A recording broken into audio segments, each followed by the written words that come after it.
And here we are live once again on a fine Thursday evening.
A little bit behind on the setup here, but we're getting there. And we're there.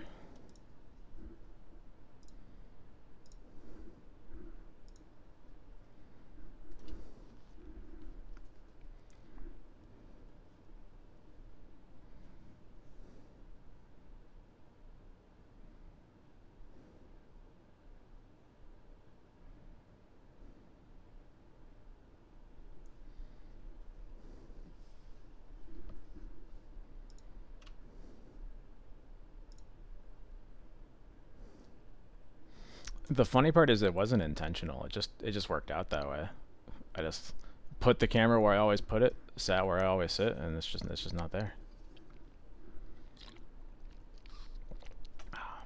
Put that over there.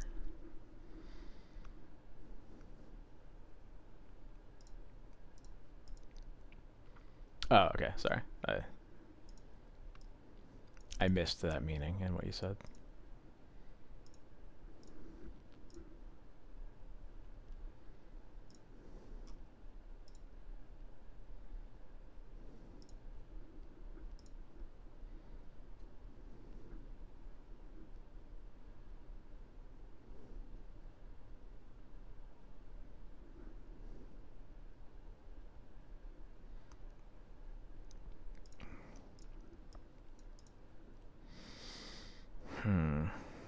I think there might be something I wanted to change about this list. I've already tweeted it, so it might be too late, but I want to think about what that change was. It would have been something really minor anyway.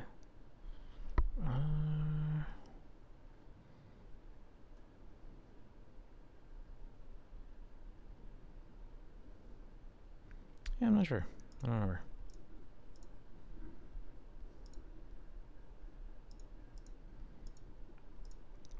It might have been some like silly sideboard card I wanted to try out.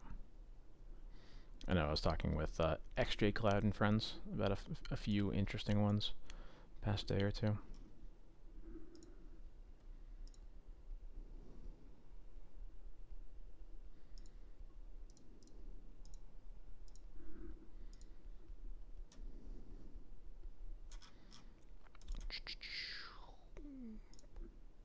Kablow.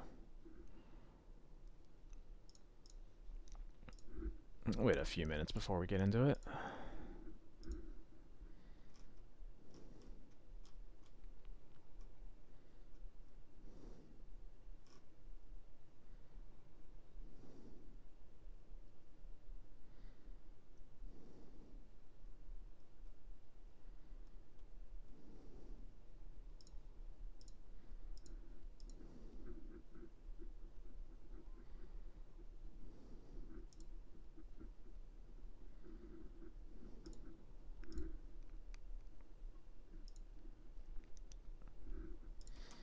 Alright, let's get into it. Let's play some Magic the Gathering.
I love being on the play.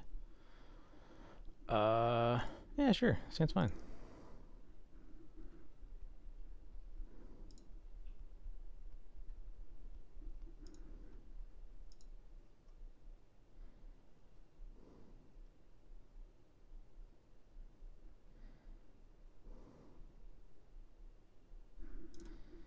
Opponent mulled to 6. Cast an Aether Vial.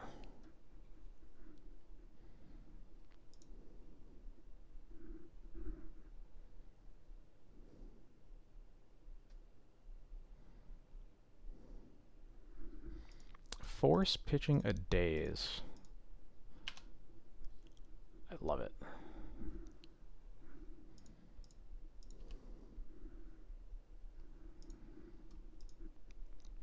A Tundra Daze deck. Interesting.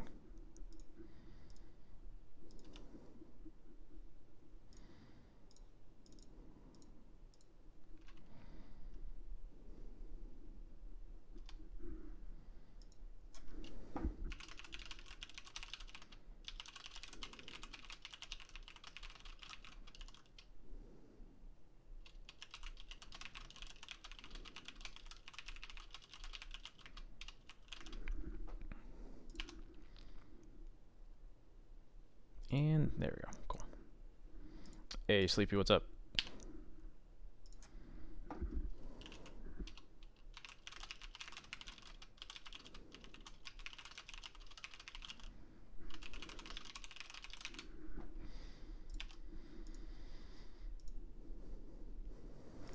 Still blue-white.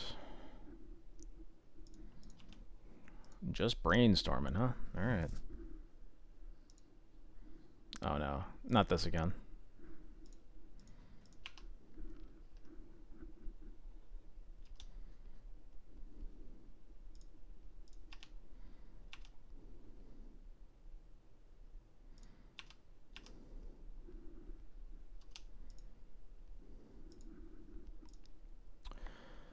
I'm gonna recruit for something, I'm not sure what.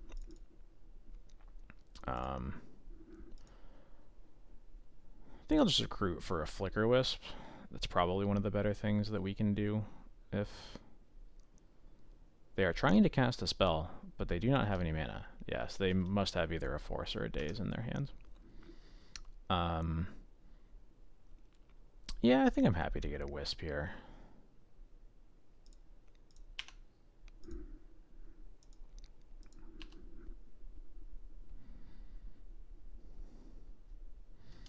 It's possible this is going to be like breakfast. Yeah. But they pass the turn. Okay.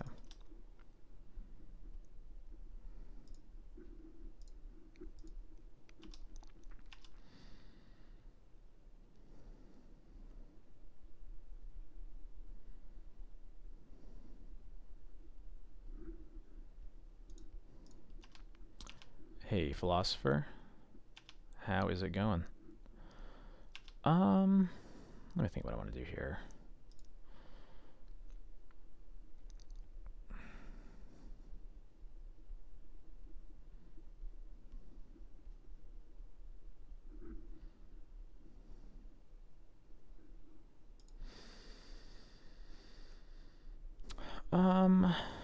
So given that they have a counterspell on hands that we can assume, I think I'm fine just not casting anything and I'll just port them off of black. Yeah.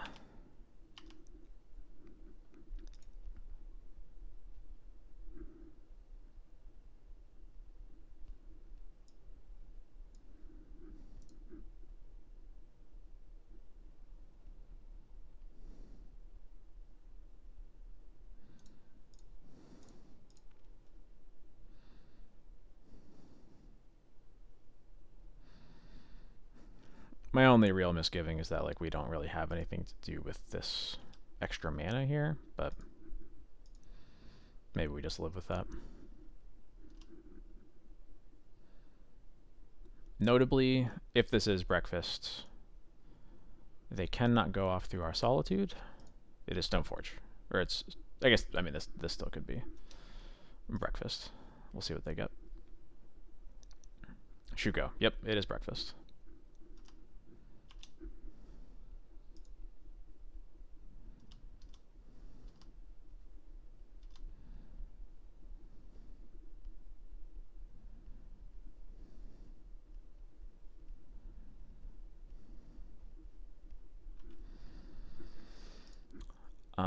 In that case, I think I'm pretty tempted to just get some GT counters here, because that's going to be very hard for them to beat. They only have 1 mana, so they can't... Even if they had main deck removal, which they usually don't, they can't Sword Thalia. We'll still have...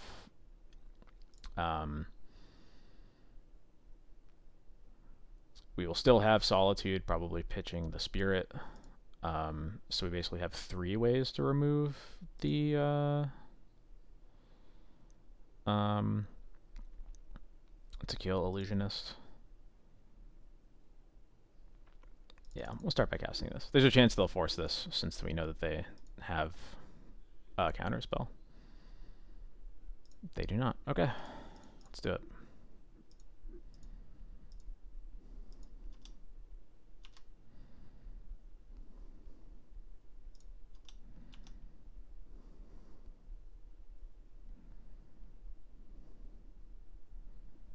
Sure.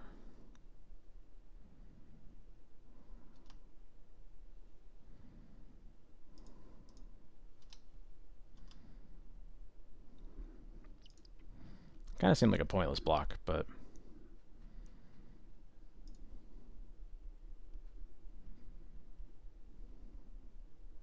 Mm-hmm.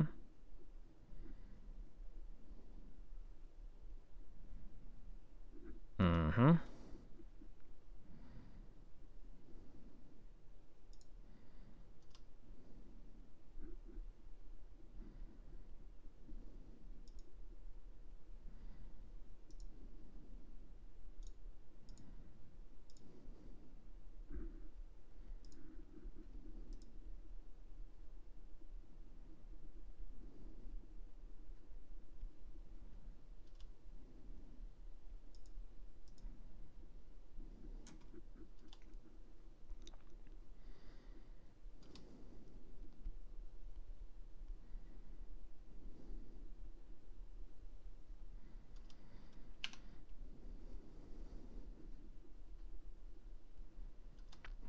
Oh no, Shuko on Narcomoeba. What am I gonna do?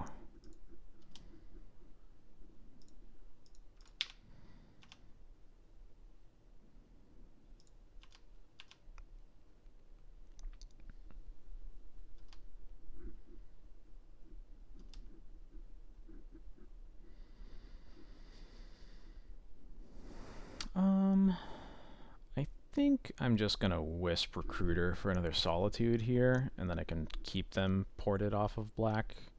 And I don't really think they have a realistic way to win from there. It would have to be, I guess... Yeah, I think actually keeping the mana up for port is what's going to matter here, because the way that they could win is to Fairy, bounce GT, play Illusionist, and then go off with Shuko. But port keeps them off of doing that, so...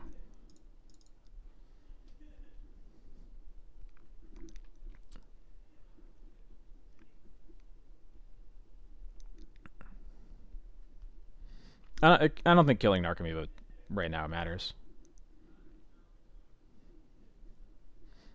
I think they do usually run 3 Narcomoebas, yeah.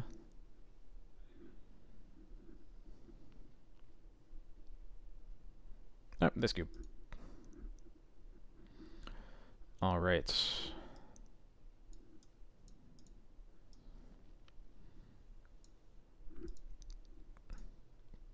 And they just scoop the match. Alright, cool. Let's go to the next one. I mean, yeah, but I'm going to kill it in response to a potential Dread Return, right? Like, they're not going to... If Dread Return is suddenly in play, I'm going to have the opportunity to kill that Narcomoeba before it matters.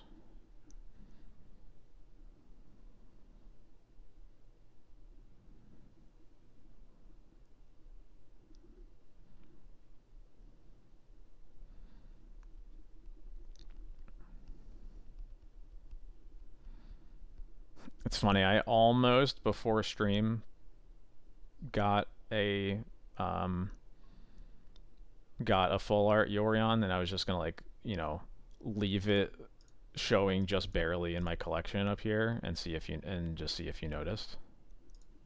But I did not have the chance to do it. Oh boy, we are playing against Phil Gallagher. Let's see. This hand's pretty rough as a one-lander. Lots of 3 drops. I'm gonna mull. We can do better than that. I will keep this one. I think I'm gonna bin the Wisp here.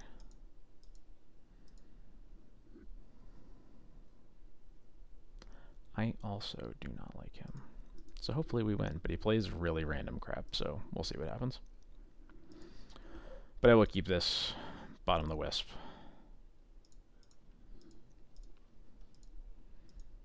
Leyline of the Void has entered play.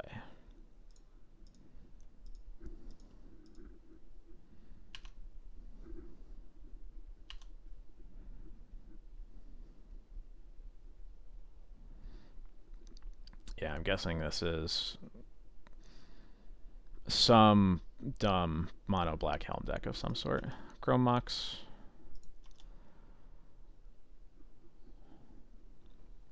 Pitching. Interesting. Yeah, I got Thoughts used.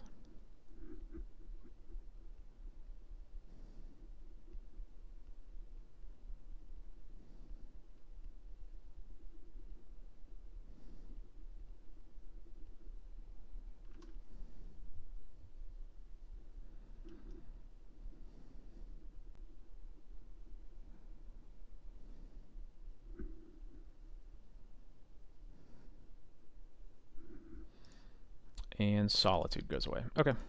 I think that makes sense.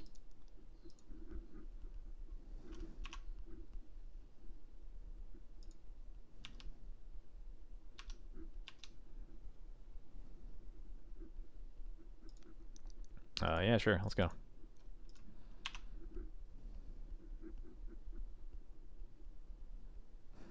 Oh, okay. Yeah. Opposition agent is here.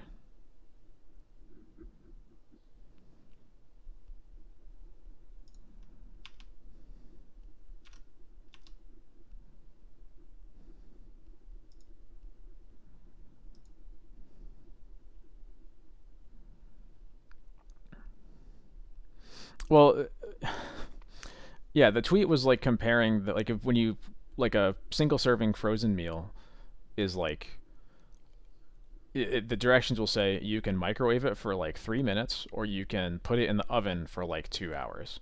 And my argument is why would you buy that item? Look at the directions and choose to put it in the microwave. Sure, but would you buy a single serving frozen meal that you had to bake for like an hour? I agree. Reheat was probably a bad word for that reason, but like, still.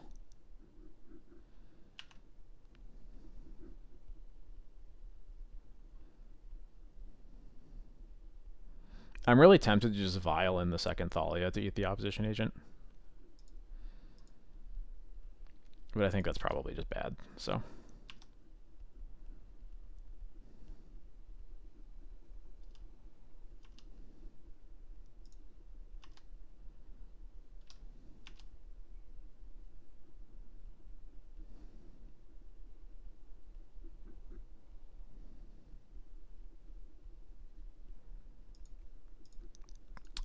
Yeah, I think I'll just pass this time. I was hoping to draw something else to block opposition agent, and then I did not, so.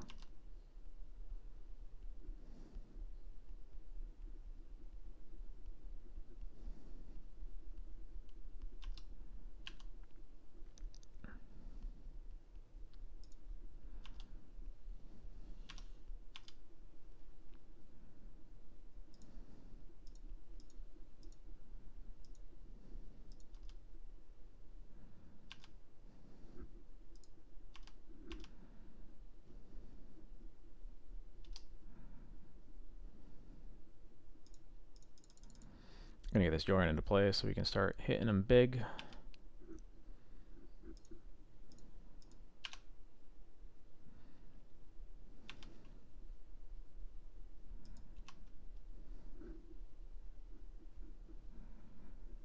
Another basic swamp.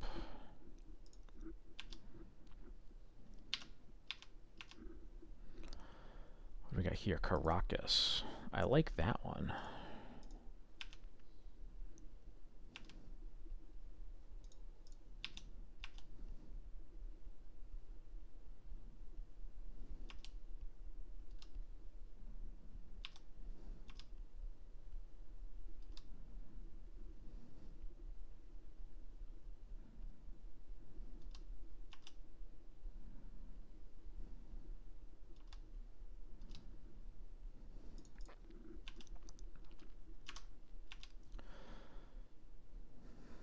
There we go. That's something. I don't think there's a reason to use it here, so I will still just attack him.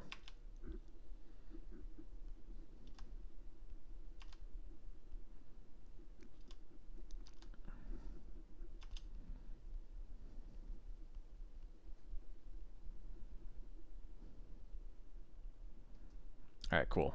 Easy win. Bring in the council's judgments, and that's probably it.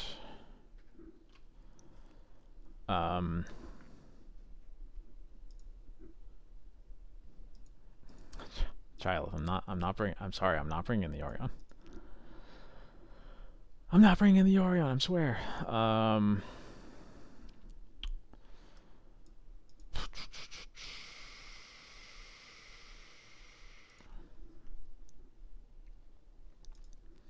I think Spirit is the most obviously bad card. I'm not sure what else matters.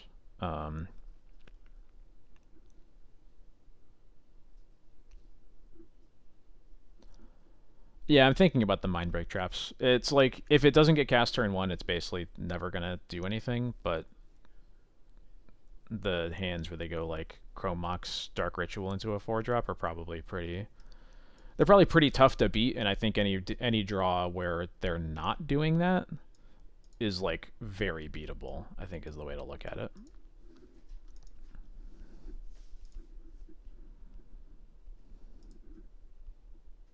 I think it's worth trying out.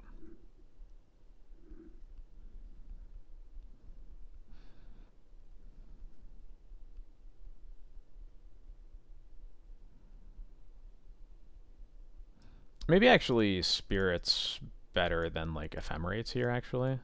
There's a chance that Ephemerate just doesn't do much. Particularly because like I'm not trying to kill creatures, which makes it not that good.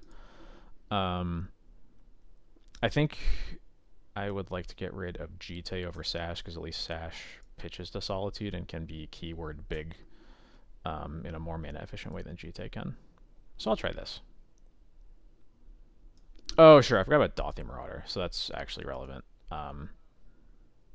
So I'll keep Jite over Sash.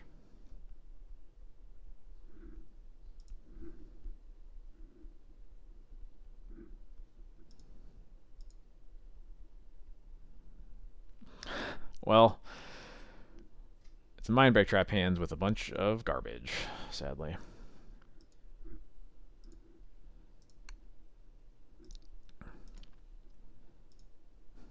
I'm just like kind of throwing up thinking of the idea of like keeping this hand and then they go turn 1 Saga, turn 2 Ancient Tomb.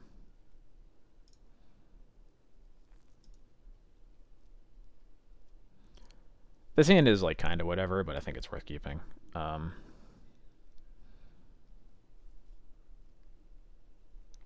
He also mulled to 6 for what it's worth. There's a chance that I won't cast Thalia onto, depending on how they, depending on like what their first couple turns are. But I'm gonna put a Recruiter back. For what it's worth, I think Recruiter is just gonna get a Lauren, and I think they probably can't beat us Laurening every turn. So, and they don't have a Leyline in play, which means that we're probably not dying right away.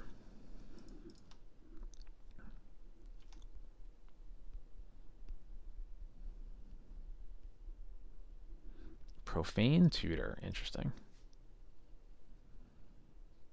Voidwalker. Okay.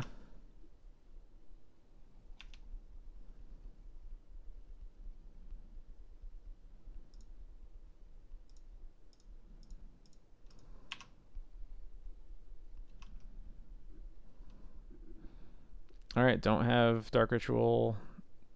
Who's it? What's it? Okay, cool.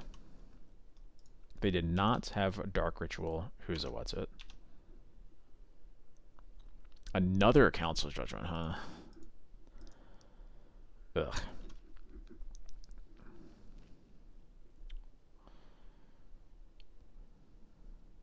That's a really awkward draw.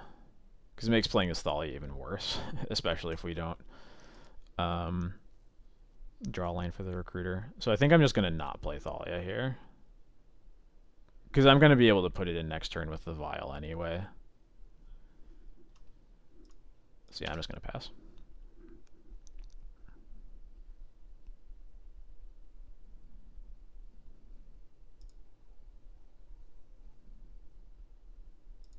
Okay, that's good to know.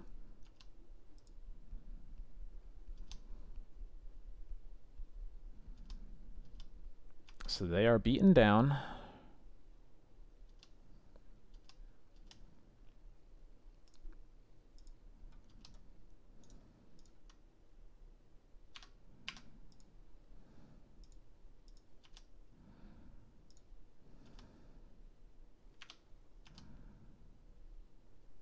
Hell yeah, cool. Alright. Get rid of Voidwalker, because I can't block it, and if I get rid of the opposition agent, then they can just use Voidwalker to cast my Council's Judgment, and I don't like that. And hopefully they go for an attack, and then we can just ambush with Thalia, but obviously I'm not expecting that.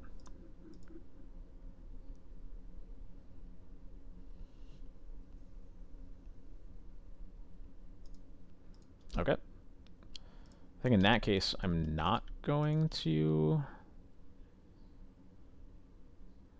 ambush in Thalia. Let me think. I guess I still could Vial in Thalia, and then next turn we've... No, we can't Vial in Recruiter because of the opposition agent, so...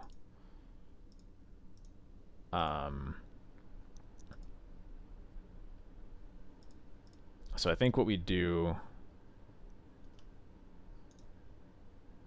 is... Do we put in the Thalia or not? Do we just... Maybe we just untap. We can untap Judgment the Helm so that we're not dead. And then end a turn we can recruit for whatever we want. Yeah.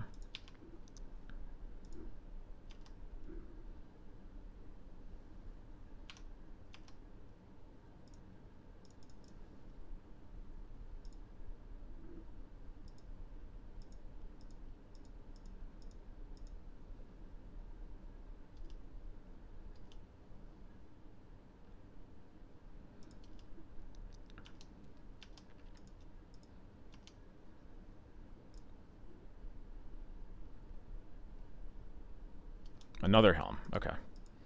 Oh yeah, yeah, I cannot recruit. Yeah.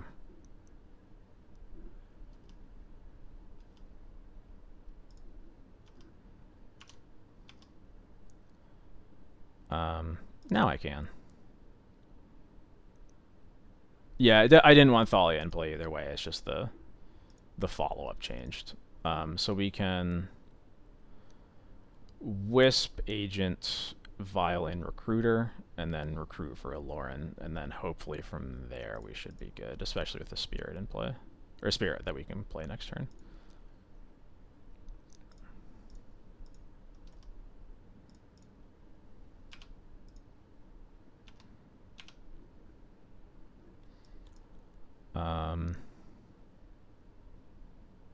Yeah.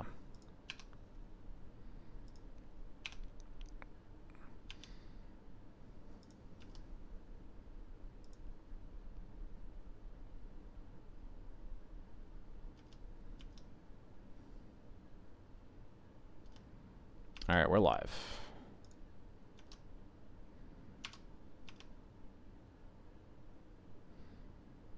Well, now we have Skyclave.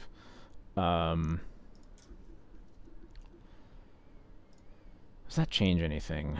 Probably means that we probably just Skyclave the opposition agent, and then I guess we don't need to Skyclave the opposition agent at all, do we? Skyclave the Helm.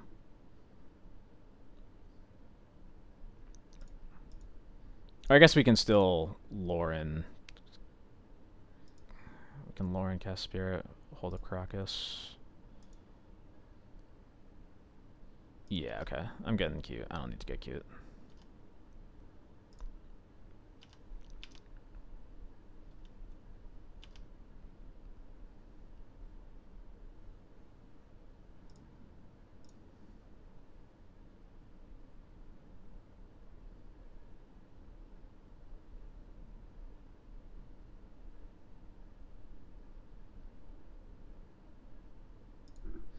I guess the reason to not cast Spirit is...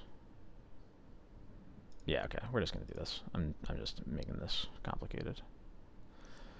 And I will vial in the Lauren now so that they can't really do anything about this.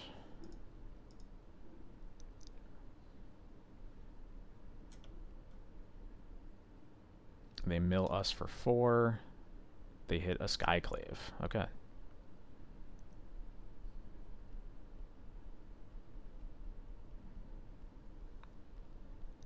The only real thing they can target here is Vial. Yeah.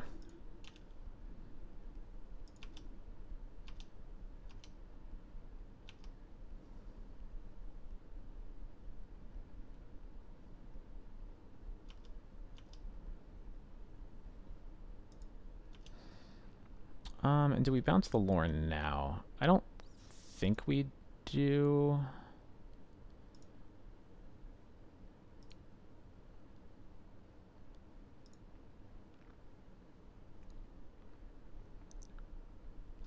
Yeah.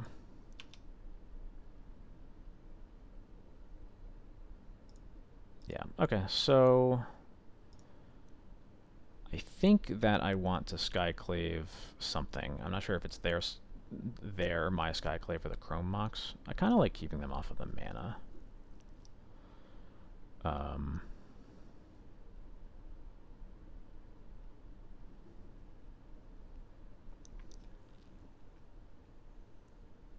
He sure is a D&T expert.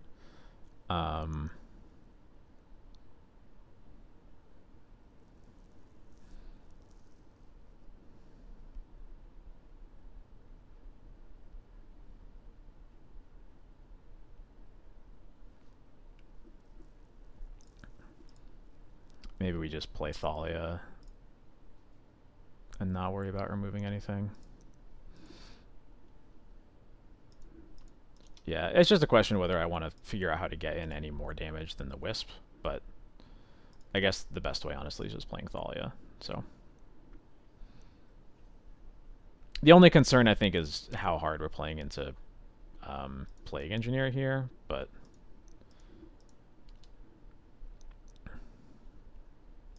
Yeah, I guess I could send in Spirit, because I'll just play the second Spirit in that case.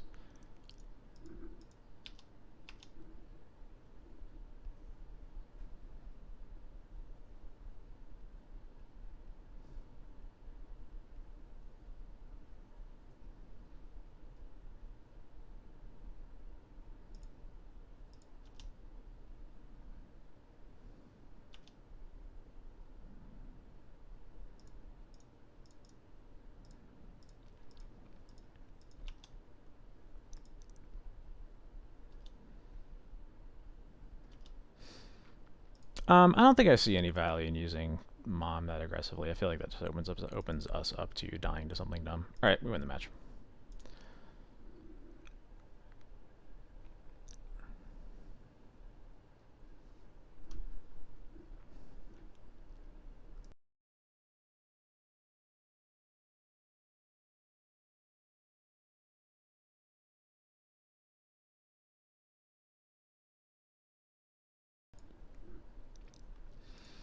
Yeah, I'd have to look at, like, I think he is probably just playing the list that got like second in a challenge recently. I don't know what that deck looks like. I have no idea what like the specific card choices are. But yeah, it is possible that like he's not playing any removal other than like Plague Engineer. I don't know.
Look, maybe.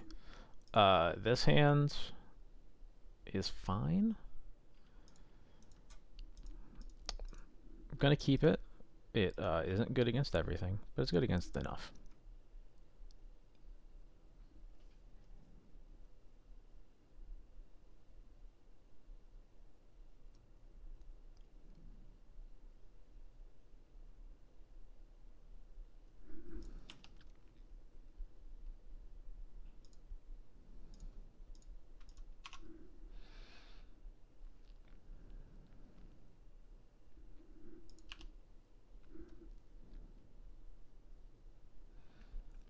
Saprazan scary, huh?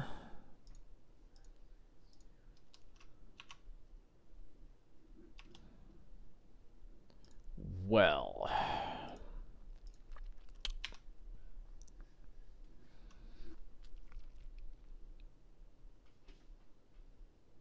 yeah, I'm gonna attack.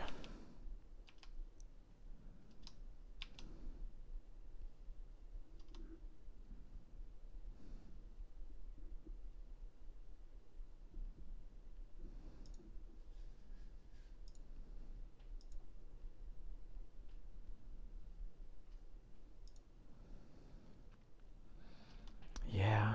God, please let me draw a land. I'm gonna freak out if I do not draw a land.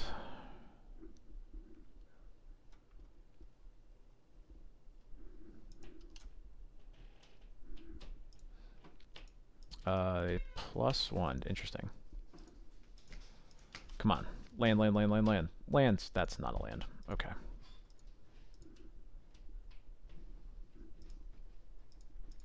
Cool. Well,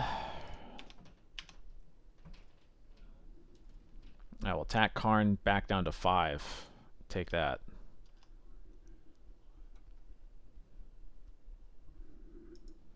Mycosynth Gardens. Alright, what do they get? LED. Okay. And Defense Grid. Okay, F6.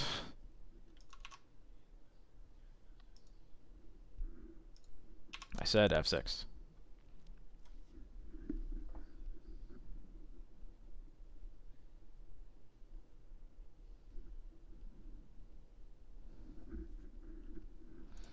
Yeah, whatever. Whatever. Let's see. What do I want here? Council's judgments, all this nonsense. Probably mind break traps.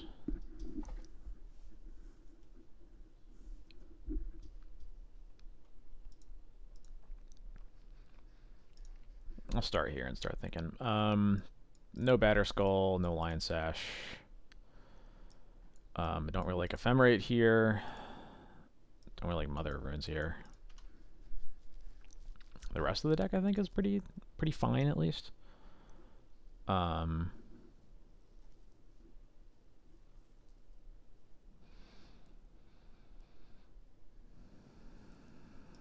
Yeah, I'll think about surgical.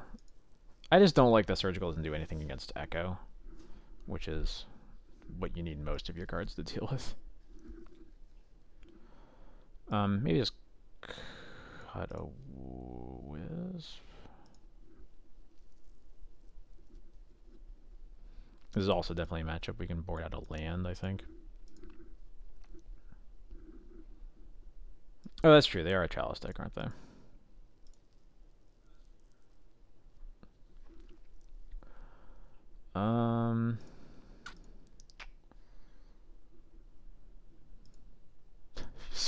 No, don't say it. No.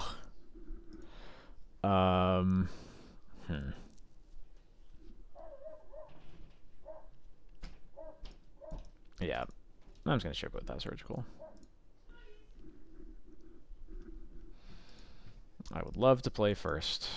How does this hand look? Think if this hand had a plains, I would not call it a banger, but it would be pretty good.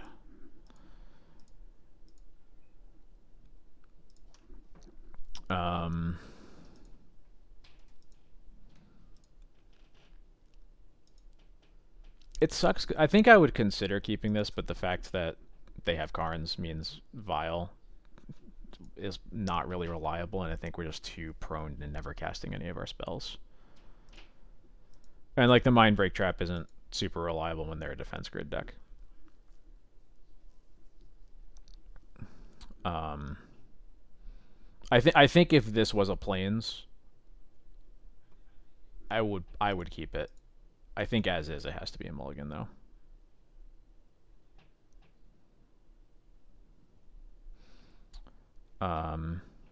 Yeah, he does not know how to play Death and Taxes anymore, and if he ever calls himself a D&T master again, I'll go crazy. But yeah, we're gonna mulligan this. This hand is okay.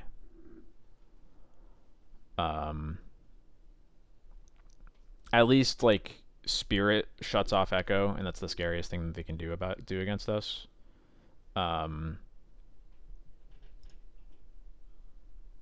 Sure, yeah. At the time, he was just the most visible player at the time, the one most actively working on it, but he never actually put up any results. Yeah, I'm fine with this. We might just die, but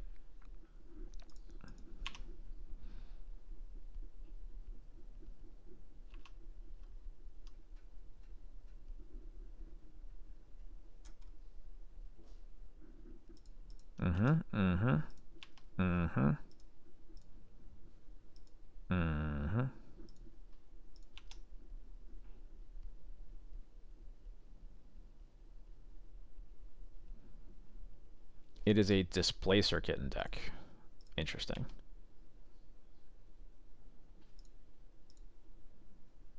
At least we drew into a Swords to Plowshares. That's something. Well, that's worse.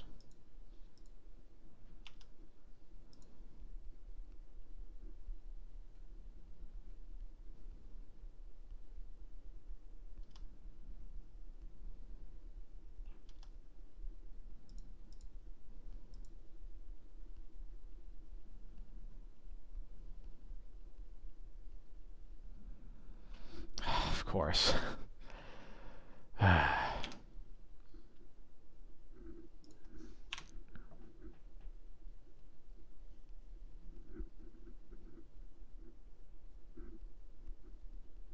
Doesn't feel good, Sleepy. Does not feel good.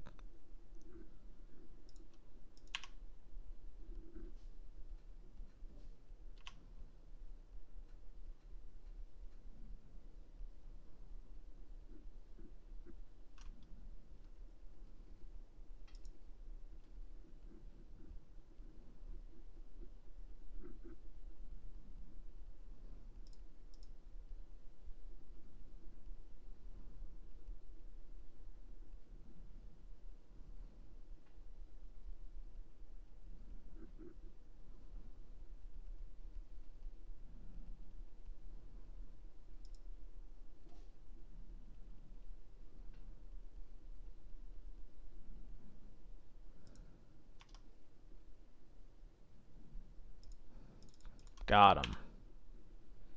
We're definitely not just dead anyway.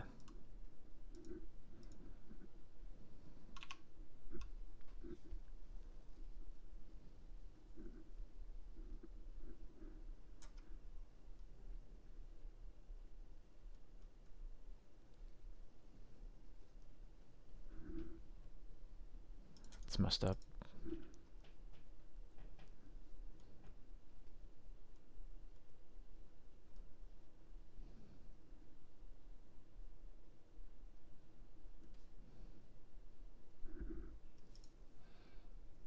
Yeah. Yeah, okay. Yeah.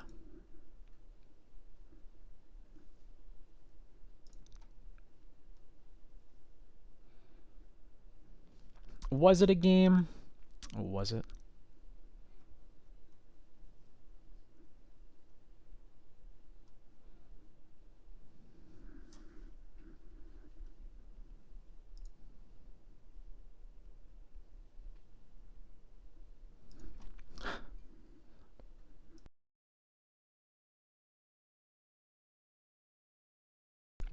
I think you have to believe it's true. But I would accept people who think otherwise. What is it? Okay, Field of Ruin.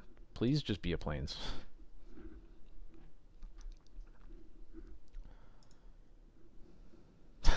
Sure. Sure, whatever.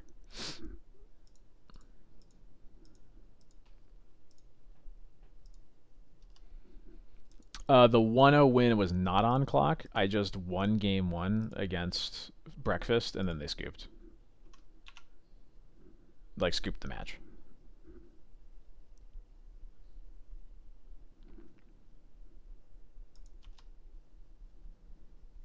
Well, if that's depths, my hand is not suited against depths at all.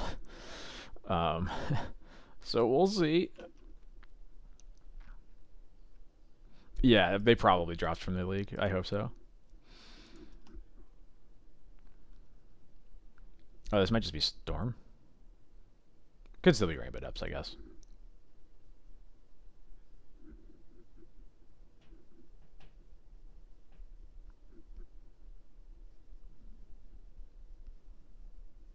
Yeah, it's probably Storm, and they're brainstorming to get through this Thalia that they don't have a discard spell for right now.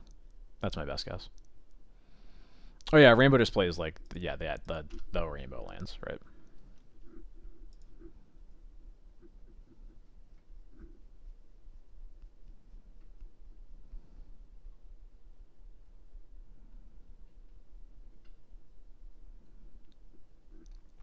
Thankfully, yeah, okay, I was going to say, they're probably going to Thoughtseize, and we're going to be glad that we are long past the days where Gataxian Probe existed, so every deck could just play a Cabal Therapy.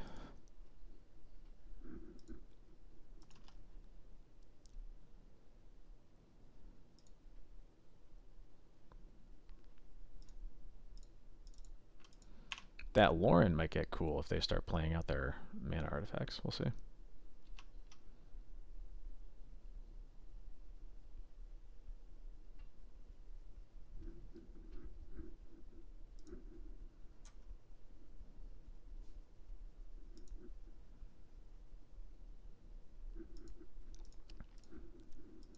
Infernal Tutor, Revealing, Cabal Ritual. Okay. So they're just trying to power through that, which makes sense. Something good? Port is...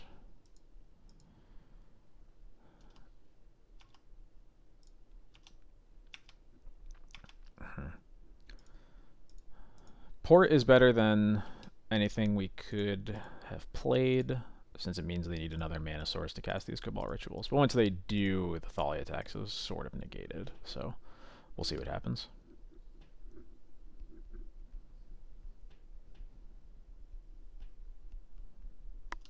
Okay, still digging. Yeah, let's just like draw Wastelands for the rest of the game.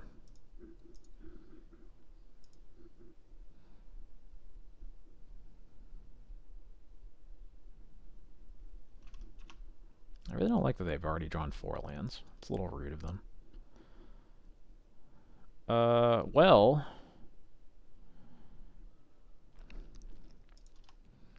They probably have a basic swamp, so I don't think the field is going to do much. Which makes me more inclined to play this Lauren. Or no, I can't play Lauren because then I would be missing out on the port, so never mind. I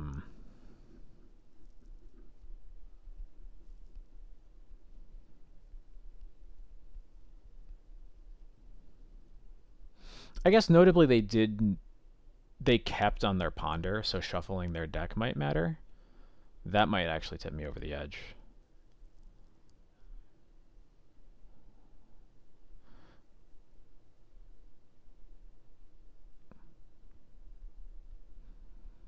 Though it'll suck if it lets them cast a cantrip.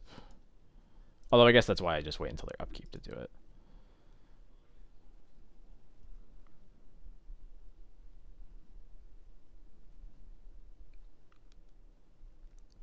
Yeah.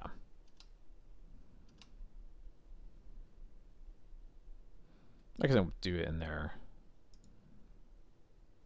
draw step. I can draw step field them. Hello? Okay.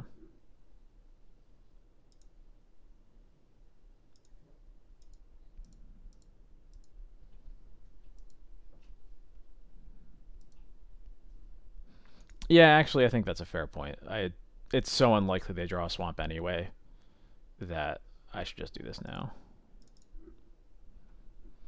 We know there's almost no chance they're going to draw their basic because they kept off of a ponder. So.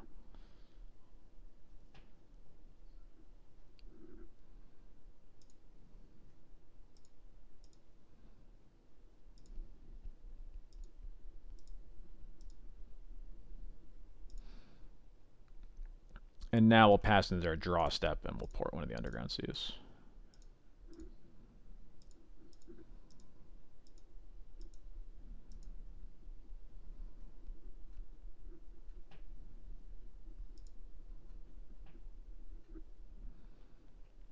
They didn't know we were going to field them, but fair point. If we're just talking 5 head, then yeah, you're right.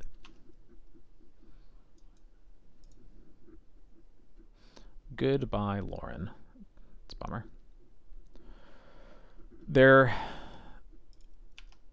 Two of their cards are Cabal Ritual, though. They're at 10 life, and they don't really have a good Past in Flames graveyard like at all. So I feel like there's a chance we're gonna make this happen. Let me think. I wish I could put a creature into play.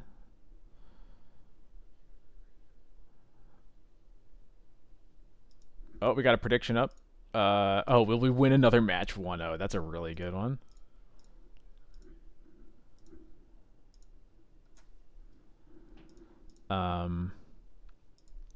I think we probably cast Vial here because we're not going to cast Yorion next turn anyway, so we'll have time later.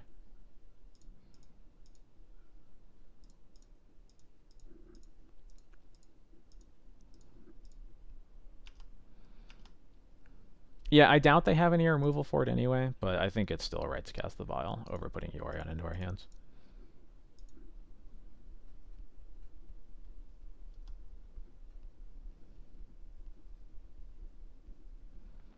Jarvis, thank you for the raid. What's up? Welcome, everybody.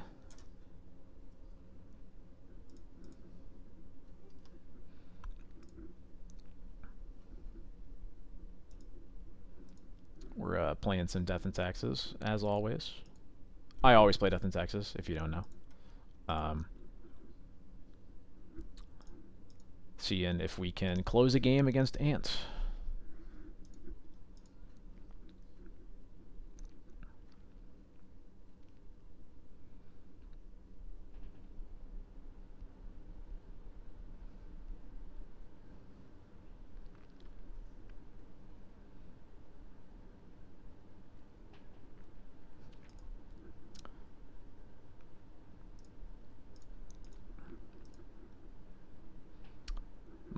That's my wife's stomping ground, that's why.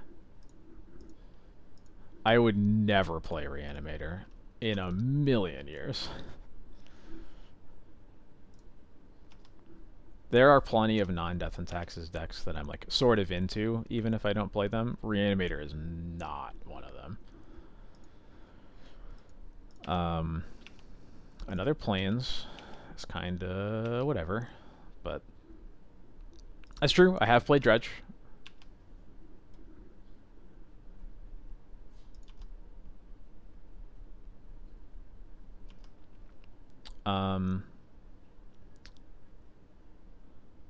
We're gonna take them off red again because I think like Past in Flames is gonna be the only way they really get out of this, and I'll at least force them to have a Lotus Petal or an LED.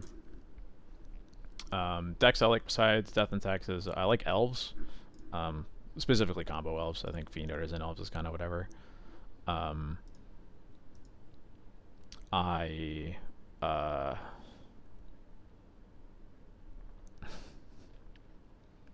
I think I would probably like Painter if I ever played it, but I've never tried to.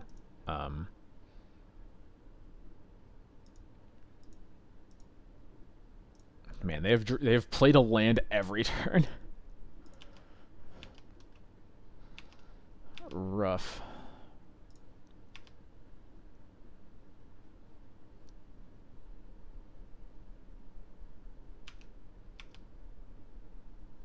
Wow, my draws have been truly horrible.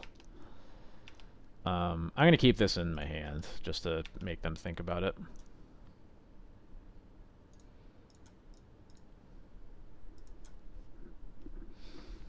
Yeah, any deck that I'm interested in is probably not going to be one with cantrips. I do not like casting cantrips.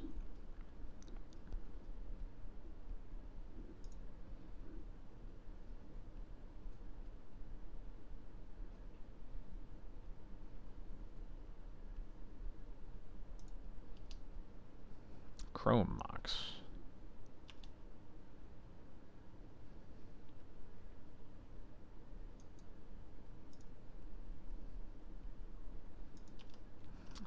Getting nothing. Okay.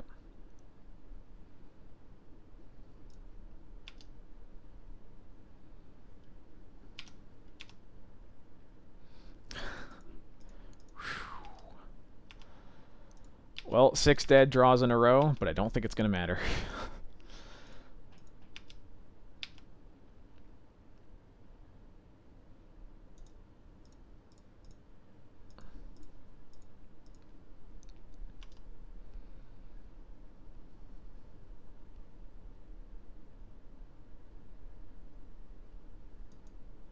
Mm-hmm.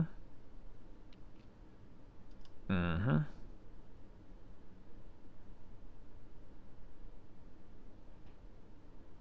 Mm-hmm.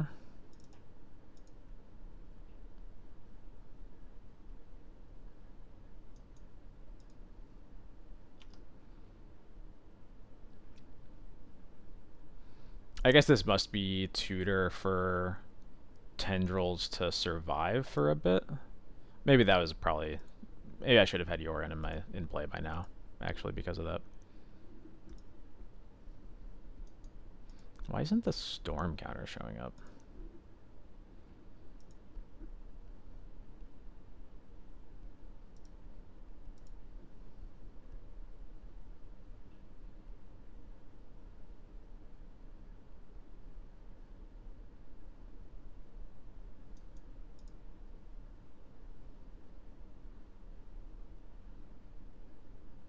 Yep, tendrils for 5.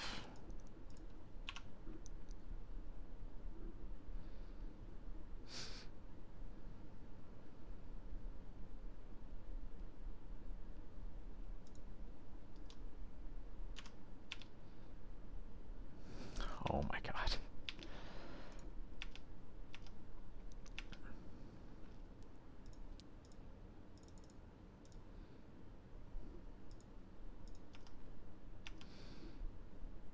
Alright, so now I think I'm just keeping them off of top decking Past in Flames, and I'm probably fine.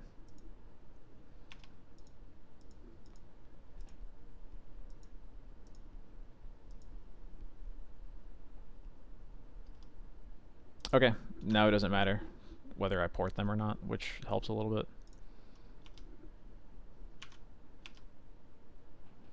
Oh my god. I guess I'm gonna port him anyway.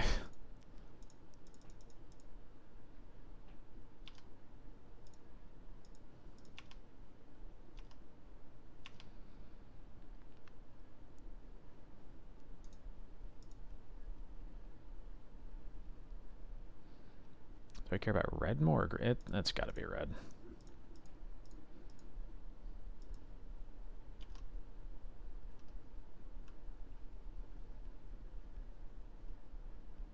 Alright, well, that was a really stupid way to win the game. Just simply, like, every draw step that game was bad, but it's okay because they just didn't have it. Okay, so let's get rid of this removal, and these cards that are secretly removal, and then that's exactly enough.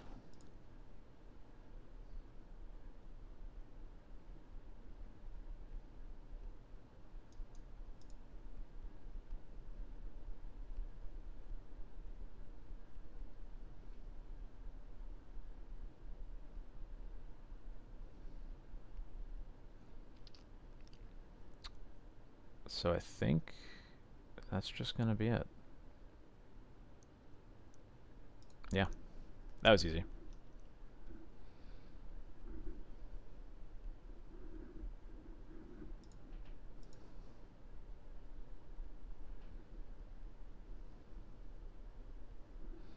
Well, this hand sucks.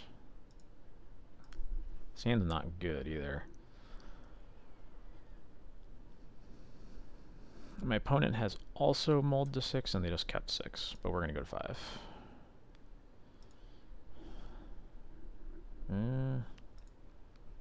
I think we keep it.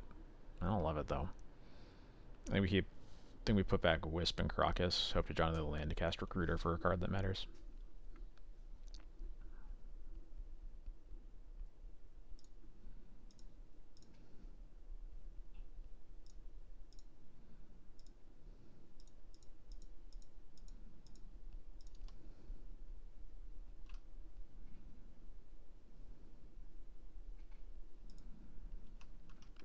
Oh yeah, I guess I should have kept Crocus for that. You're right.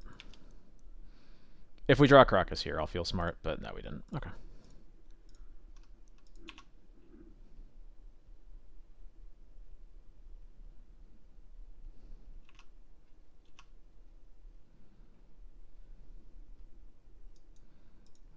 Well, that's terrifying.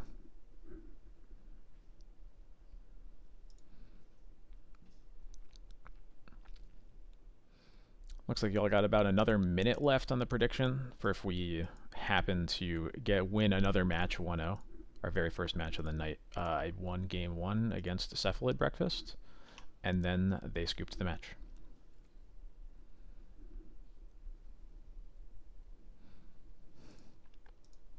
We say end-step brainstorm, and you think that's beautiful? Is that where you're going with that? Well, there goes our one other card.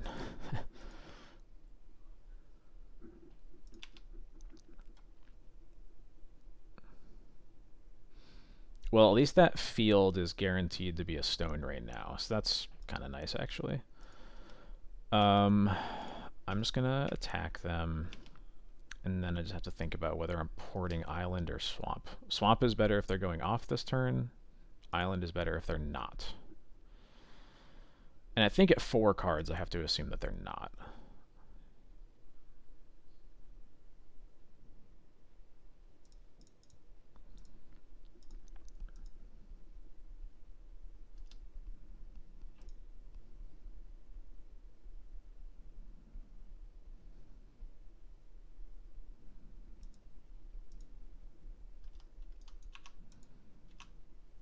Okay.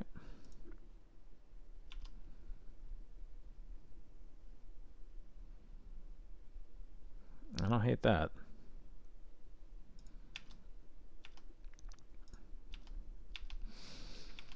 They played a land and then didn't cast anything, which makes me feel at least somewhat comfortable to just recruit for Athalia or something.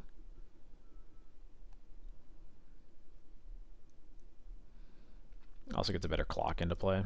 Yeah. I think this is the turn that we take off a port.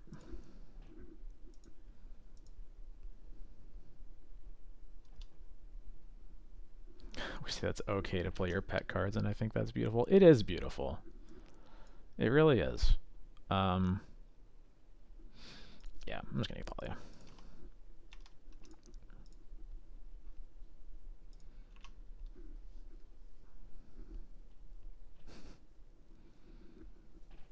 Fetching in upkeep, you say?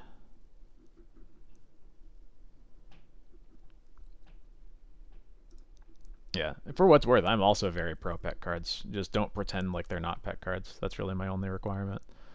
Cabal Ritual into Ad Nauseam. Okay. Ooh, wow, this is pretty bad for them so far. That's better. That's also better. That might lock it up.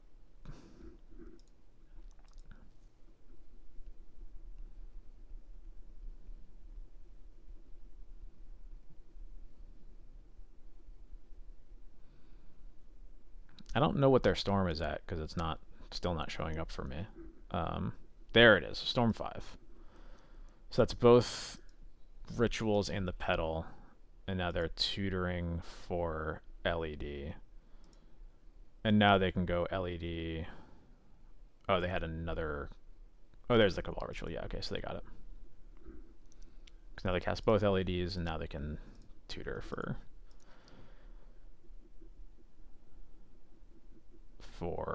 tendrils.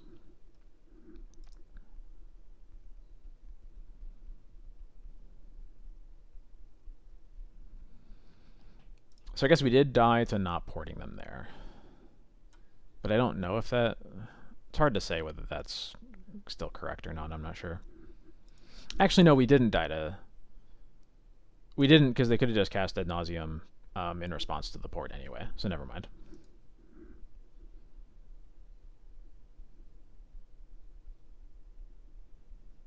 Okay. Well, matchup feels much better on the play.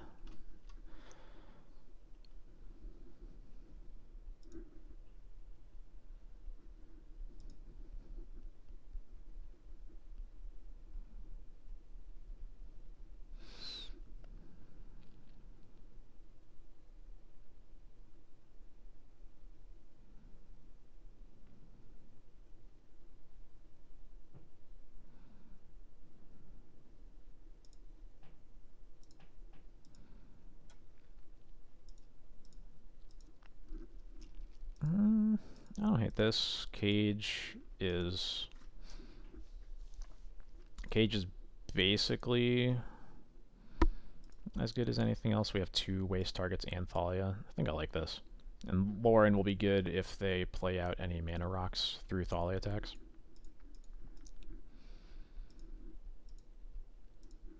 I think it is difficult to argue with this hand as much as I'm going to be very sad when I get Thoughts used. And we'll lead on Caracas for the Massacre reason.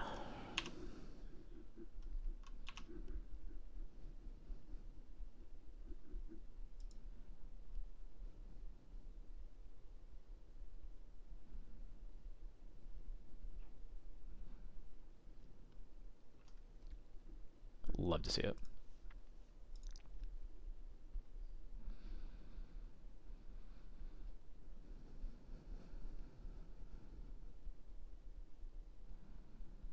I just wanted their first spell to be anything other than Thoughtseize, basically. I guess also Dark Ritual would have been scary, but I think I can probably assume that it's just not likely with Ant for them to go off turn 1.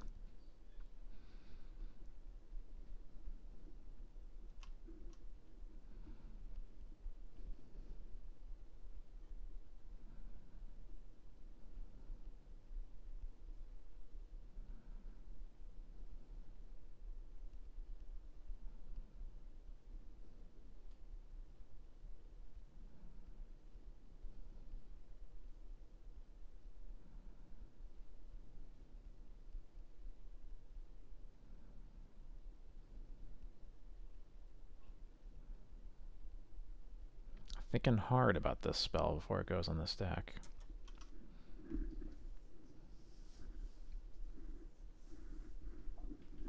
And it's just a ponder. That's boring.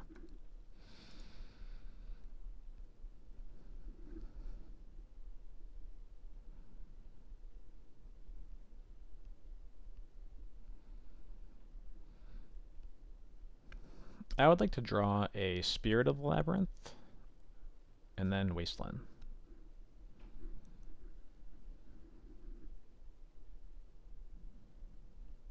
They shuffle off their ponder.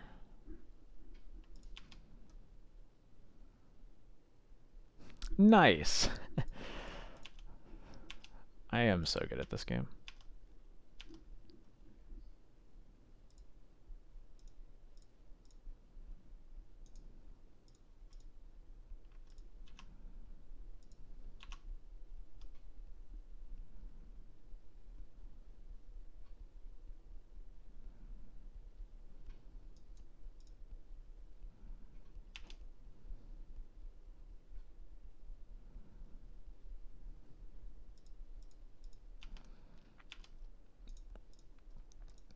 And now we have to think about whether we're ready to open ourselves up to Massacre.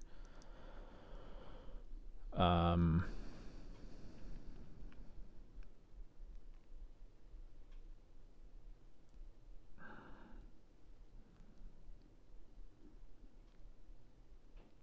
feel like the answer is probably no. Probably not worth it.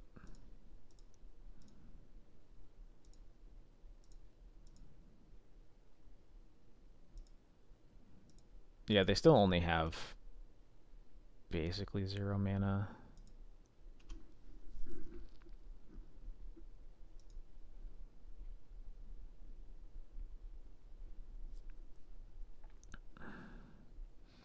So with this, they didn't draw land last turn. This LED doesn't change anything about their lines, really, because they still need initial mana to do anything off of it. I think I feel good enough passing.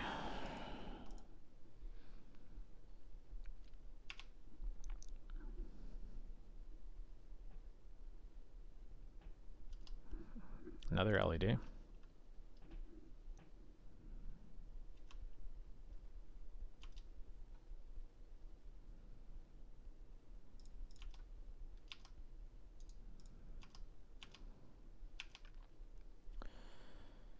Now, does this change anything? I feel like still probably not. Yeah.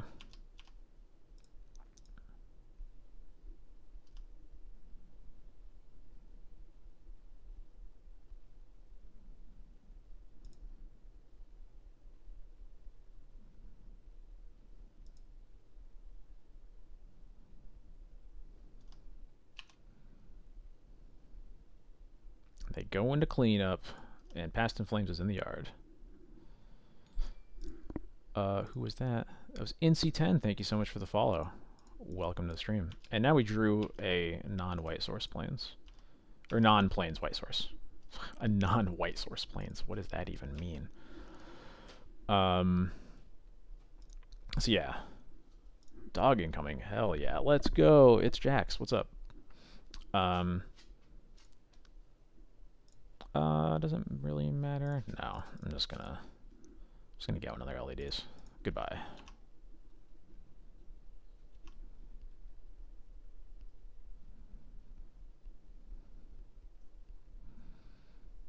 Actually, okay, I have a reason for casting Skyclave instead. Not that it ended up mattering. If they happen to be a crazy person playing Dread of Night, and they draw land and cast it, I would like to have Skyclave in play instead, because that's at least still alive after that.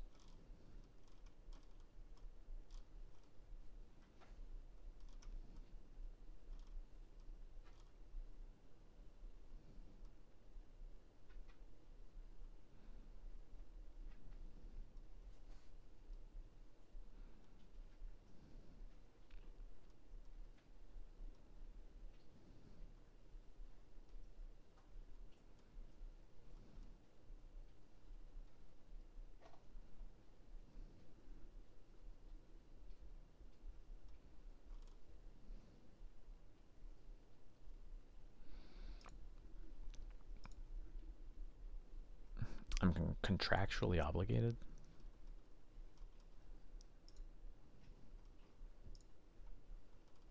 I know I mentioned something last week, but I'm forgetting exactly what I said.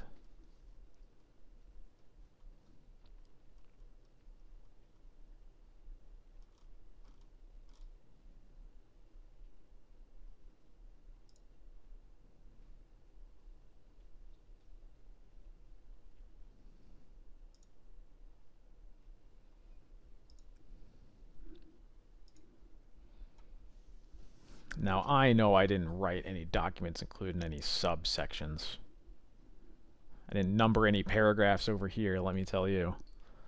JV Celestini, thank you so much for the follow. Welcome to the stream.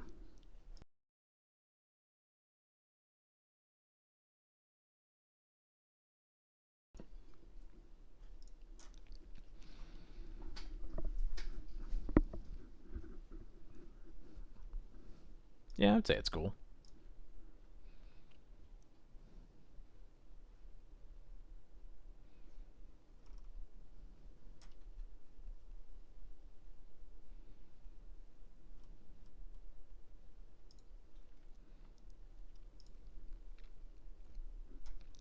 I still have to finish the Elves Bible.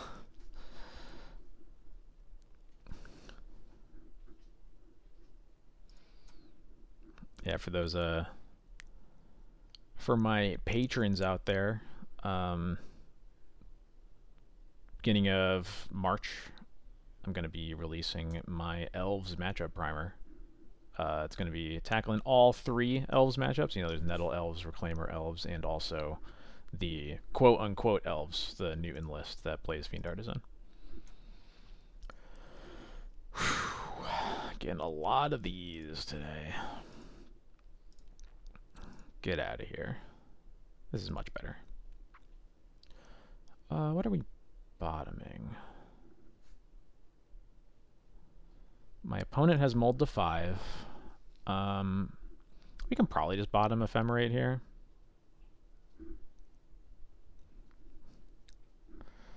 Fournier, that's a very fair point. I'm definitely taking a very broad approach to it and not talking too much about the specific cards in it, because it helps that I think regardless of, like, you know, what the 1-drops are in the deck, Fiend Artisan is basically the only card that matters. Fiend Artisan and Grist, I guess, and all of the cards that get Fiend Artisan and Grist. Yeah, so we're gonna bottom Ephemerate here. Yeah, exactly.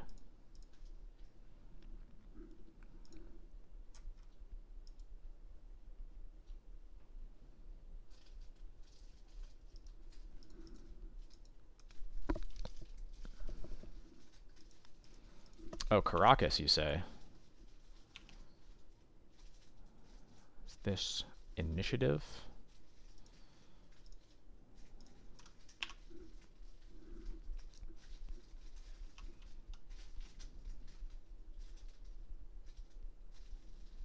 It is not initiative. Could be depths, maybe. Could be lands, I guess. I did not expect the lands. So what do they get? They got just the foothills. Yeah, we can deal with just the foothills. I think with them mulling to 5 and having just a loam 1 fetch land opener, I'm just gonna Cauldron them.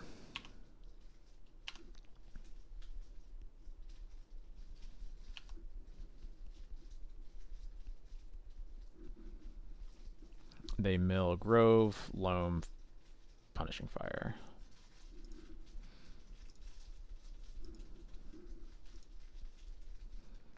There really was a whole combo that they just loamed, but that's okay. My own Caracas, huh? I guess that keeps us safe from like crop rot for Dark Depths lines, so I don't hate it. But let's get this Cauldron in here.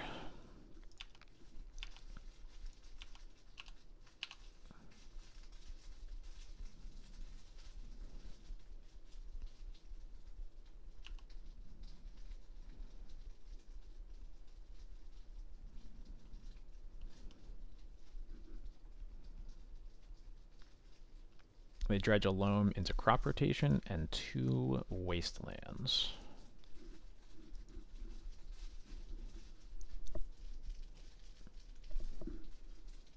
Hey Jax, what are you doing? Hey Jax. It sounds like you're playing with a baby toy. Give me a second.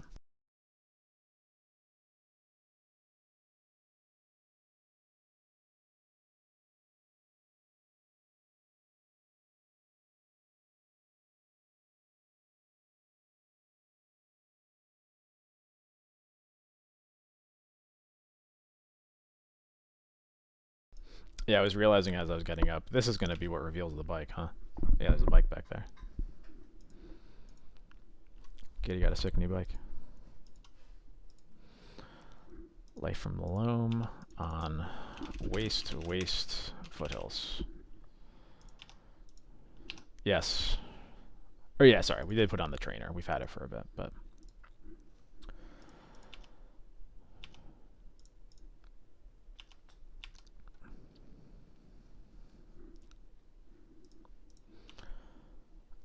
all right, what do we want to put in play here? Do we want to put anything in play? Or do we just port them twice?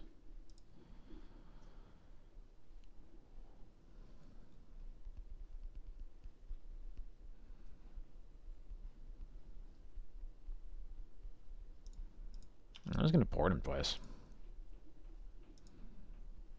They just scooped to the second port. I love that from them. All right, cool. Let's get the surgical extractions in there. Council's Judgment and Rest in Peace. Cards I don't like. Thalia. Trilith. No, this is definitely a matchup we need Yorion. Please don't say it now. Get rid of Thalia, because especially on the draw, they're going to get way ahead on mana. What's the... Oh yeah, Jute. Get out of here. I don't like... I know that, like, the problem with Spirit is that it dies to Force of Vigor, but I think Force of Vigor is likely to hit something that matters anyway. And at least Spirit... like, they're almost certainly playing Sylvan Library, right?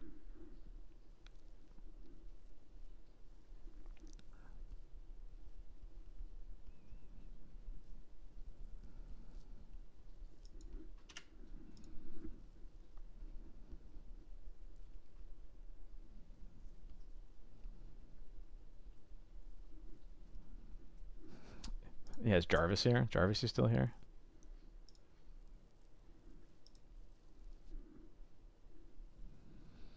Yeah, I get that, like, Thalia can be good against some. It's just that, like, I think those draws don't happen often, and they happen also way less when we're already on the draw. I think his hand's fine. Has a Stoneforge at least.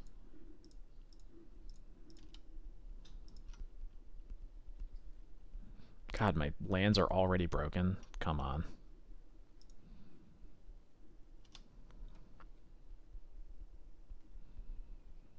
It is so greedy, but I'm also very tempted to wasteland the Avamaya. But I know there's like 0% chance that that works out for us.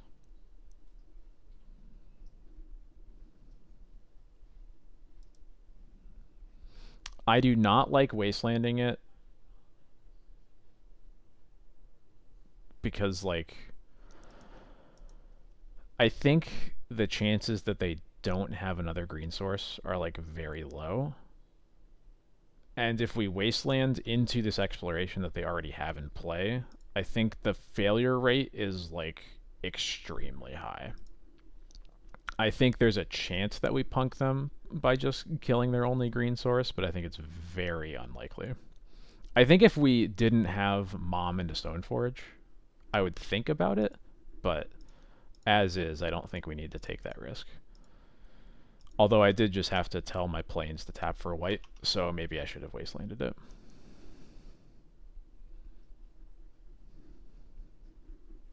Yeah, there we go. There we go.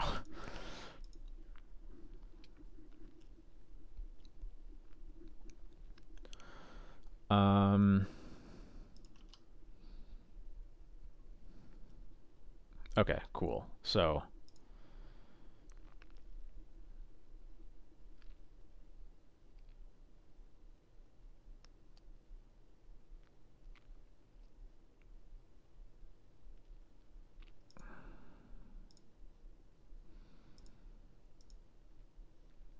So I'm only dead to double crop rotation, and I think I'm dead to double crop rotation regardless of whether I play Wasteland or Caracas.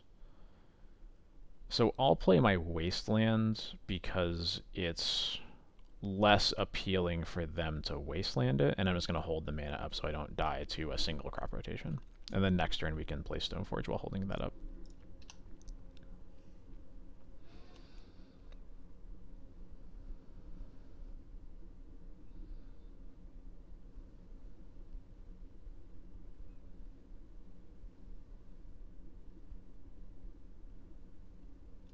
Sure.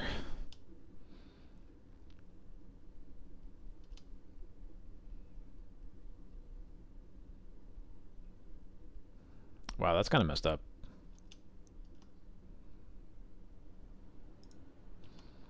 Well, thankfully we also have this Caracas. So that's actually another way that playing the Wasteland first helped, because if we had played Caracas, they could have just wasted it and made a Merit Lage that we didn't have an answer for. But now we can play the Caracas, and we're good for a little bit longer. If they ever have a crop rotation, we lose. But you know what? That is almost always true.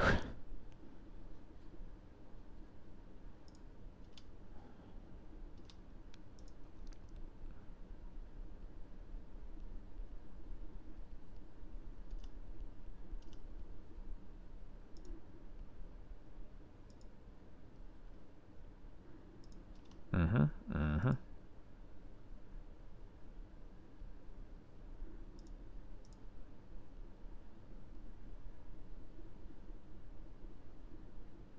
Sure. Gamble for...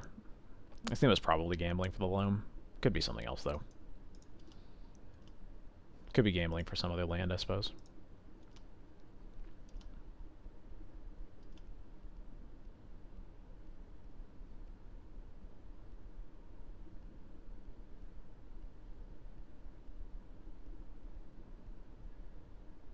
So now I will play Stoneforge, and we'll get Kaldra.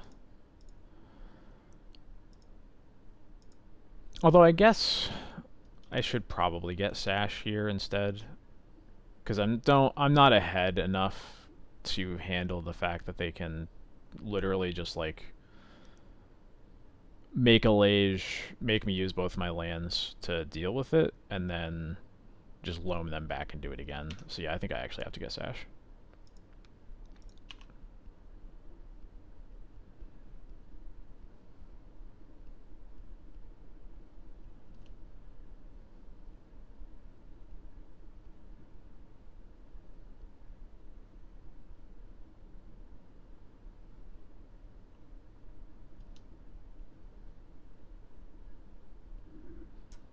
There's that Steely Resolve. And they milled another loam, okay.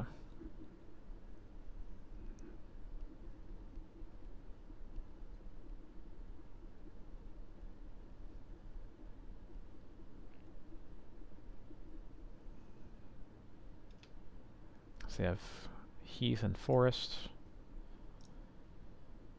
They're actually going to start making zombie tokens now, which kind of matters.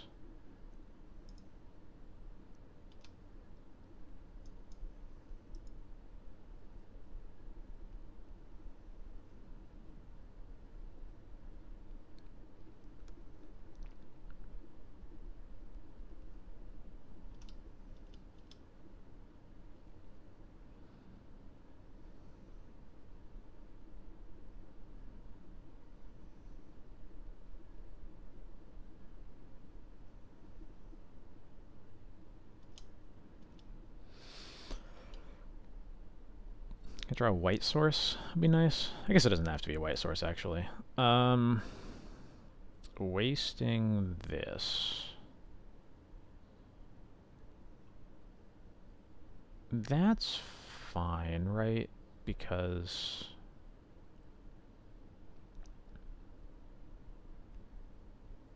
Because I still have Wasteland for if they go for depths. Yeah, so that's fine. And now I can just use this mana to put in Sash.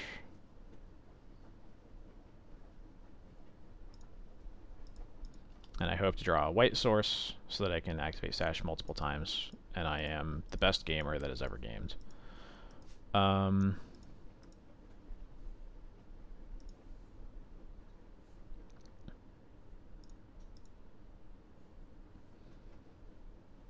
And I think I'm kind of into just eating both of the loams right now.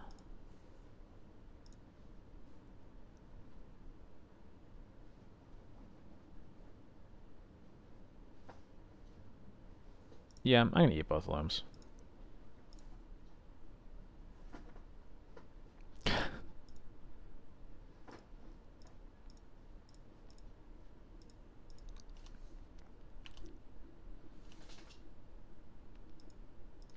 Being a game dev is tough.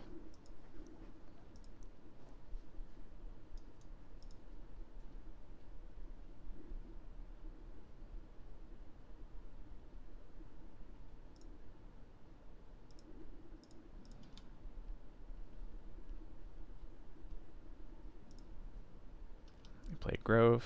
So they keep getting zombies, unfortunately. But I can hopefully deal with that soon.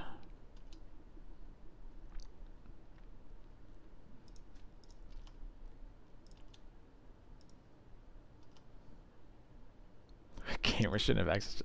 That was so funny a conversation. I wish we drew a land, because then we could like activate Stoneforge and Ephemerate it in response. That would be pretty cool. And like get either a Batterskull to live through the zombies or a Cauldron to start killing them. Unfortunately, we just can't tap this Wasteland. I guess actually we can still do it, right? It would just mean not leaving Sash up at all, which is maybe fine. Let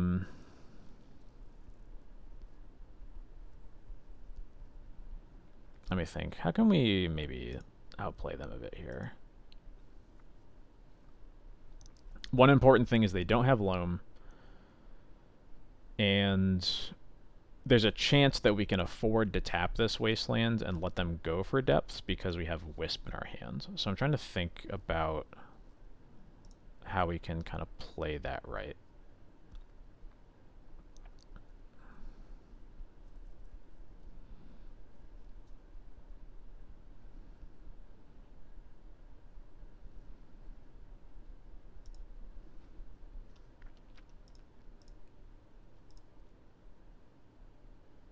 I guess the first step is that we just pass the turn. When they go to attack with zombies is when we could like activate Stoneforge in response to Ephemerate it, and then we can make the choice of whether we keep up Wasteland for depths or keep up a white mana for Sash. But I think that is what we're doing either way.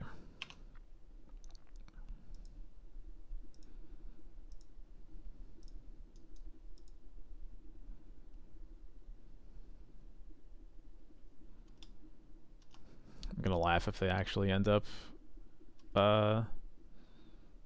fixing this depths the slow way.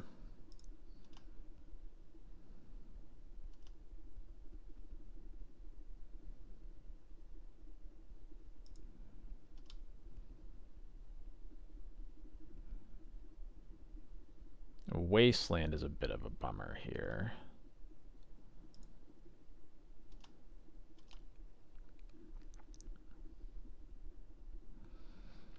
That means we have to leave the Wasteland up, because if we tap the Wasteland, they can just go. I guess it doesn't matter, but I think we should just play it safe here.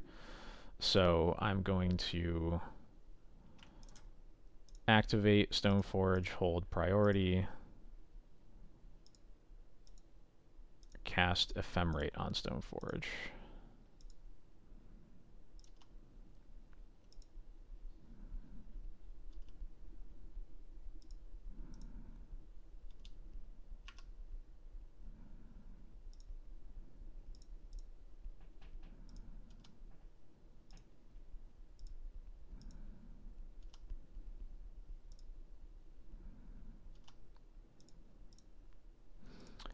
And I'm gonna keep the stone. I could just like chump block here, but I think actually keeping the Stoneforge in play matters because we're about to ephemerate it anyway.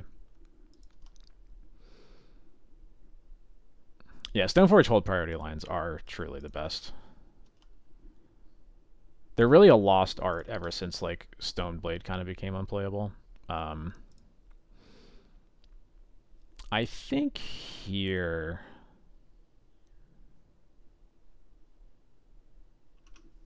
I'm thinking about whether I can afford to. I guess.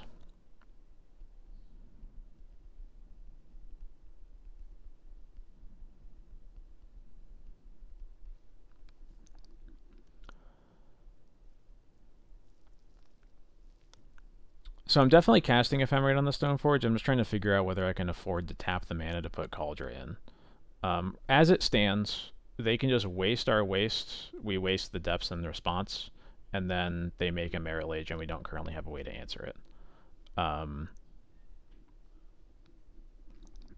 The only problem is that it means whatever we... It might just put more pressure on what we can possibly top deck to not die to depths here. Yeah, I could have blocked the Stoneforge, but they're punishing fire deck. I just don't want to open any of my creatures up to dying to removal right now. Yeah, I think the answer is we don't activate Mom. Or don't activate Stoneforge.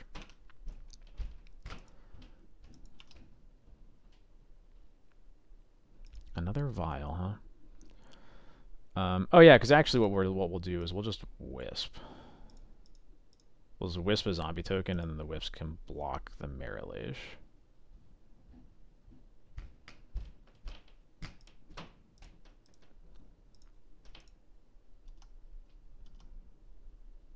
Oh my god, I did remember that Reddit post. That was so funny.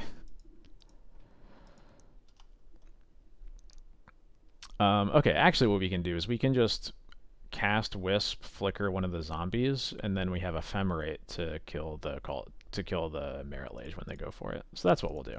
I figured it out.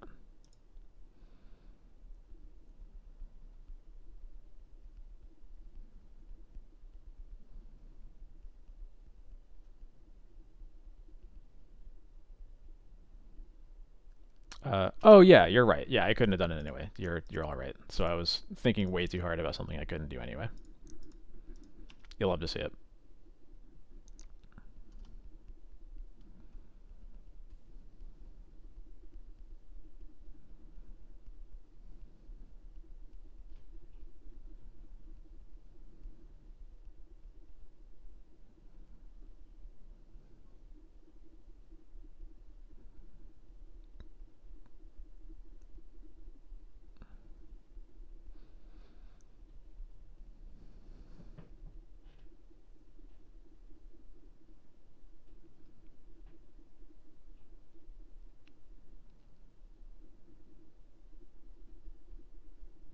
Mm-hmm.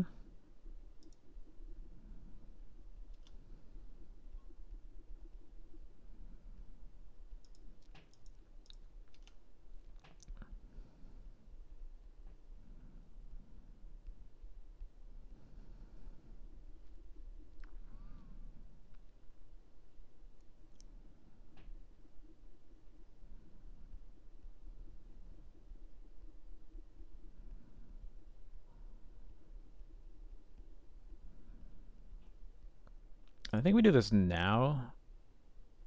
I guess. So a way that we get blown out here is if they have double punishing fire. I'm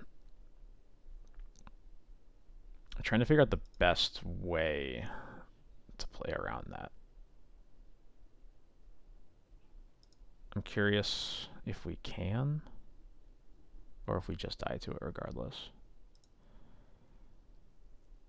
So I guess the way to play around it is we let them untap, and if they try to punishing fire before attacks, then I can give it pro red, and then they punishing fire it again, and then I ephemerate. Whereas if I try to ephemerate now and their two cards are punishing fire, then we just lose. So I think I just let them untap.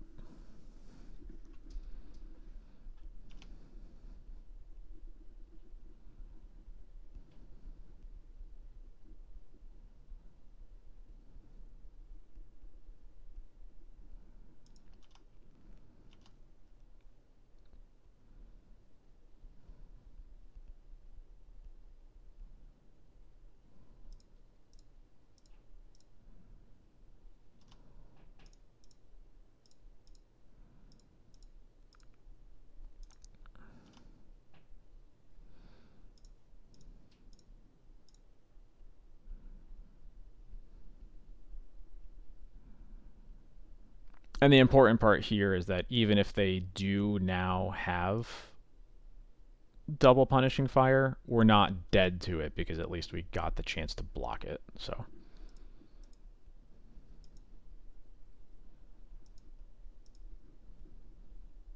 yeah, I'm not sure about this zombie attack either.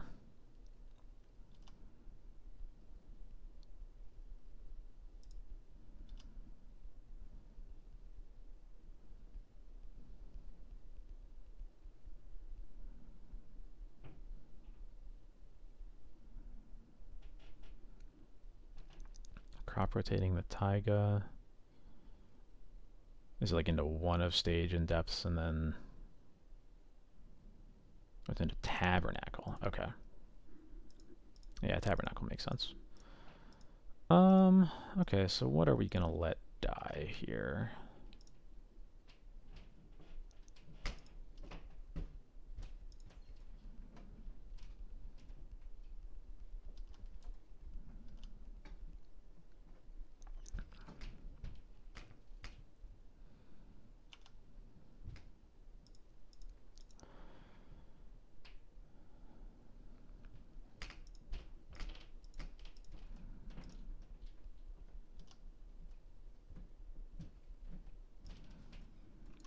Yeah, so let's put these on the stack.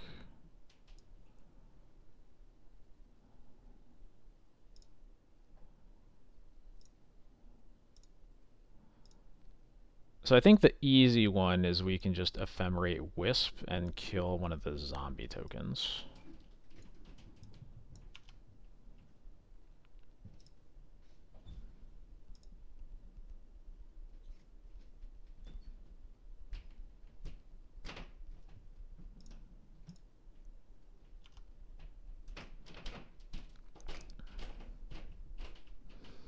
So then we don't have to worry about Flicker Wisp. We go to the next one, Stoneforge.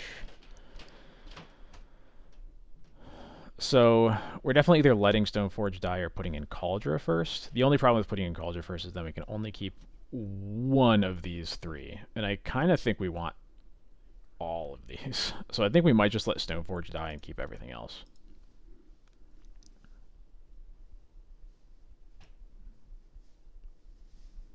Although I guess with Cauldra, maybe we could keep...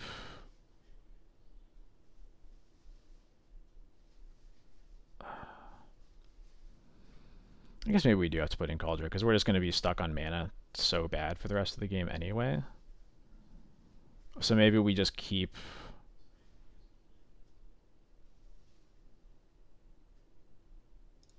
Yeah, okay, we'll put in Cauldra. Because we got to end this game quick without lands in play anyway. So we let Stoneforge die, and that's just a question of which of these do we keep. I'm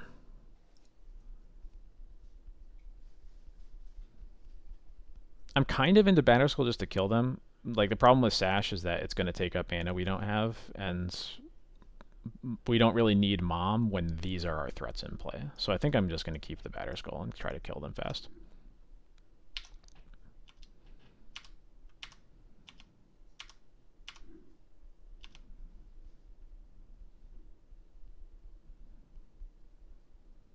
Yeah, I see that was a line for sure. Well, this changes things, so I'm just going to get rid of this Tabernacle. I guess I'll wait until they have to pay for their zombies.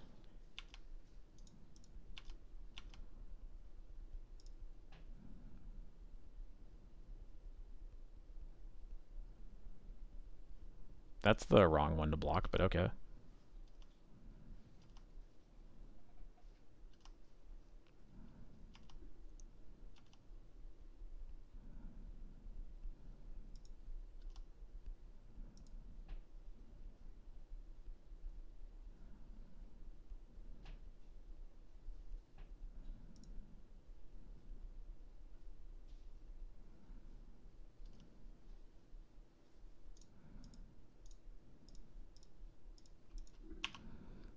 Oh yeah, I should wait till they're on step. Yeah, I don't know why I fired it off that fast, especially once it was already tapped. That was dumb. So I am a fool if they just draw a life from the loam, which this gamble might be a life from the loam. It is. Well, I guess it's not a life from the loam until next turn.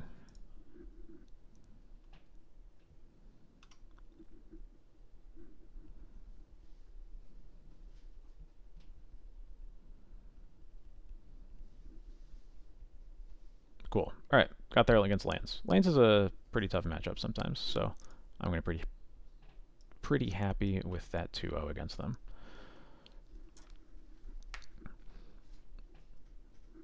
Okay, cool. That league actually went pretty quick, relatively speaking. So I'm gonna go take my usual break before the second one, stretch my legs, get some more water. Stay hydrated, gamers, and I'll catch you back here. I'll be back here probably at 10 o'clock. See you in a little bit.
Hey, what up? I'm back. Let's go again.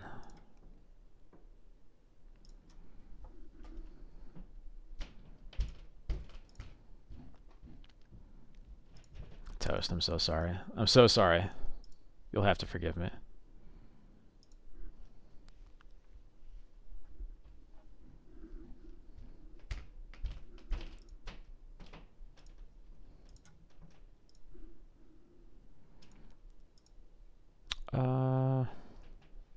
This hand's pretty awkward.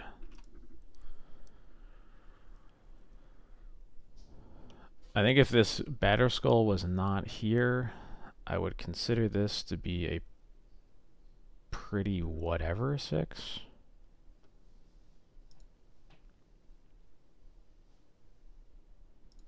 Which means I should probably just mulligan.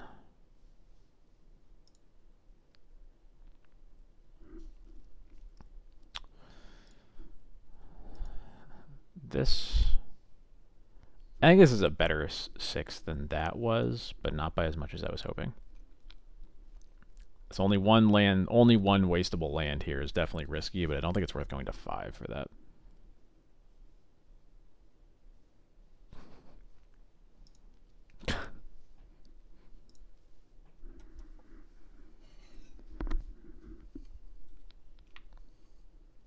Literally. I guess not literally, but, you know. Neurodivergent and a minor by some standards. I'm going to keep this. What am I putting back? The Ephemerate here looks pretty garbage, so we'll go to that. Don't wasteland me. Do not wasteland me, nor should you force this vial. This vial's going to be fine. Vial never did anything wrong.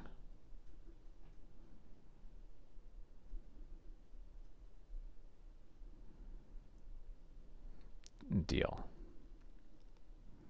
Oh no. What is Katie about to say? I'm scared.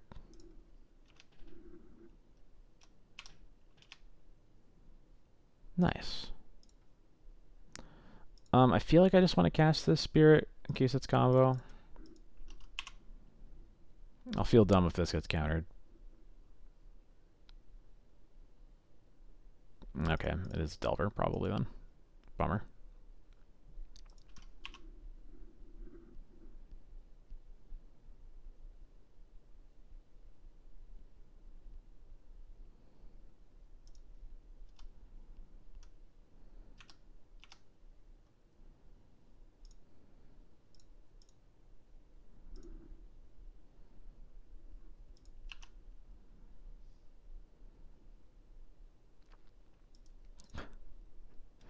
I was trying to remember the context where I said that. Thank you for reminding me.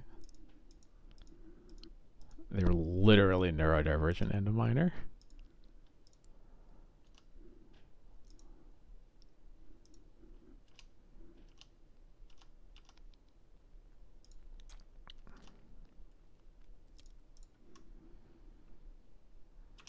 Let's not kill my Stoneforge Mystic. How do we feel about that?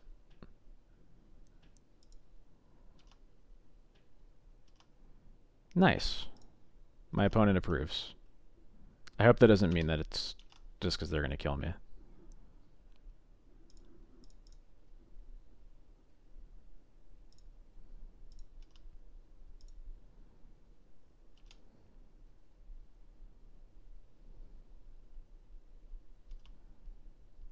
Tropical island, you say? It's just going to be... It's an Ice Fang. I don't care about that.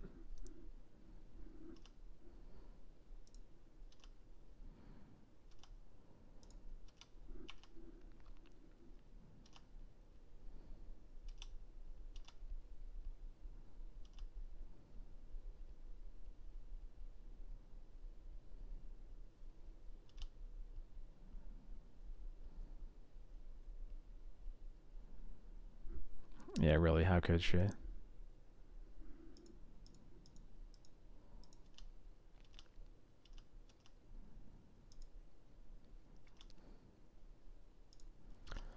What do I want to get here?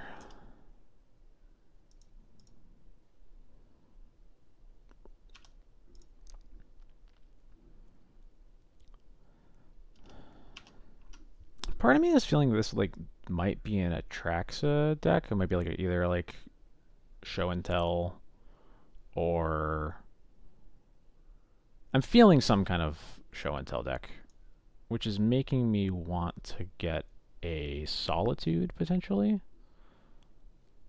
The nice thing is that Lauren means I'm safe from Omniscience. Solitude would protect me from a creature. That's kind of where I'm leaning here.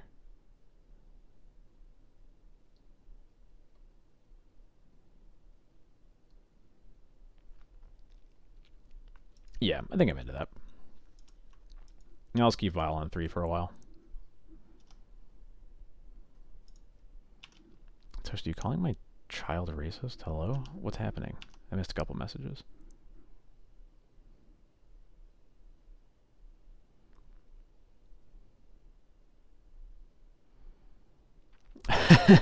Won't keep their hips on top of the water. That's so good.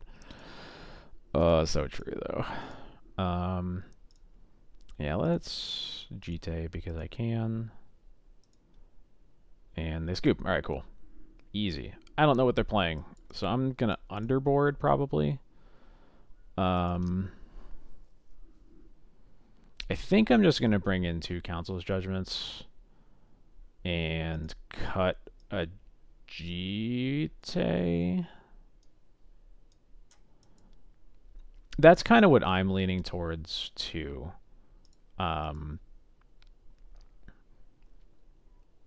Maybe I board in like just the Containment Priest, but I wait on anything else, like wait for confirmation. I don't hate that. And this is not a great Ephemerate matchup, so I think I'm happy to cut those. I guess actually, if we're assuming it's a natural order deck, we actually want GT to control their creatures, so I'll just keep that and cut all the Ephemerates. Maybe I keep 1 Ephemerate over Sash. We'll try that.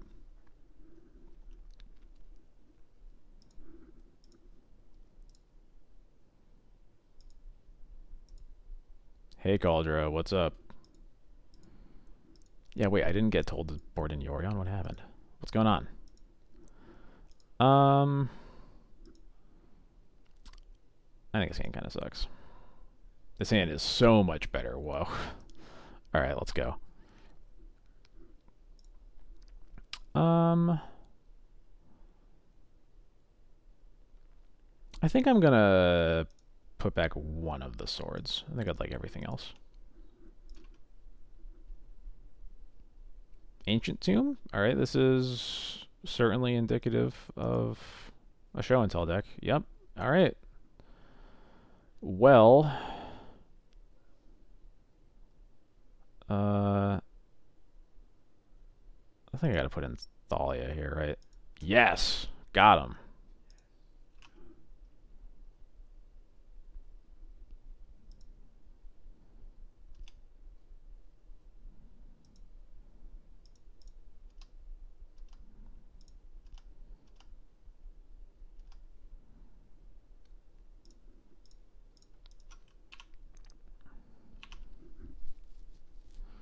Alright.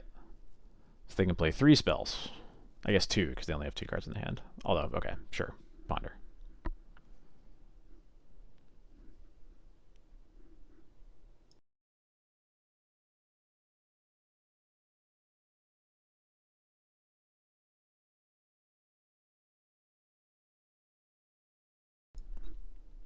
Alright. Atraxa. Oh, there's an Emrakul. Alright. Okay, we're out of here. Okay, we got confirmation. I think the only difference really is we bring in Peacekeeper. That might be it. I just cut the last Ephemerate.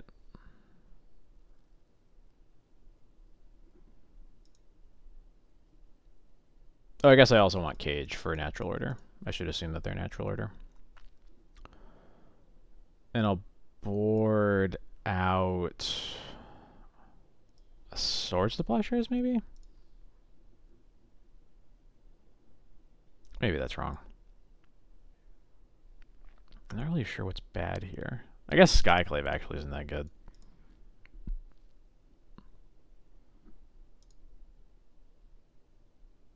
Yeah, I think that's it, actually.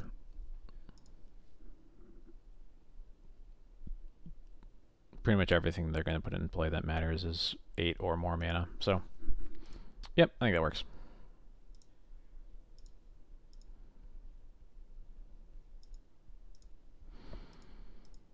Another one-lander. This one would be so good if we had 2 lands.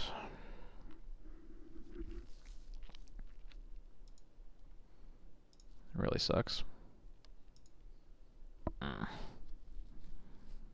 This hand ain't that great either. I don't think we ship this one, but I really don't love it.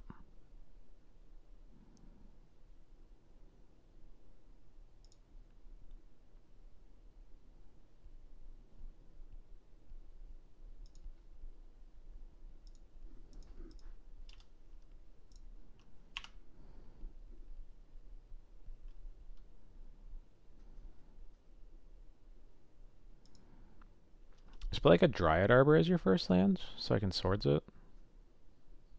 Damn. No turn 1 play is kind of terrifying.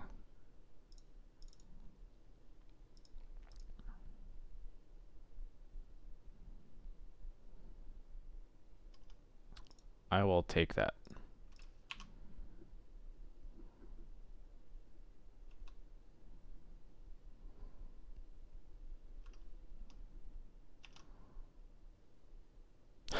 I'll take that too.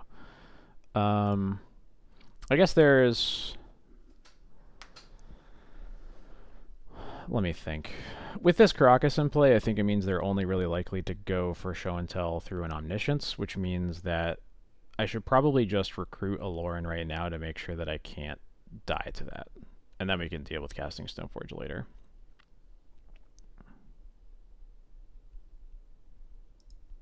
Yeah, that's how I'm feeling.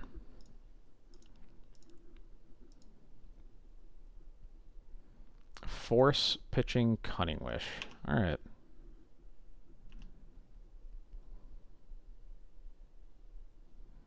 This feels like a hand that just like had it all in their hands, given they didn't have any cantrips. And they were just waiting for the point where they could cast things. But we'll see what happens.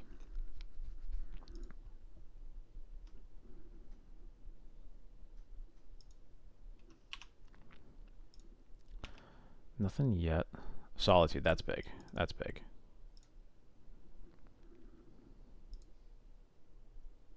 Another Force of Will.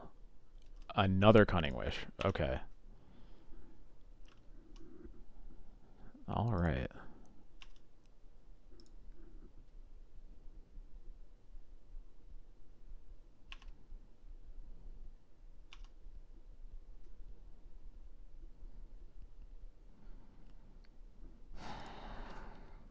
This doesn't feel great.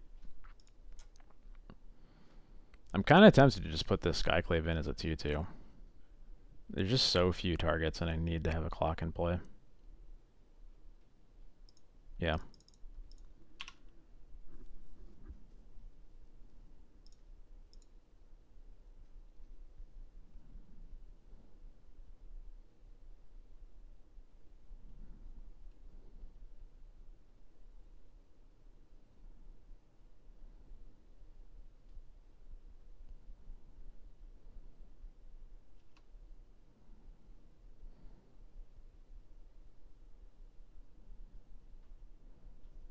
Okay.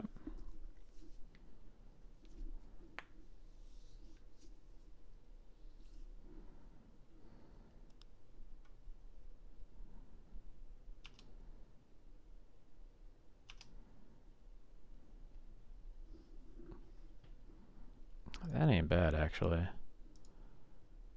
They didn't play a land off the impulse, right? So that's actually kind of big.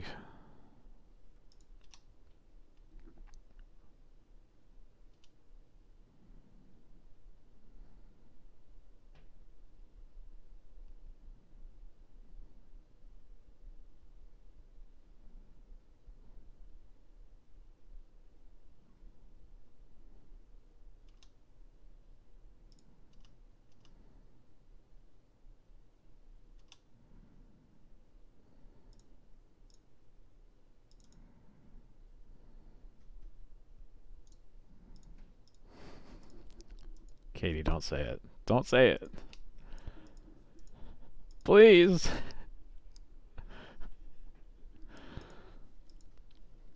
I need to get the hot game day Skyclave that clearly is not it does not have flying more clearly. I think I don't put this Solitude in because any creature they put in can be dealt with by Karakas. So I think they just hope they put in Omni and are just casting one creature, and then I Solitude that.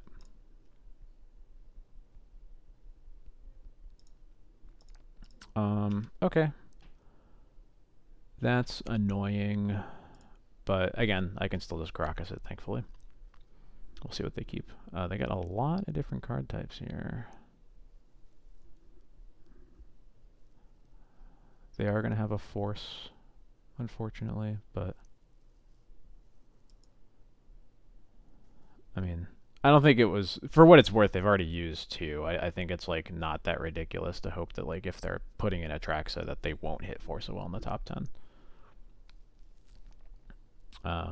But we'll see what they keep. They kept Show and Tell, Ice Fang, Force, Petal, Dress Down. So we can get rid of Ponder, one of the Vistas, and Cunning. They did not keep Cunning Wish. And then what's the one I'm missing here? Show and Tell, Ice Fang, Vista, Force of Will, Low Spell. Okay, no, that's all of them. And they've cast the Petal.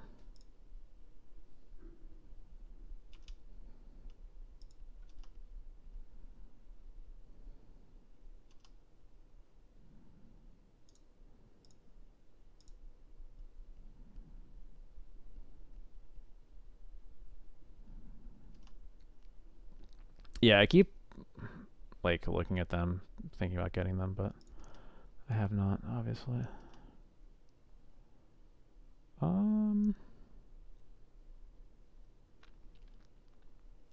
So they have a Show and Tell, but no payoff as, or no, they have the Atraxa in their hand. Never mind. We know about the Atraxa.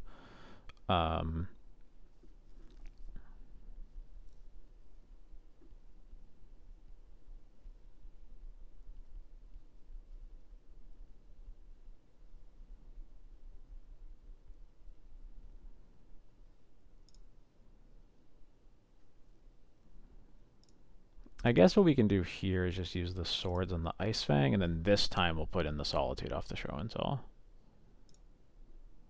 This will at least potentially force something out of their hands. They force pitching the Dress Down. Okay.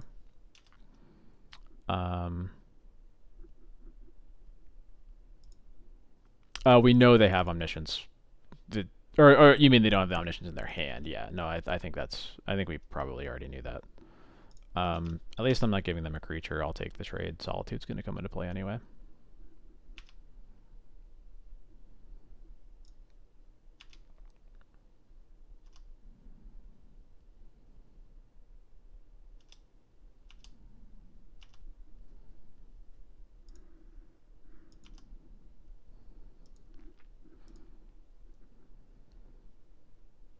There's the Vista.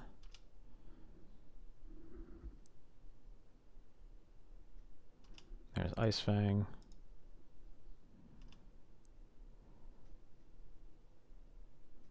Assume this is going to be the Show and Tell for the Atraxa.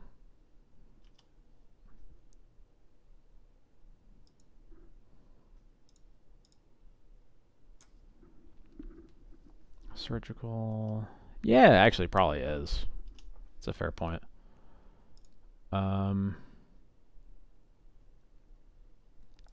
Let's see.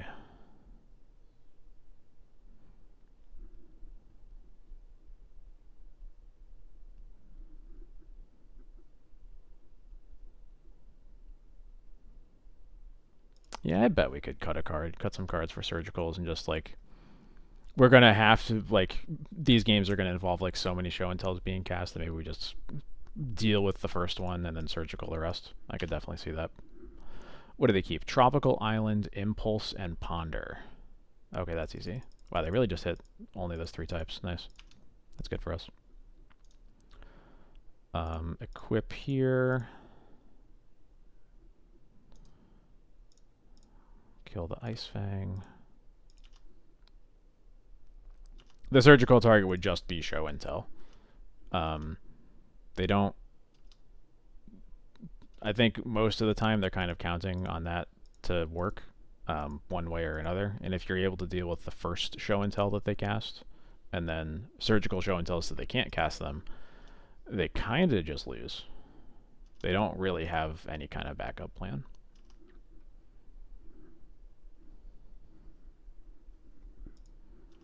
There's the Ponder.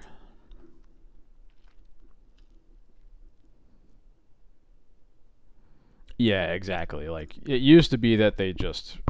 The only show and tell that got cast is one that put in Ponder, or put in Omniscience, or put in an Emrakul when they knew you didn't have an Emrakul answer, and so you just died. But if they're... Yeah, I mean, we've already had 2 show and tells cast this game, and they're gonna need a third, so it definitely changes things.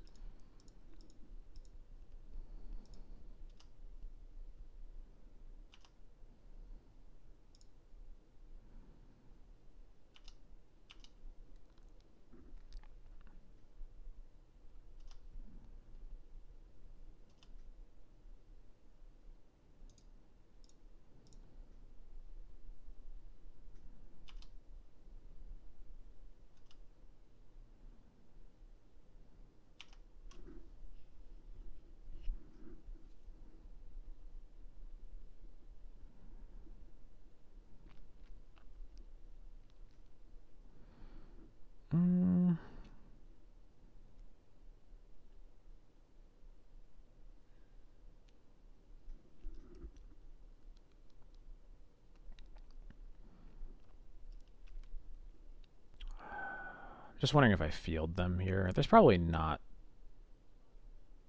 much of a reason to. I think I'm just going to put Yorion in my hand and pass. Oh yeah, they're not going to win with Atraxa. They need a card other than Atraxa to actually win the game because we have Caracas. I think it's a bit tougher for them because their deck is built around assuming that the first Atraxa is enough to like slow the game down to the point where like if they need Omniscience, it's just to like push them over the edge. But like they actually need Omniscience to win. They cannot win without it.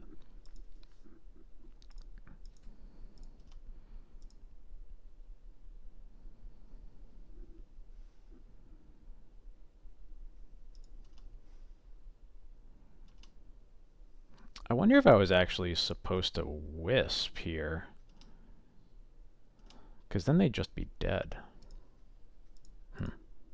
Oh, Recruiter is huge, though. That's really big.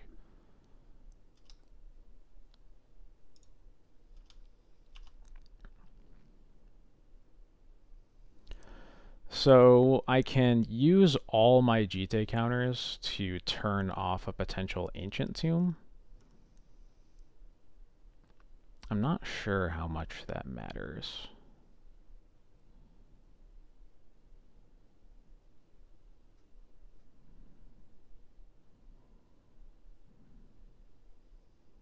I think it's worth trying. It'll be annoying if they have like a bounce spell here, I guess.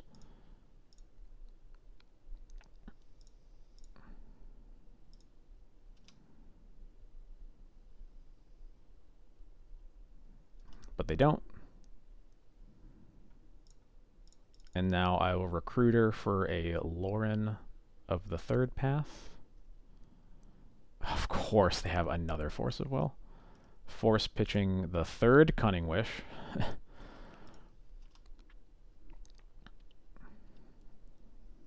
Now fetch lands are turned off. That might matter. We'll see.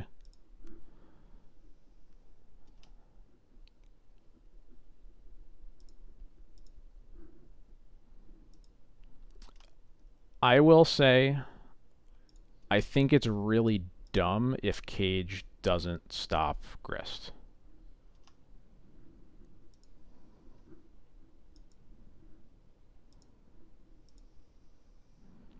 Cast a Ponder and shuffled. There's a Dress Down. Probably just a cantrip Dress Down then.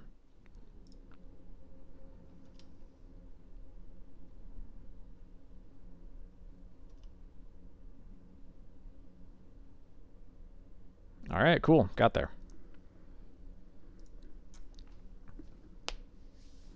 1 through 4 Forcibles.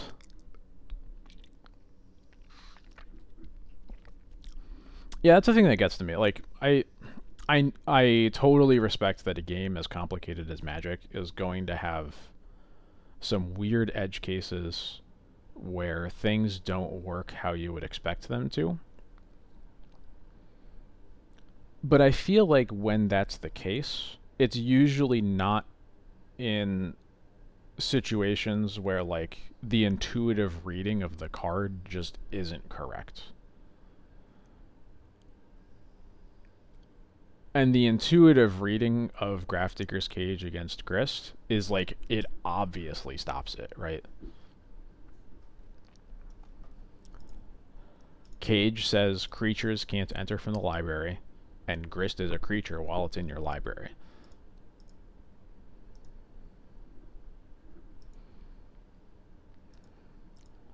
We will mull to 6 for the millionth time today.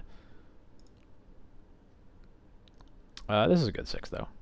I'll keep it. I'm probably going to bottom the field here. Yeah.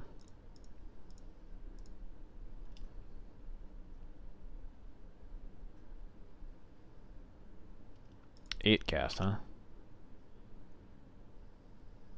What is that? What is this from that has the Mirrored and Besieged watermark? I haven't seen that before.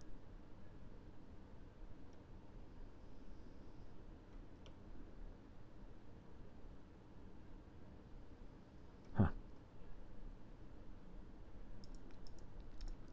Well, thankfully we have Crocus for the Emery. But we're going to be slowed down a bit here. Abagritionist. I love that. That's so good.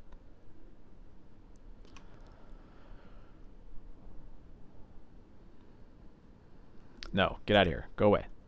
No one asked you.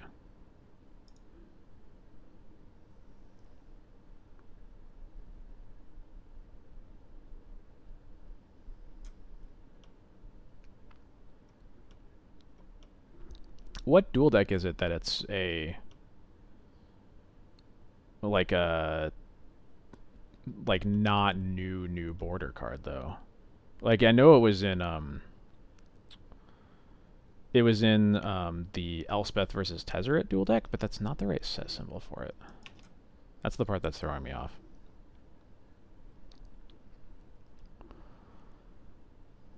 Alright, we're going to cast Spirit here and be sad about their constructs, but then hopefully next turn we're going to recruit for a Lauren, and we're going to Lauren every single turn, and hope that that's good enough. Unless this is a simplification of it that they rendered for Moto, that's also not Elves versus Inventors. I don't think it is.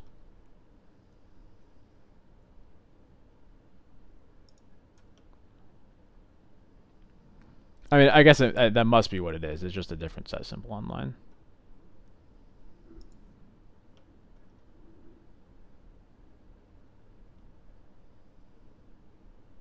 Whoa! They just forgot about Spirit and just cast Thaw Monitor and scooped.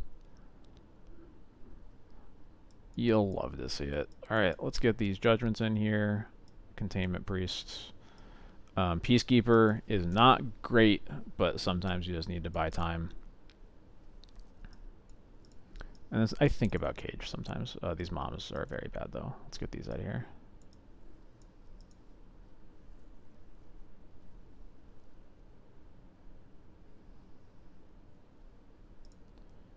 Yeah, there was a lot more game to be played. I think they just scooped because they were embarrassed, which I get. Oh yeah, I like Surgicals against them because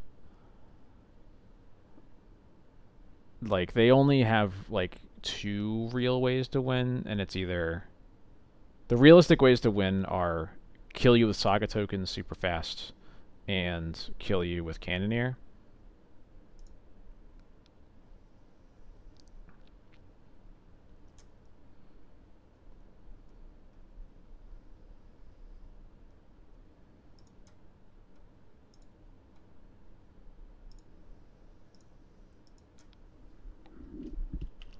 It's not Painter because we saw them mill.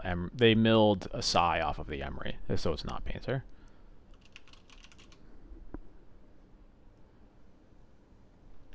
Yeah, so yeah, that must have been elves versus inventors. I'm just confused. Um. Oh yeah, yeah, it is.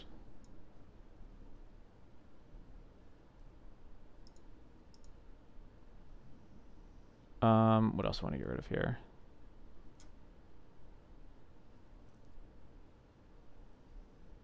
Wait, that's a sorry. Why did I miss that? Sorry, I missed that message. What the heck?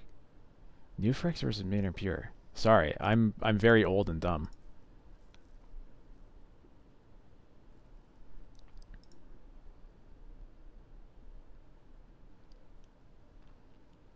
Yeah, I don't think Peacekeeper is very good.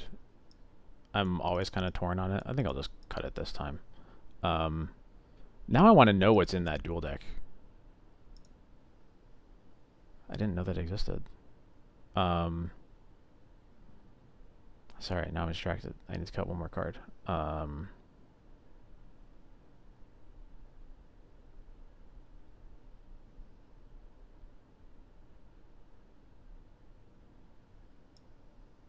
I got Sash.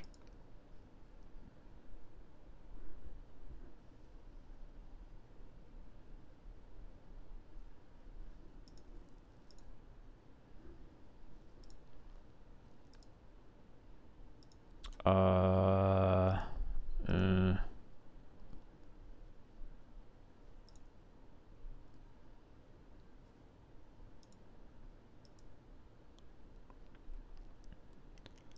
I think this hand is probably too slow on the draw.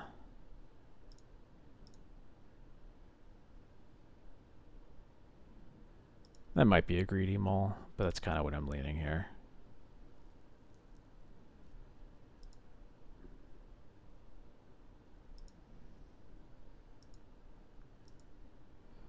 I guess this isn't too bad, though.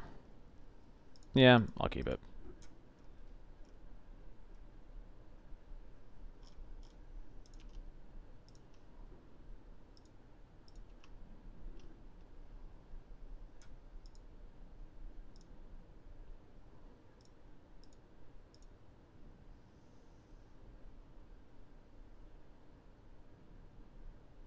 Turn 1 Thoughtcast, huh?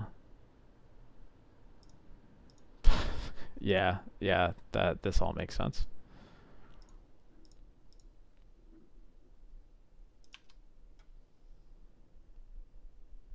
I was hoping to just draw Wastelands, but nope, we did not.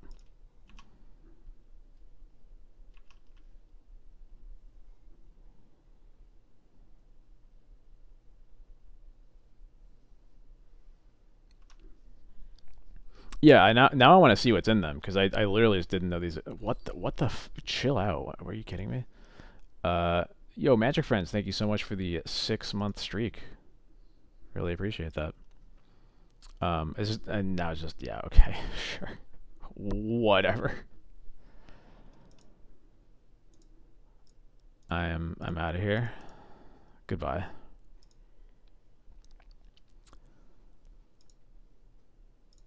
I assume are these on Scryfall? I assume they are.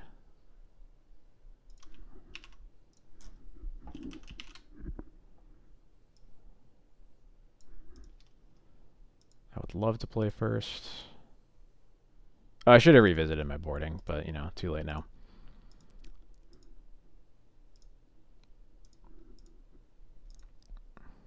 Oh, that sounds sick, actually. Um,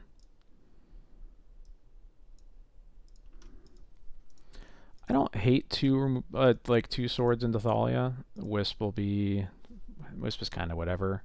But at least Thalia will slow him down a bit. We have Wasteland for Saga. I wish we had more than 2 lands here, but I think I otherwise like it.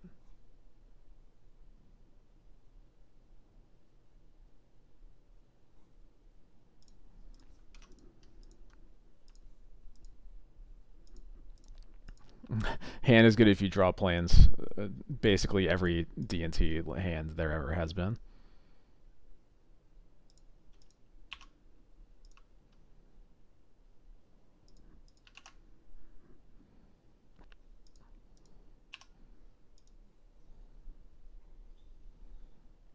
Deal. Planes, Stoneforge, planes. I would love to see that. Alright. What's the set code for this set? I guess I can see it. I can't see it there. It just shows the artist.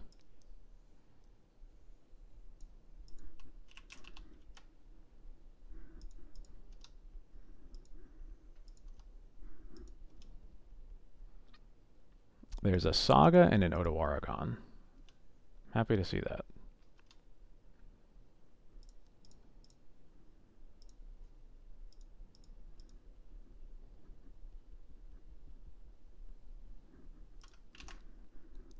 Alright, TD2. Let me look at this.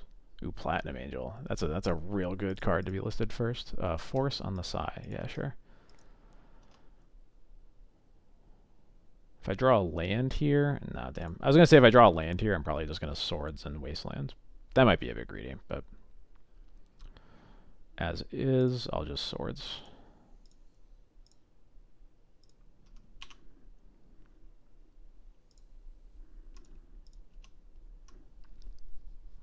Maybe, yeah, I guess maybe Thalia Pitch was fine.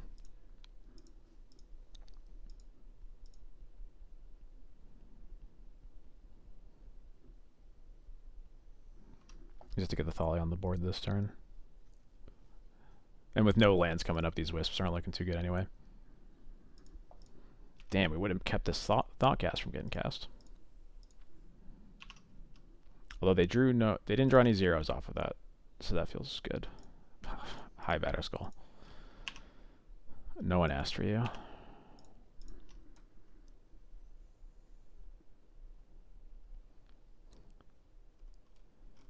Alright. I'm going to skip past the artifact deck. Let's look at this. Oh.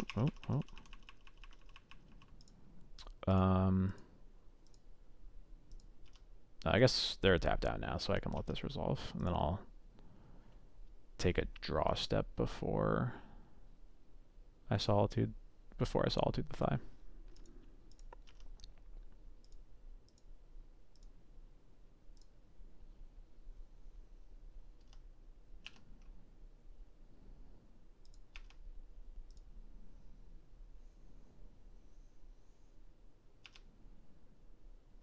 Recruiter. I would really like to pitch a Wisp over a Recruiter, so I'll do that now.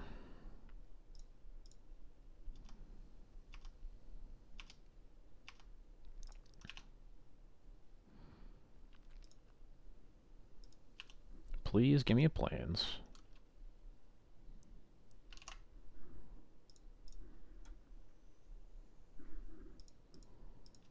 I don't like that at all.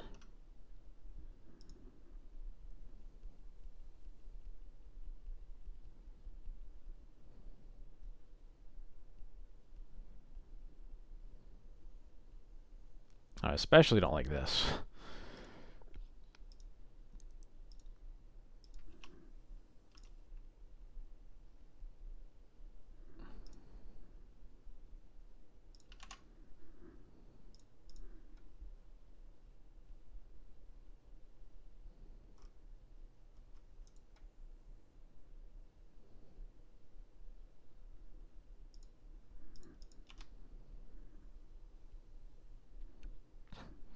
I guess.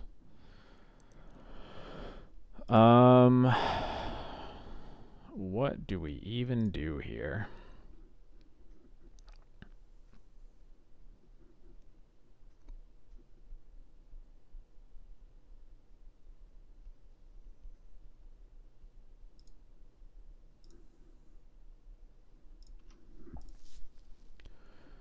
We almost certainly just cry.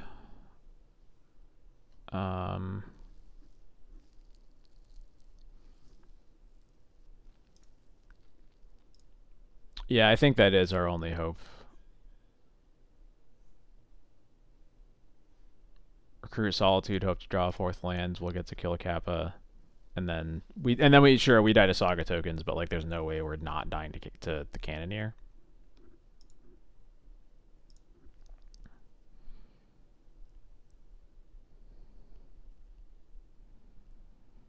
It's just that like if we don't go towards killing the Cannoneer, we basically die to it in a similar amount of turns. And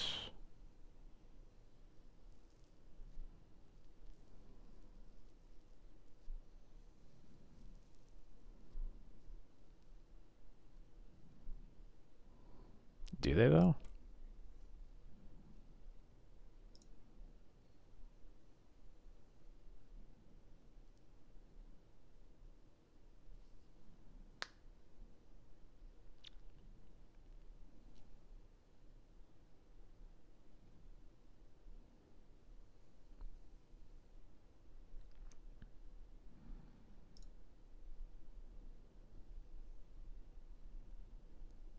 Okay, yeah, I guess that's fair. I guess,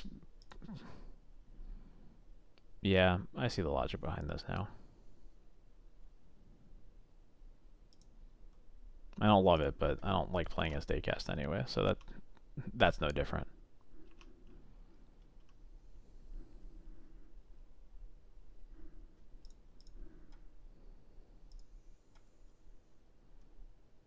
Yo, Phyrexian Plague Lord is a mythic in this deck? That's sick. Please tell me that there's... Wait, is there really not a Phyrexian Crusader in this deck? That's a bummer.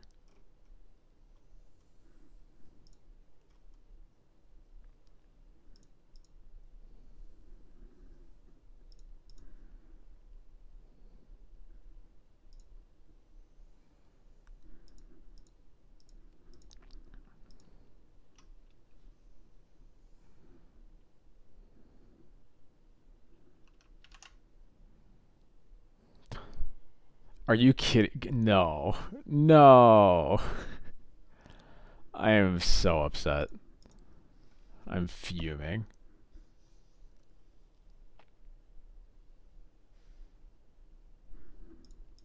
Yeah, yeah, yeah. You're a stupid turtle or whatever. I get it.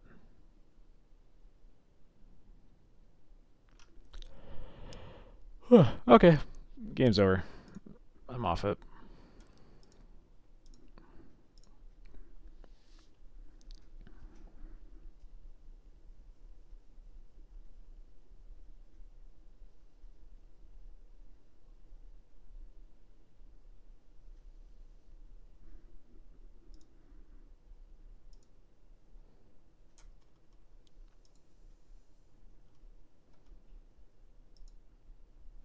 No, the more I think about it, the more I think you're right. It feels bad no matter what, but that does give us more outs.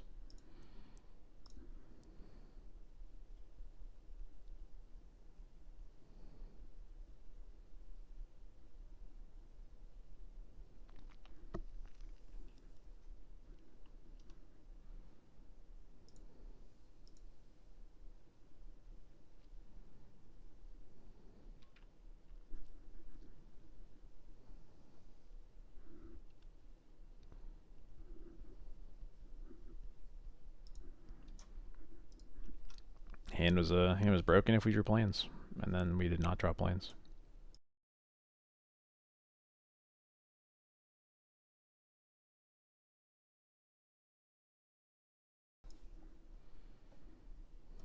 All right, mulliganing the queue. Let's go.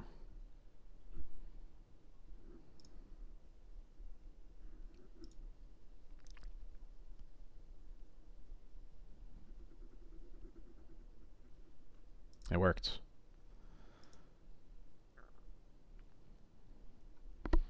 Playing against Aluris Avatar. Hell yeah, I'm into this hand. Let's go. I heard Neo was a great draft set, right? I just don't really draft. I kind of want to. It's just hard to find the time.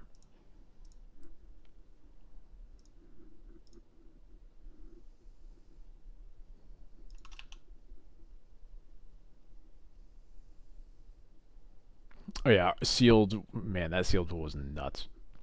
Just had like 5 on color rares, including 2 of the white mythic dragon.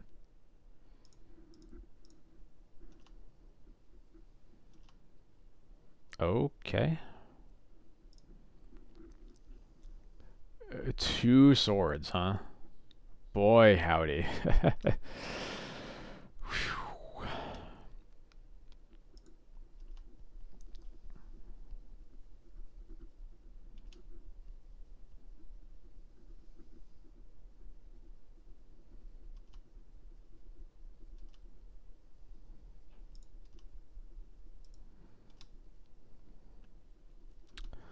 Yeah, there are 0 cards over there.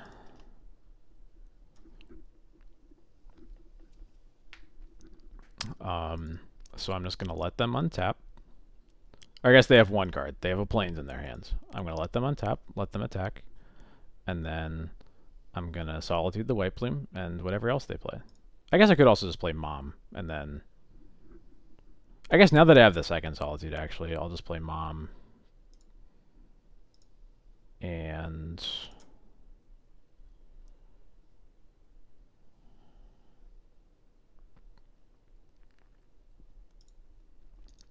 And I'll get rid of this... I'll get rid of this White Plume now in case they top deck, like, exactly touch, I think.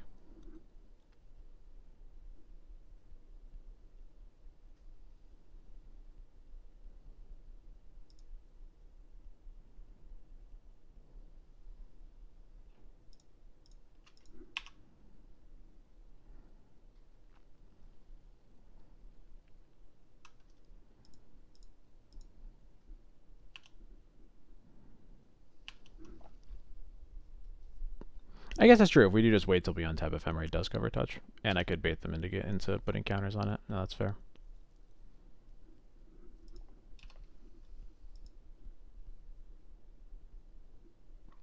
2 on the bottom. And there's the plains. Sure.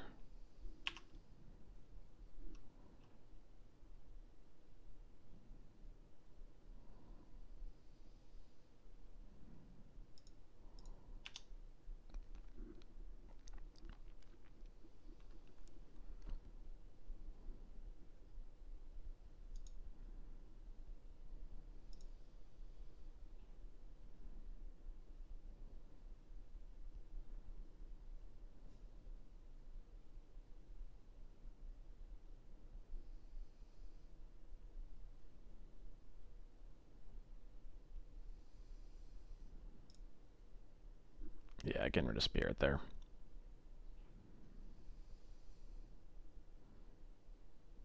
Focus attack on the trigger first. Doesn't matter because they have no cards in hand anyway, but can do it. Can do it properly.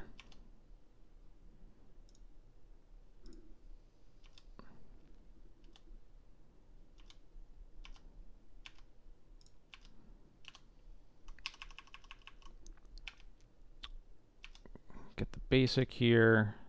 Yeah, so I think the first Solitude we just really didn't need to cast at all. So we should be even way more ahead than we are, but like we're in a very good spot. This top deck another White Plume.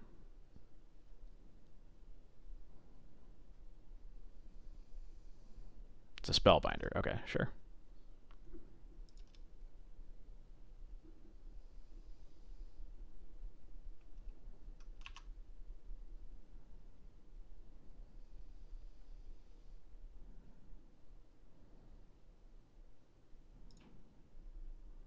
It doesn't really matter. I'm scrying either way, so. Yeah, let's bottom both of these.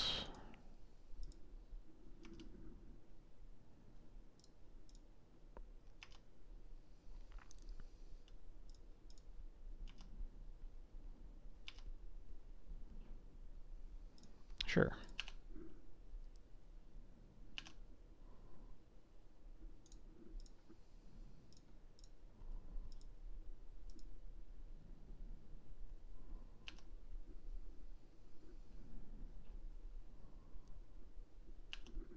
Deal. Resolves.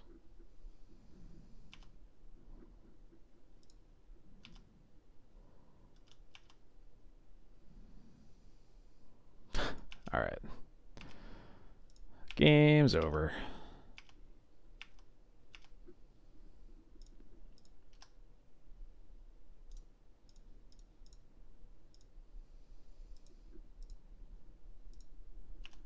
Why are you... Why are you floating mana? You have no cards in hand.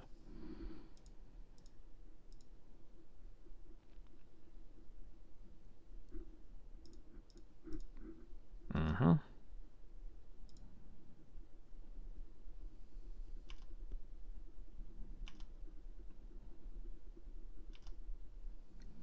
Very rude of them to top deck another one, but we're still good, because now we can Swords the Dungeoneer.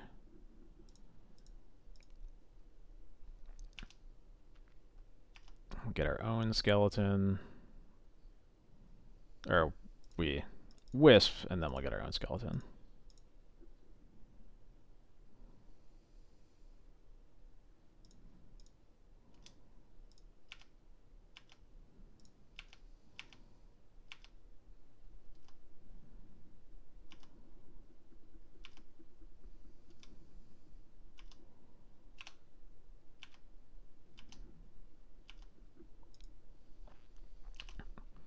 And if they top deck another initiative creature, that would be very rude of them.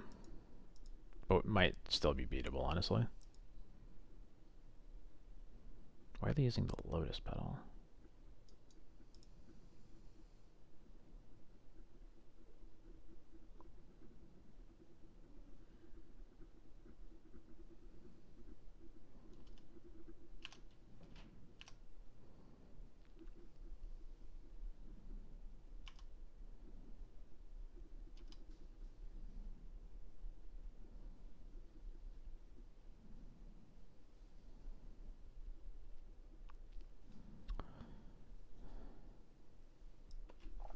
I like both of these.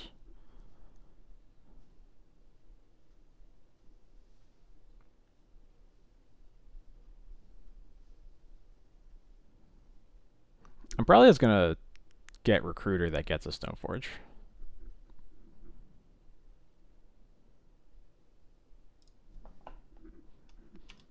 Probably just shouldn't sweat it too much.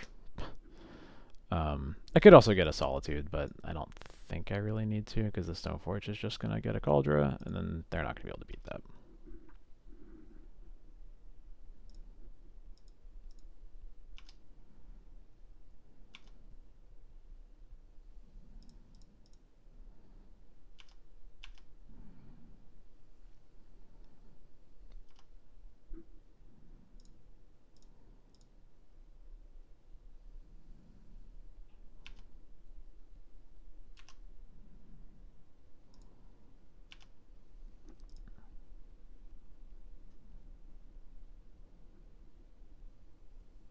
Mm-hmm.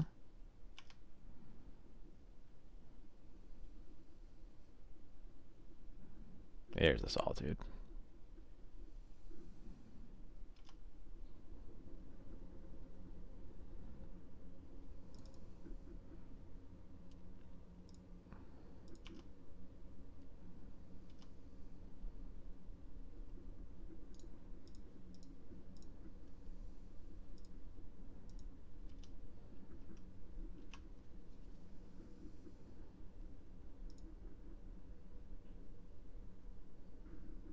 There we go. All right.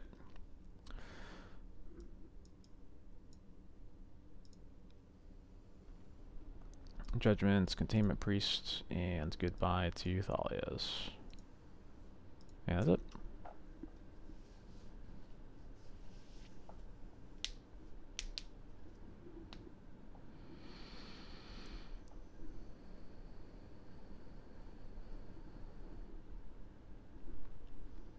Yeah, right? I'm surprised they didn't just make me go to combat.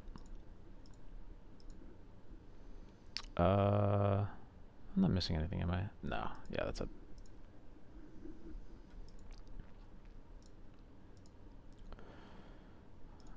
This hand is bad.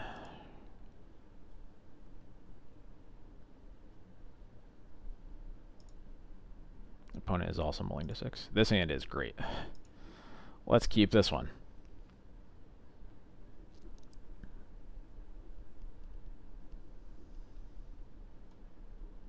Keep this and bottom the spirit.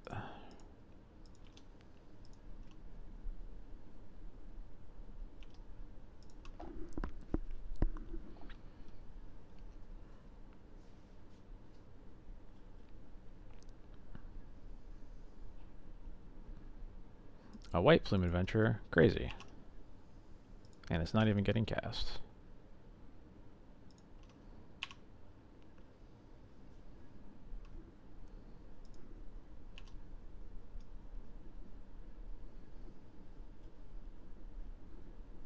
There it is.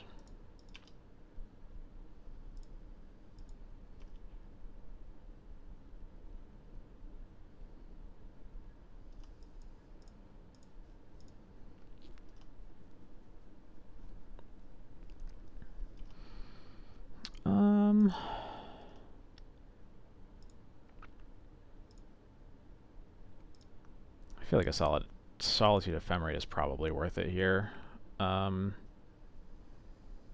They could also obviously have Solitude of their own, but I think if I make them use their own Solitude into casting a Stoneforge, then I'm probably pretty happy with that, because the White Plume is still going to be out of play. This City of Traders also makes their upcoming sequencing pretty awkward, and I think I'd like to put the pressure on them.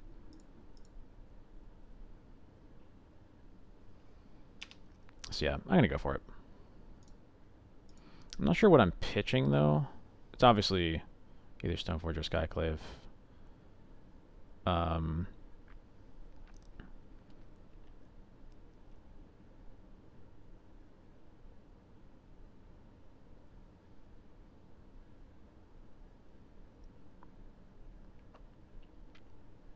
I think I pitch the Stoneforge. Because we already have another one, and yeah, I'm shipping. Yeah, let's do this.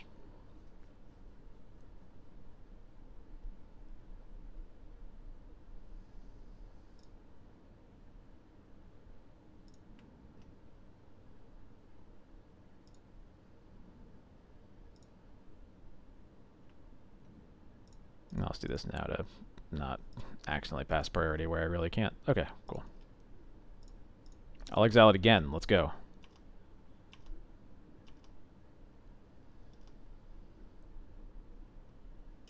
I decline. Fieldy run. Okay.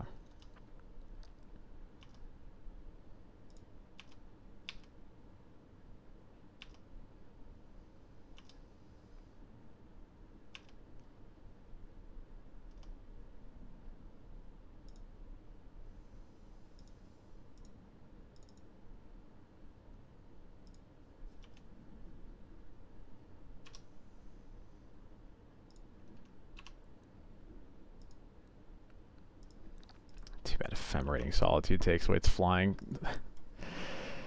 Yeah. Yeah. It didn't seem like they were F6 there, so I think if they had removal, they would have used it.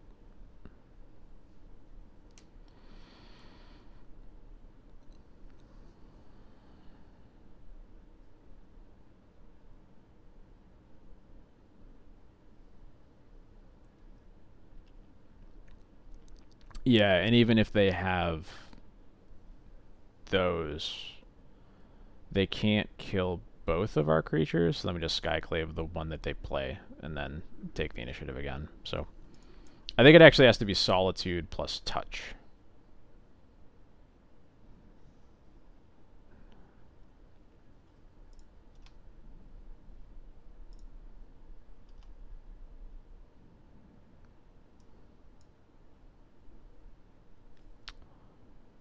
Well, I want both of those.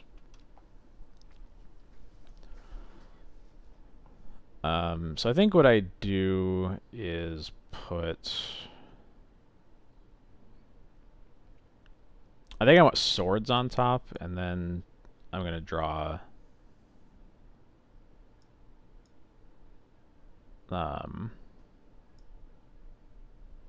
Well, we can only get one of them if we skyclave the touch after combat, unless we want to decline to search with Stoneforge, I guess. Which maybe we do. Maybe that's honestly worth it.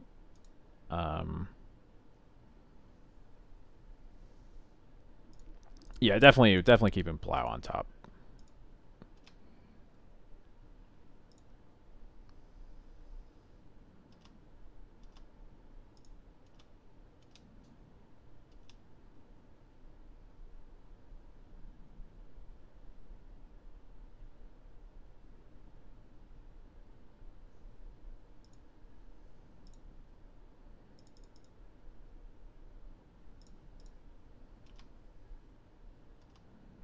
And now I think I just decline. Cauldra is what's important. Maybe I still get it? I don't know. The other equipment just don't really matter that much in the way that like this game is going.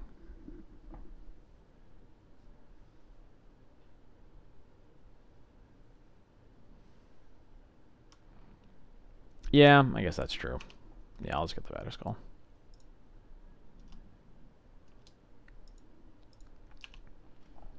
These games are weird that we're playing like I feel like my record against initiative has been like this pretty consistently lately, so I'm not, but like I haven't had like this kind of embarrassment of riches against initiative quite like this before. So it feels very different. Oh, they're putting counters on too? Oh my god.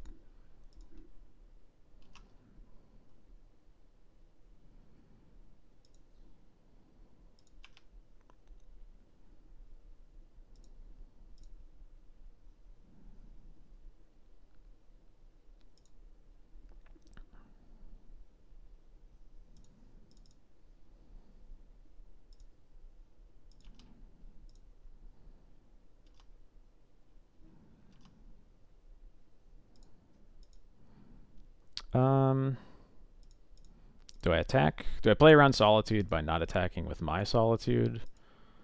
Or do I assume that they probably still haven't drawn one? I'm not sure.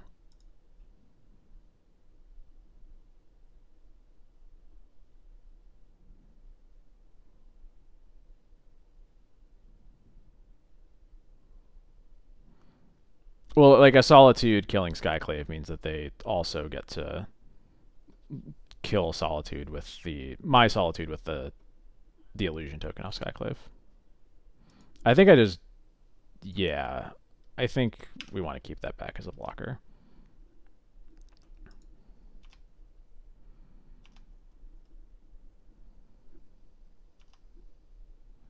Yeah, they did go left, so. Oops, I have to actually go to main phase.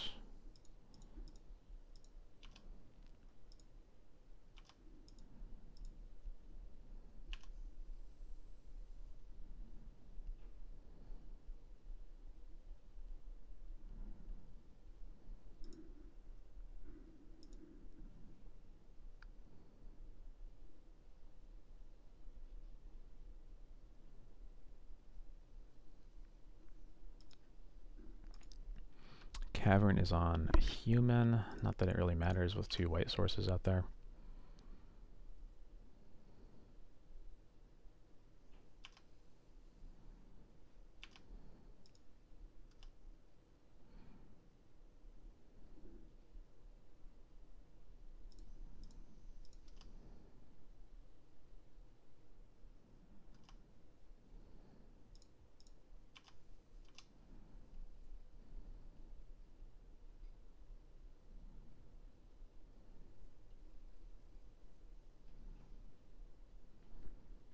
Yeah, I guess.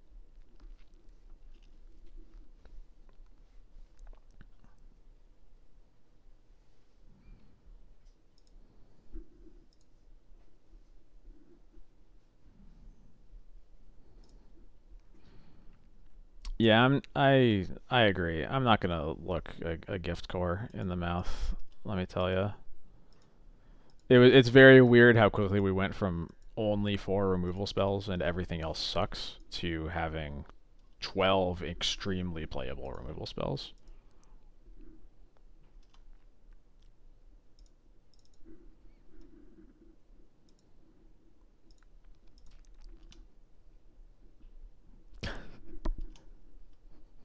You're really not gonna let that go, are you? Katie, you cursed him. All right, yeah, that was easy. See ya. Now you know what it feels like.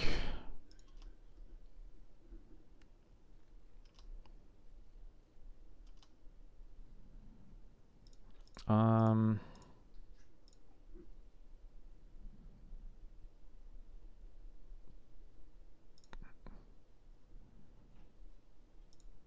yeah, this is all fine. Yeah, you can Skyclave the, or you can Solitude the Skyclave, get a token if you want. I assume that's what they're gonna do. Yeah.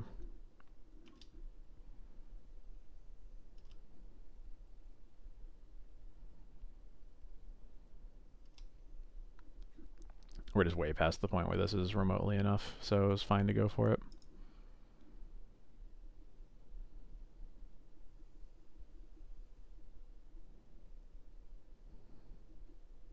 Mm-hmm. I will simply go to 35 life.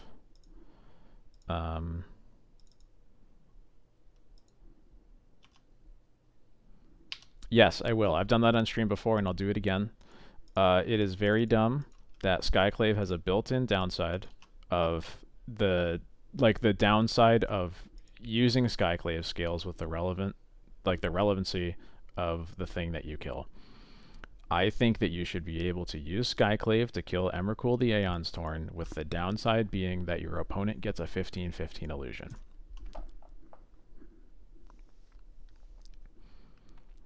That is the only part of Skyclave that I will complain about.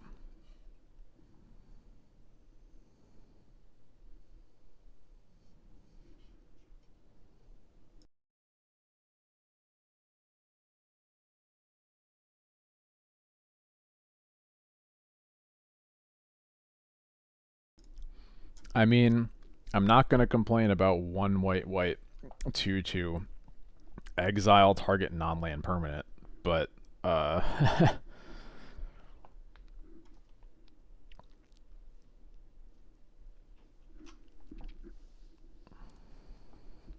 think that'd be a little bit much.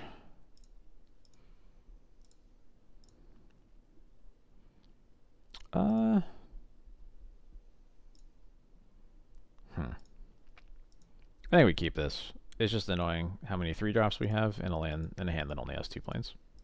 But at least it's 2 planes, so like we have time to draw another lands without getting wastelanded along the way. No down. Nothing is worth playing Luminarch Aspirant. I literally beat Phil earlier today. We can't play Luminarch Aspirant.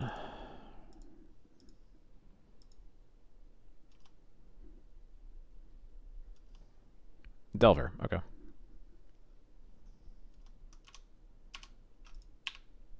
Maybe should have been more aware of that and just waited a turn, but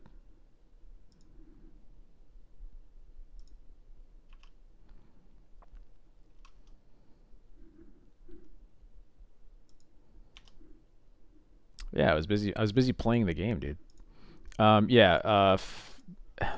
Phil does not currently play Luminarch Aspirant because he doesn't play Death and Taxes, but like a big reason that he wow, okay. That he doesn't really play it anymore is that like he just got upset that people were saying that Luminarch Aspirant was bad when he was saying that it was good, except for that part where nobody else the card literally never put up results, and like there's like a whole backstory and like the D&T Discord of like setting up a special channel for people to gush about Luminarch Aspirant all they wanted, so that they didn't have to bother all the people who knew that it sucked. And boy howdy, did it somehow just turn into a whole thing. And yeah.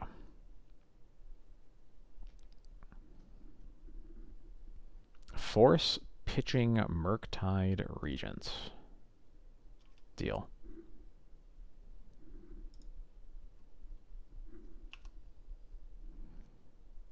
Yeah, just like play the card and do well with it. I don't think I solitude this, right?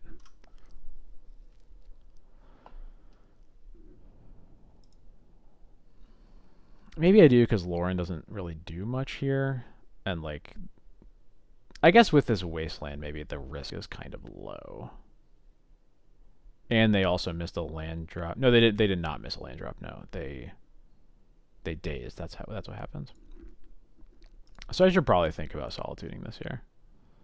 I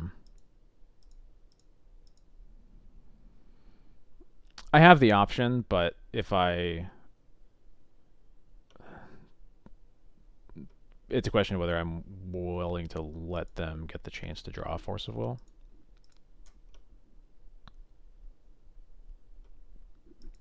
I'm just afraid. Maybe I'm just like too afraid of what they could copy, because I won't know what they copy when I have to solitude is my concern, which is making me think like if I'm afraid of that, do I just solitude it now?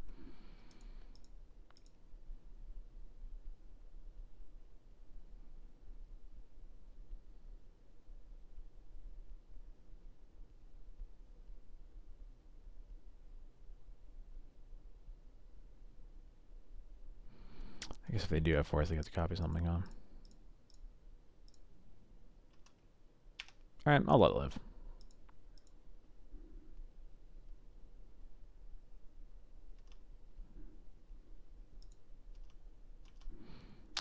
He does. Yeah, he does not stream. He only makes videos.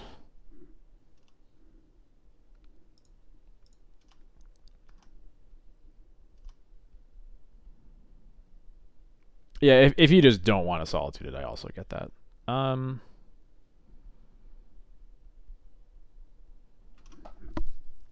hmm. I don't hate wisping it. Just wisp it, keep wasteland up. I don't want to use the wastelands, but I don't hate doing that. It takes a bit of pressure off. They don't have any like ponders or anything, or they would have cast them. They might be trying to EI next turn. Yeah, I'll wisp it. I don't think this wisp is going to be doing a whole lot anyway, so.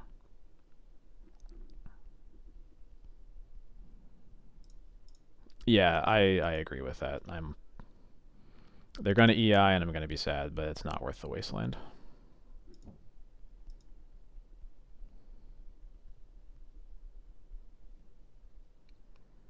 Sure.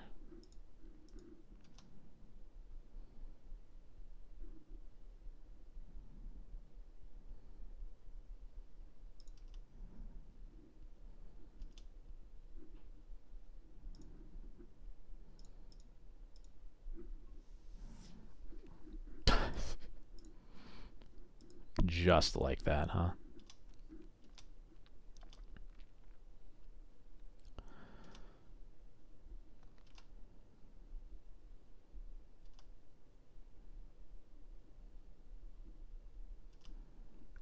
They just doubling a ponder. I'm pretty fine with that, I think.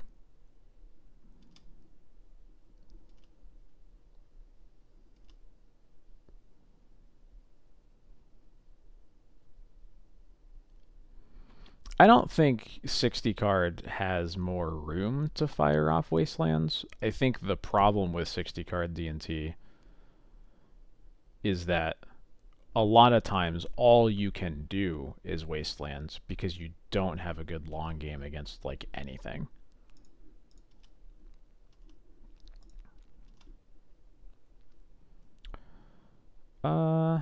Having this recruiter here makes me more interested in solituding. But yeah, I guess I don't know. I'm really not sure how to play against this card quite yet.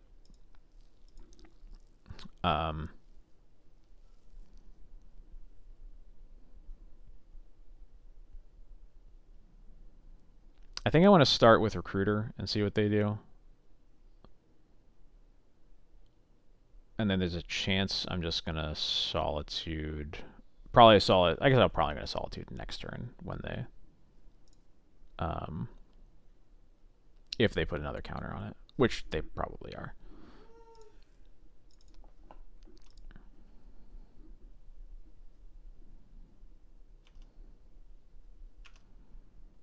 I think I just want another Solitude, honestly, because I have to be worried about dying to a Murktide soon.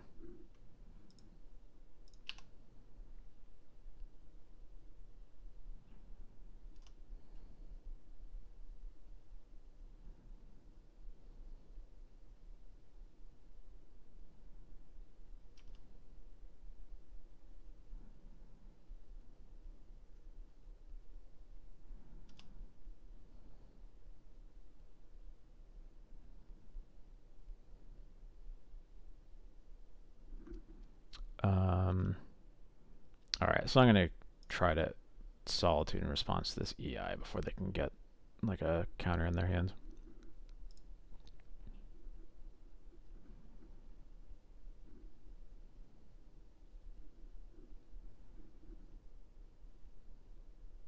Is it going to be double days?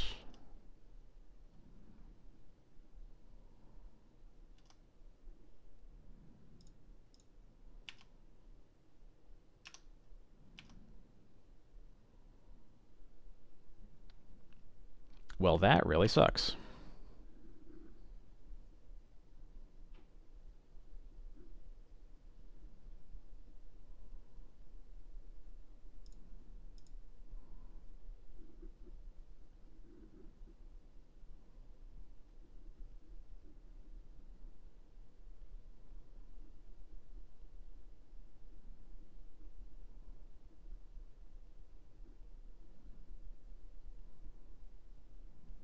Oh yeah, I exiled a Pyroblast. That's pretty nice.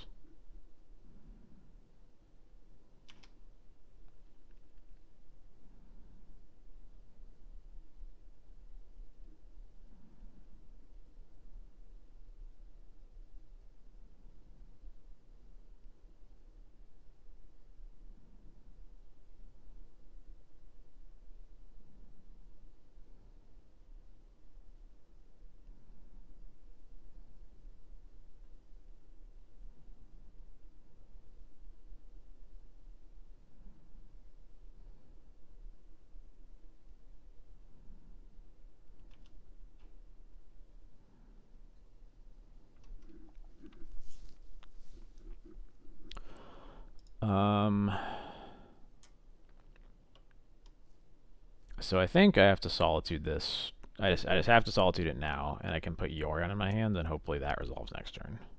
And if it doesn't, Sash might be okay, but obviously, they're getting close to just Murktiding us also.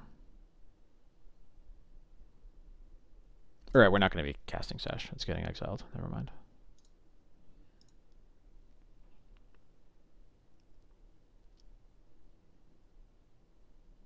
Yeah. Yeah, this game has felt pretty rough. I probably could have done a lot better / different.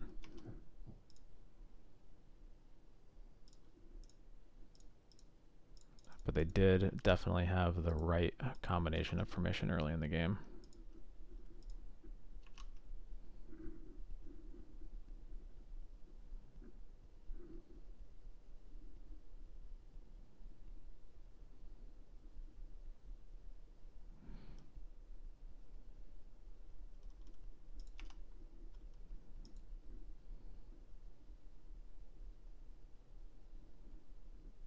Yep, there is Murktide. Let's draw a land. Have them not have any counterspells. That's not what I wanted.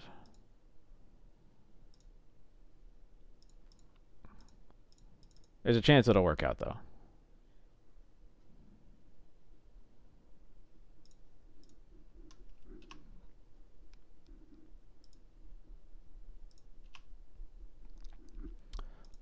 When I'm not in the middle of a dumb, stressful... Okay, we're just getting bolted easy. Okay. Someone mentioned the percentage of games that you have Vile in play. I want to address that. Because I know that there are a lot of people who tend to look at that as a reason for why not to play 80 cards in Death and Taxes, and there's a number of reasons why that's not a good reason to not play this deck. A lot of this is just going to be regurgitating things that XJ Cloud has said a lot before, but Aether Vial is absolutely the best card in your deck. I mean, I don't know if I can even say that anymore. It is incredibly good. It synergizes with the deck so well. Most of your best openers are going to involve Aether Vial. The thing is, Aether Vial stays in play a lot worse than it ever has before, both because there's a lot of artifact hate thanks to the fact that Urza Saga exists. Prismatic Ending comes out of basically every white deck that's not you. Basically every green deck plays Force of Vigor. Like, you go down the line, there's just like so many ways that Vial is not nearly as safe in play as it used to be like many years ago. So it just kind of it is incredibly good in the openers that you have it, but it's not something that you can super rely on. And that's why, like, the fact that you don't see it as often technically in 80 cards just doesn't matter that much, especially considering every other part of your deck being so much better. You get room for all of the Solitudes, all the Recruiters. Like, I think the big problem with 60 card D&T is that it's incredibly hard to find room for Solitude, which is one of the best cards for sure.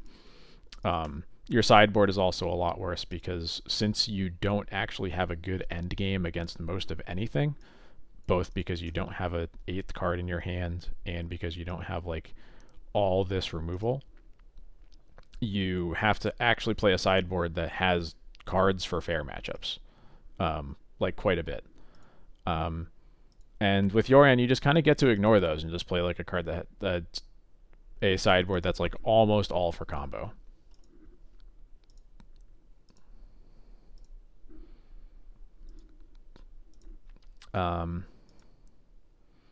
Yeah, I'm fine with this hand. This hand's good.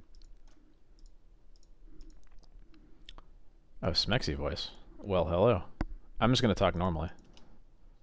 That works for some people, at least.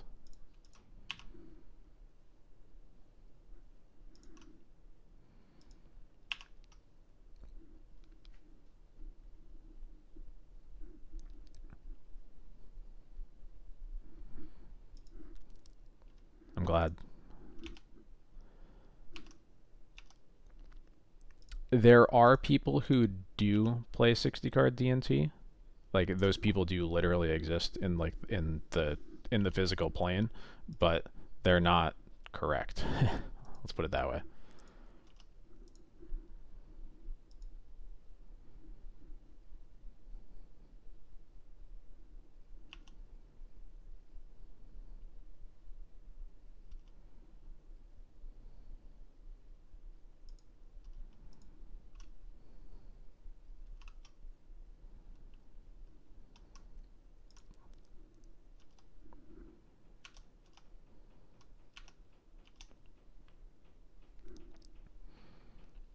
Yeah, and thank you for having the math on that, because like it is also important to know, like, obviously, yes, you are going to have Vial in your opener less when you have more cards in your deck, but I think a lot of people just like think that thought, don't actually do the math behind it, and assume that that's really bad.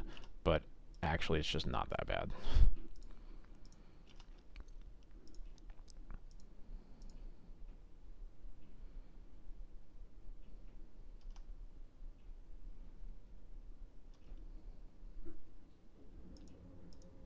Thank you for your service.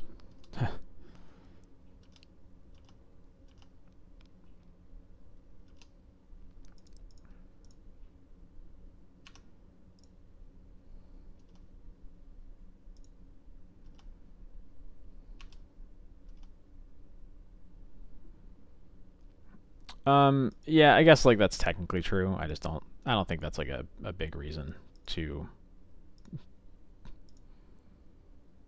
I think if I don't know. I don't think like worrying about multiples of any cards in your hand really don't matter. That really doesn't matter that much. All right, we have a plethora of options here.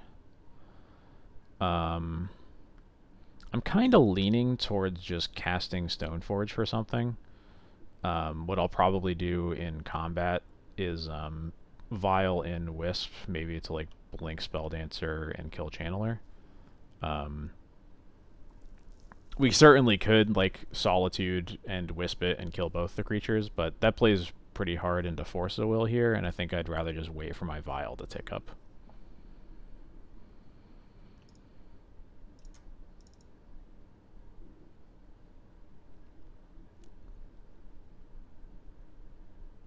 Although they did just force this, so maybe now I go for it.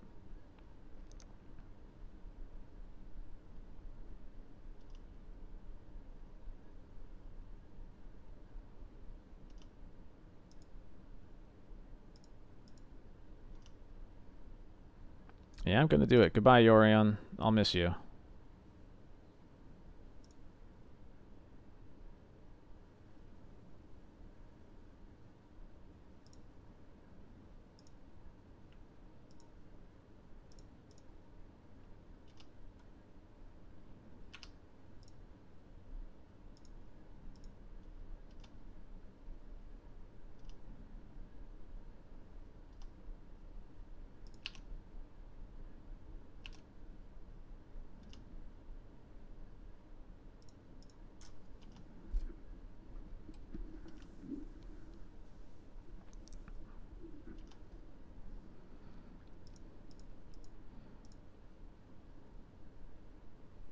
Bummer. That's not a very commonly played card anymore. Yeah, drawing Vial is just basically always good. Yeah, that's like definitely a misconception that like Vial is a bad top deck. It obviously doesn't have like a lot of immediate impact, but alright, well goodbye, Murktide. You only have one card in hand, so we're good here. I'll keep this on 3.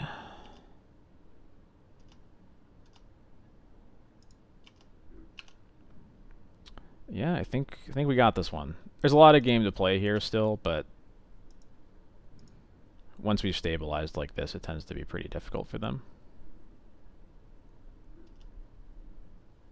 Oh, we already used Yorion. That's why I didn't tick up. Otherwise, I was going to.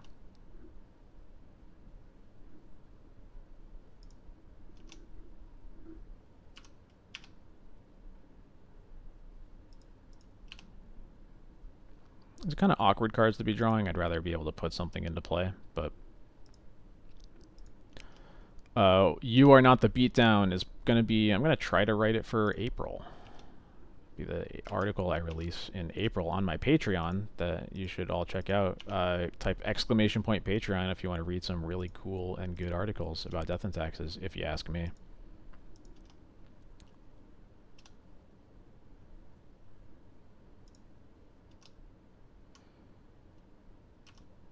I'm going to keep this on 3 at least for a little bit. I'm probably going to take it up to 5 eventually, but we'll see.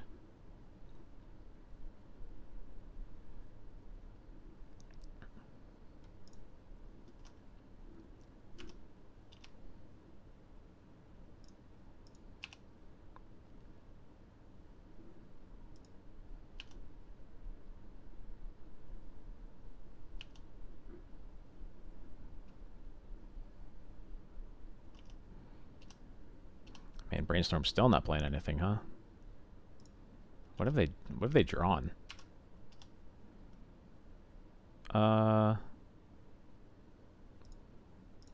Wasteland's not bad because it means we can tag their Mystic Sanctuary.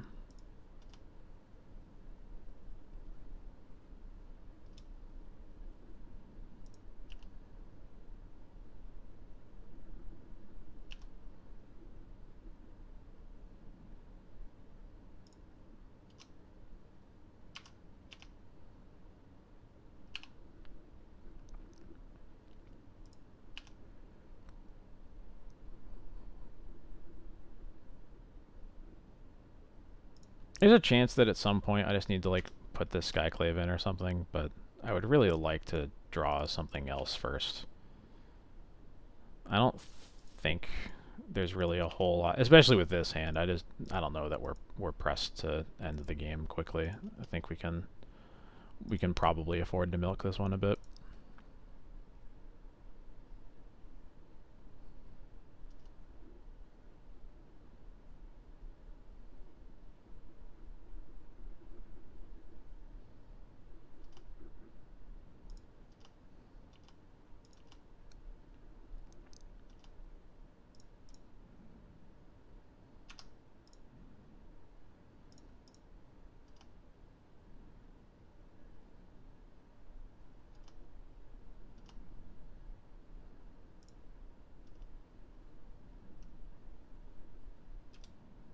I'm going to tick up now. Of course, as soon as I draw Recruiter of the Guard.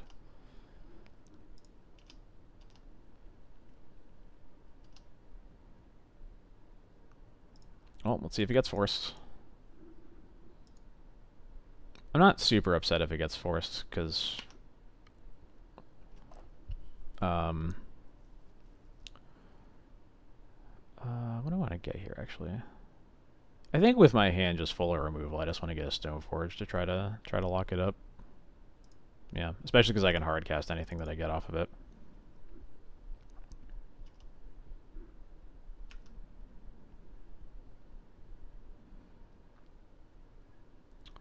I don't think I need Sash. Although it is a good use of all of my mana that I'm going to keep having. So maybe that's a good enough reason. It also means that, like, they can basically only cast a one more Murktide.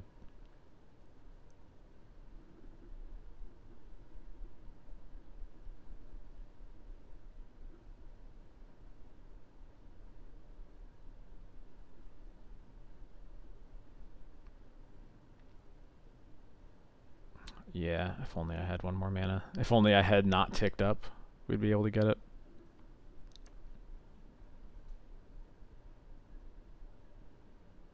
I think I'm fine with Sash, though.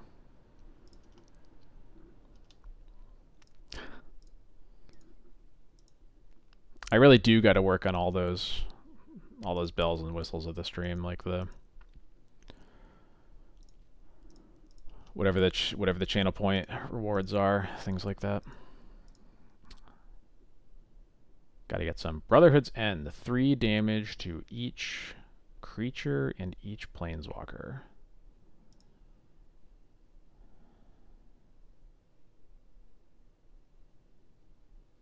Yeah, I guess I just let that resolve.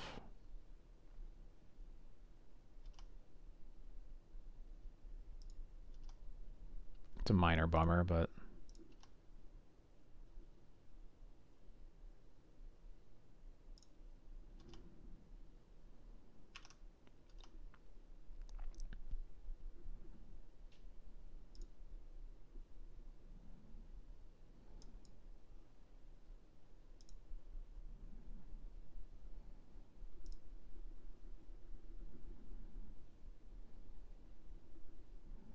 Sash gets forced, pitching Daze. I'm cool with that.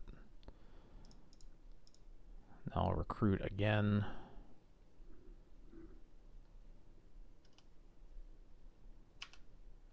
I think I just get another Stoneforge. Next turn I can Stoneforge for like Batterskull or something. I still have just so much removal in my deck. Or in my hands.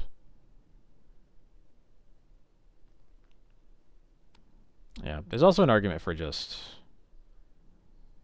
Given that they just pitched a Daze to force, I could hardcast it, but I think I don't really need to, so I'm just not going to risk it.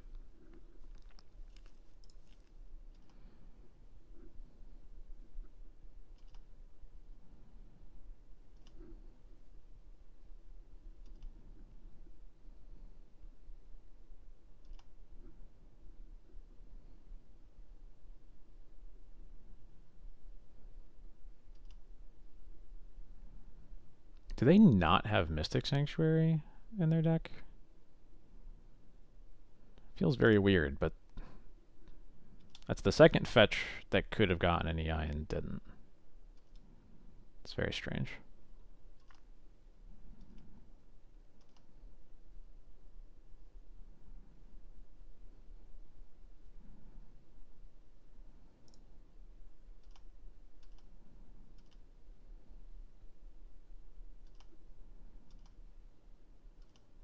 Yeah, I'll take the 1. That doesn't matter.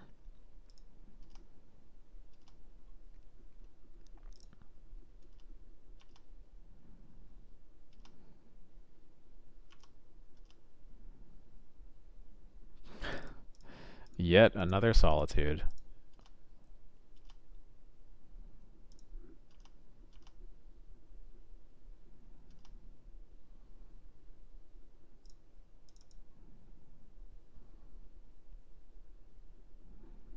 Force, pitch, minor misstep. Yeah, sure. How many forces is that? It's 3 of them, so there's only 1 force left in their deck. 1, 2, 3, yeah.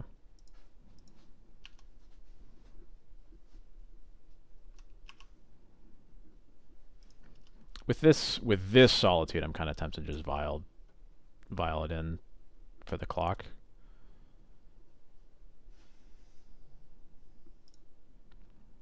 We just have so much removal.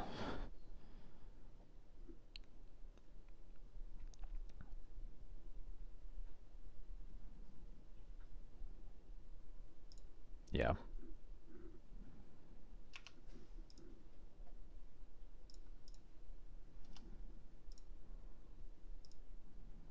Sure. I think I just let that resolve. Obviously, I could ephemerate it, but I don't think I want to go that far just to have a 3/2 in play.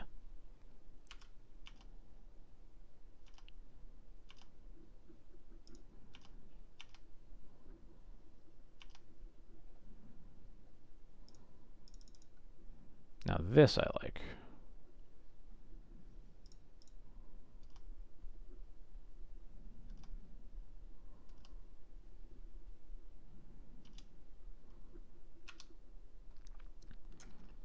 So just keep running out of cards.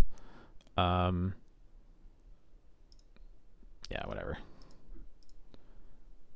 I'm getting kind of low on clock, so I think I just gotta go with my gut here.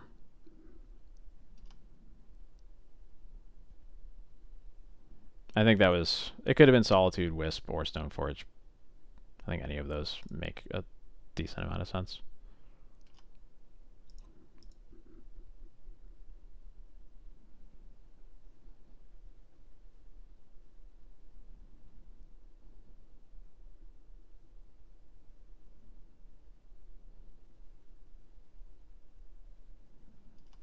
Why do you have Counterbalance in your deck? What is it with Delver players and boarding and Counterbalance against me? I do not understand. It happens so much.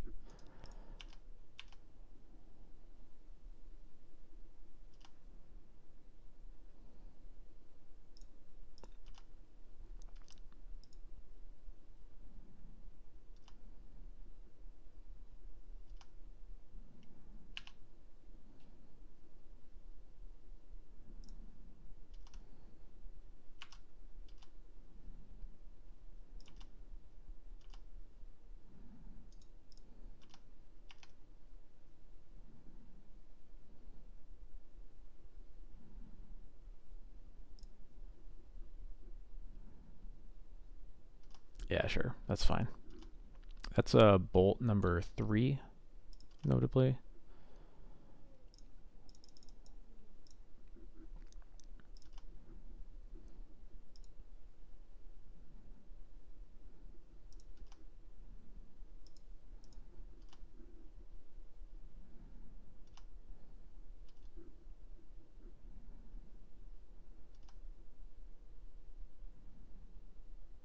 Yeah, they did decline.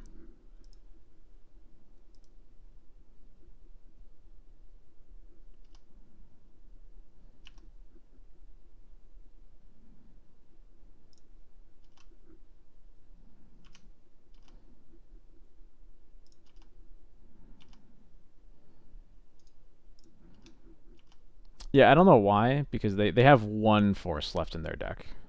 Maybe they're just off it. I'm not sure, but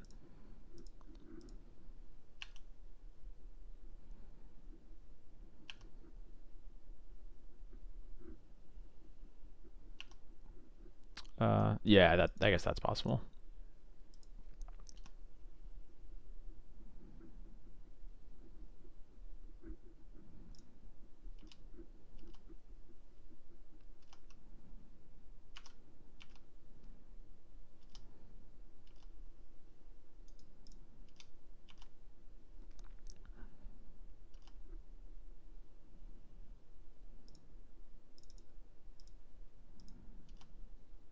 Um, there was a binder first, actually, wasn't there?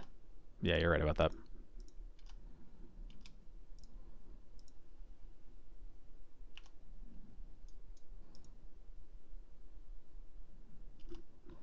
DRC resolves.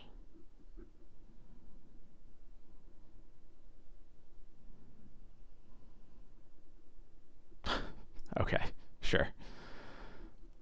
I realized I did not take out this Lauren that I meant to, so I'm going to bring that back in. And since I'm on the draw, I'm going to keep in Spirit over Thalia. I'm not boarding in the Yorion.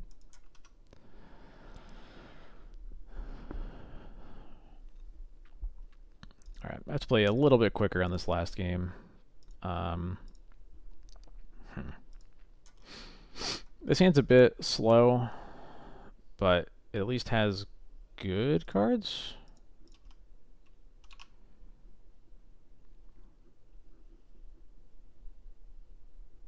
Notably, I don't think they have Delver because, I guess we didn't see it at all last game, and, the Spell Dancers have to be cut.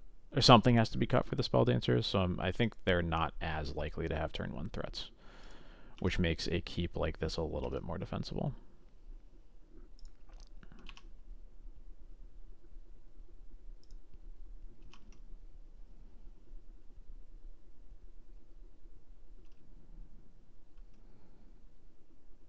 Oh, there's a 1-lander?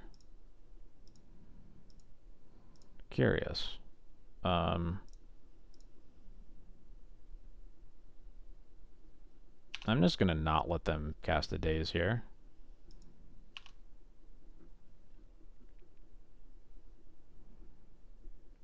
Yeah, nice try. Can I get a Plains? Nice. Cool. Now they can't waste me off of Iganjo on the DRC. And then I'll let them Daze me. I don't care.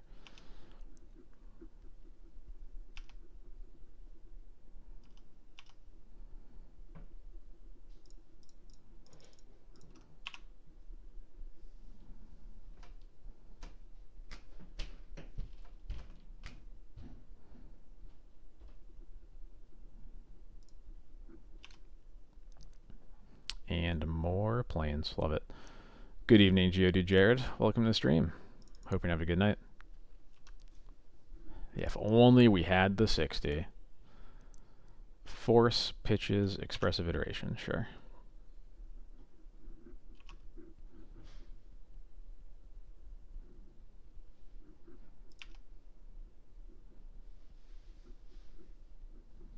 Yeah, right.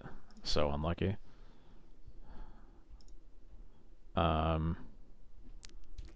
I guess I cast the Wisp. Just start attacking.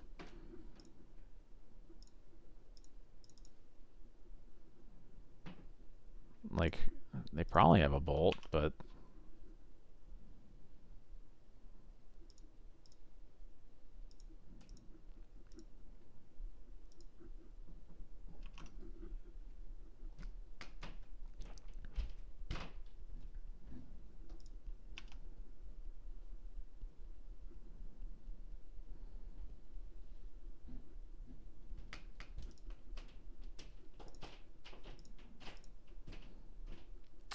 Okay. I swear to God, I'm only skyclaving this because I'm just going to be really embarrassed if they ever counter anything of mine. And our hand is looking pretty good anyway, so... Cool, Scalding Tarn. Still have a Daze, so... Not going to cast anything else.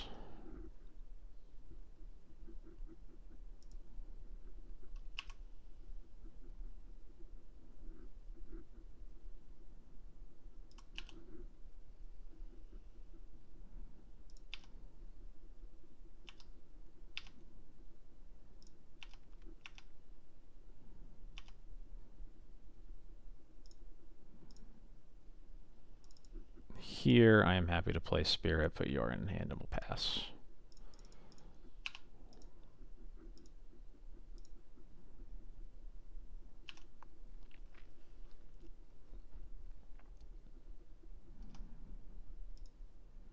Daring, aren't we?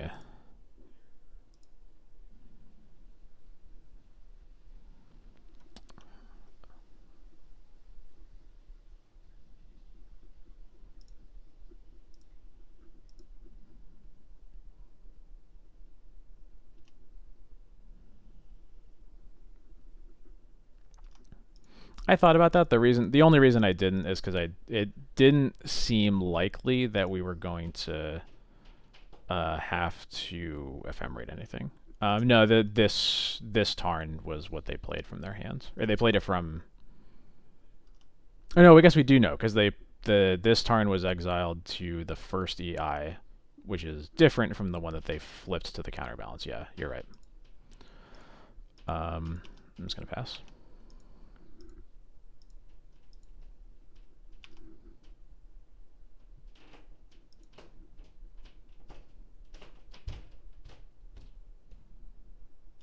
Nice.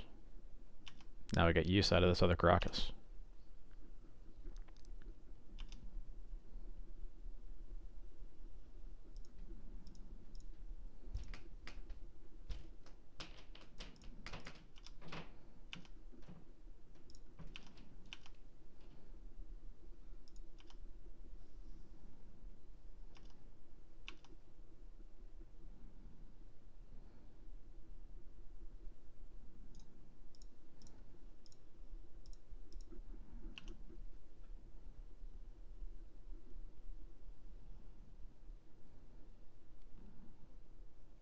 Spell dancer, sure.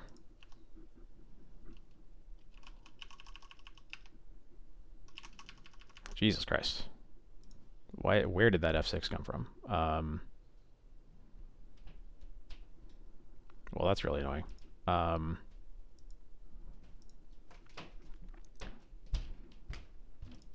I think I want to Wisp Skyclave and not attack here anyway. I'm just not sure why that happened.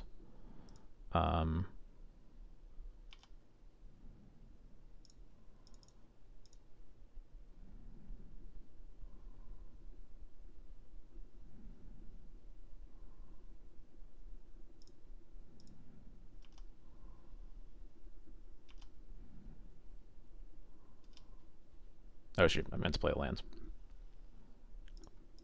Should have the Field of Ruin in play. Yeah, the downside of attacking is that it just lets them block, which I think is worse for us.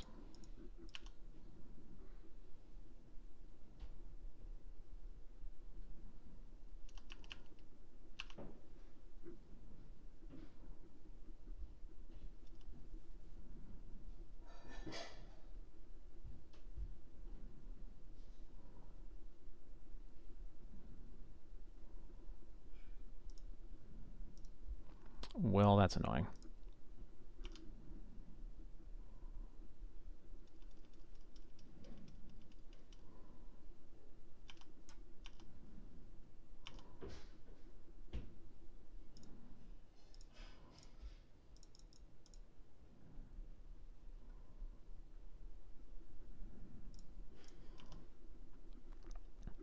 Maybe that would have been worth it. That's a fair point.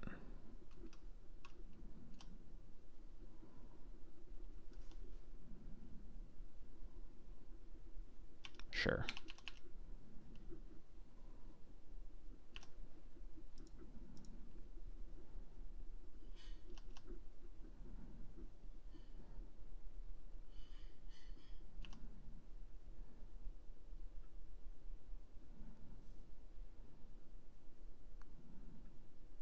I'm not taking the bait.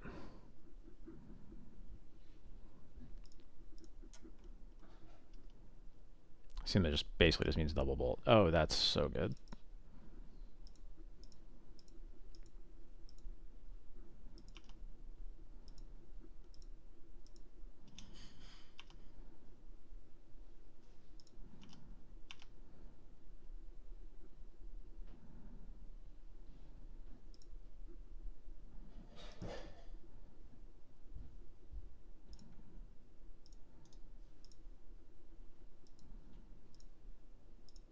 Yeah, whatever. I'm just gonna do it.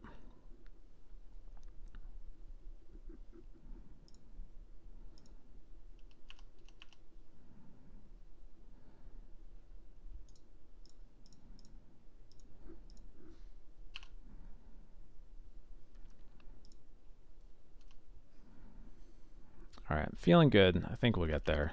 It's just gonna be much tighter on time than I would like for sure.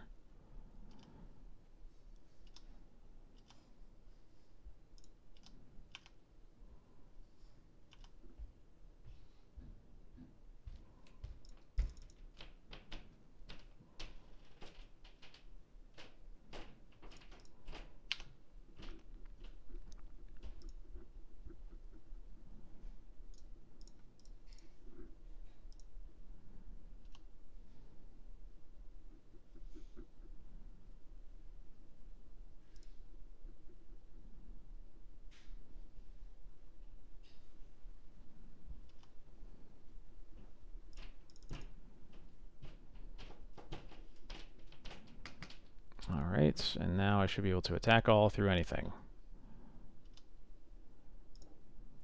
Alright, now I should be able to attack all through anything.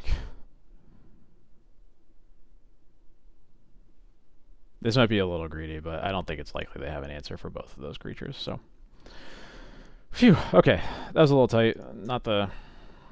Not my best match against Delver. I think the first game in particular, I don't think I did particularly well, but got it in the post-board games.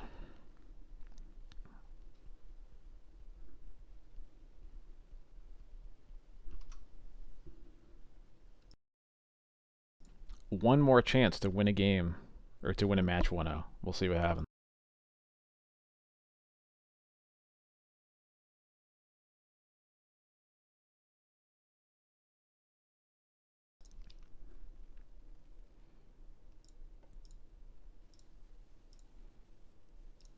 Up against the Lutri avatar in this hand I don't really like.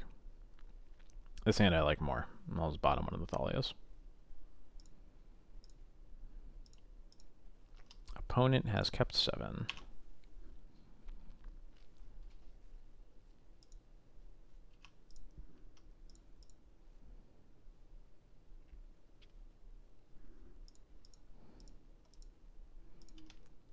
I am happy to play Thalia into an island.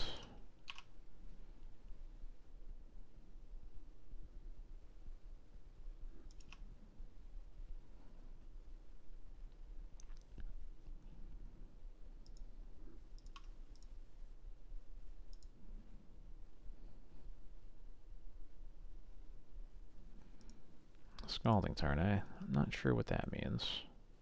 I think I'm happy to just port for the time being. Don't really know what I want to recruit for anyway. Stoneforge here is probably a safe default, but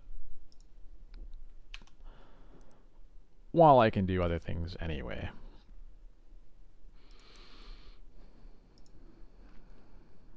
Might as well see if I can get some more info. This could be Delver, although no plays this by turn 3 isn't very Delver-like. It could be 4-color. That is a possibility.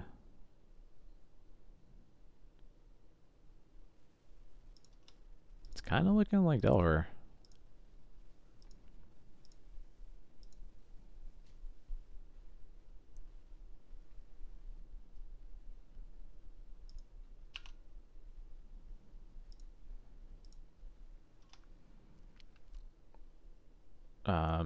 Thankfully, they already got their basic, or at least what I assume their basic is. So I think I'm just going to field them and then port. Thought Lash decks are basically always mono blue. I've never seen one that had red, and I can't really imagine a reason one would have red. Basic Mountain, huh? I wasn't too worried if they had another basic, because they can't use anything. They can't do anything with it with Asthalia and play anyway, but yeah, this could be Sneak and Show. That would make some amount of sense. Okay, yep, there we go. We figured it out.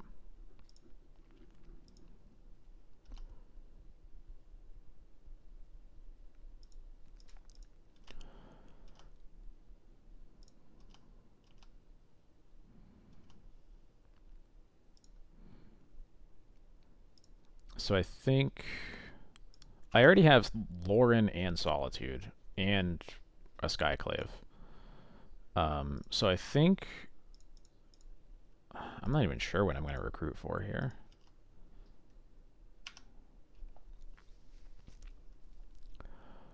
Um,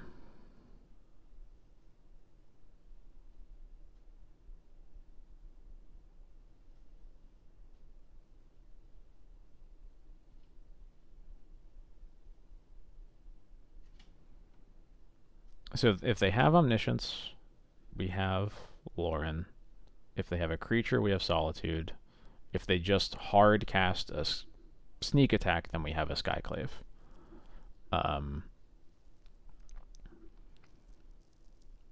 We could go shields down and cast a Stone Forge. We could also get a backup Skyclave, so that they can't like hard cast. I guess that probably wouldn't matter this time.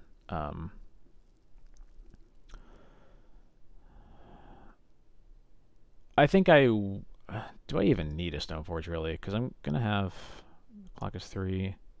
It only really increases the clock by 1 turn, right? Assuming I cast it next turn, since I don't want to just die to sneak attack.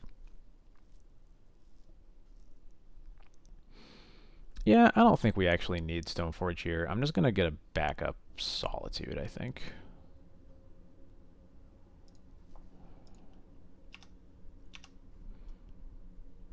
And I'll just tap their Ancient Tomb, keep them off that for a bit.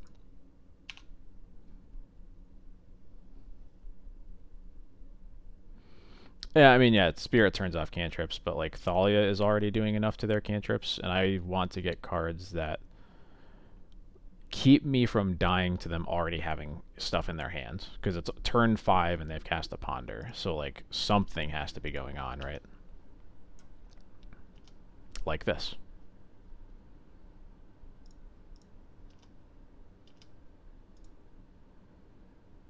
I'm gonna feel real dumb if they have. No, yeah, I guess no. I don't feel dumb. I was thinking if they had like a Simian Spirit Guide into a creature, I would feel dumb, but they would have already done that if they had that. So.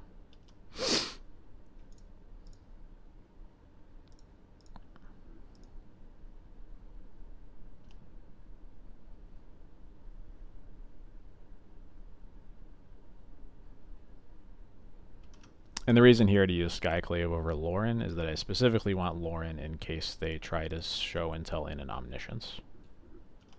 Because Skyclave cannot handle that. Is this another sneak attack? It is another sneak attack. They can only put in one creature though, and we have, I guess we have one Solitude.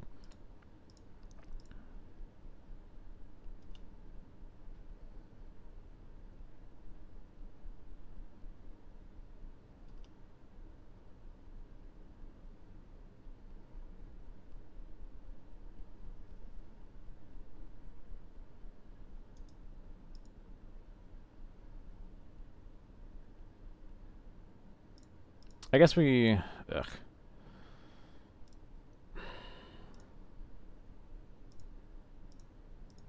I guess we do just take this because they can't... Yeah, they can't... I was worried... Yeah, there's no reason to... No reason to do this. Let them do it. They get a Grizzlebrand or an Emrakul. They can get a Daze or a Force of Will. They can get a Sneak Attack or an Omniscience. And they also get a Petal and a Valk. But they've already played a land this turn. So if they want to play Petal, they have to use their island to cast it. That does filter into red, but then we can just exile the other creature if we need to. So they keep Emrakul, Sneak Attack, Lotus Petal, Force, and Valk. And that all makes sense. So they can basically filter this blue into a red and put something else into play.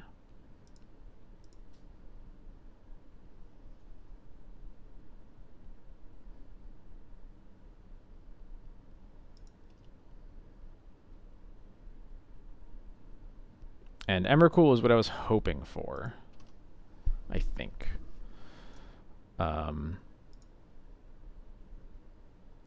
So awkwardly, well, they have another sneak attack in hand, and they're just going to cast so many of them. Let me think.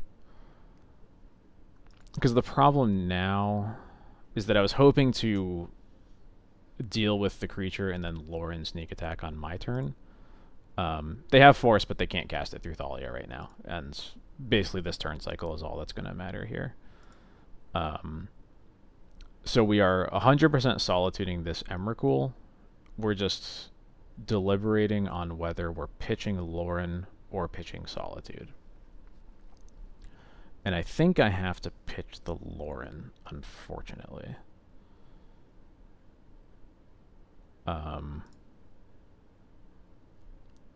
Because they have the backup sneak attack in hand, but they don't actually have a creature, as far as we know. They're going to gain like 1,000,000 life, but there's just not a whole lot to do about that, unfortunately. So we'll go to beginning of combat here. I'm going to pitch Lauren on the Emrakul and be very sad about it.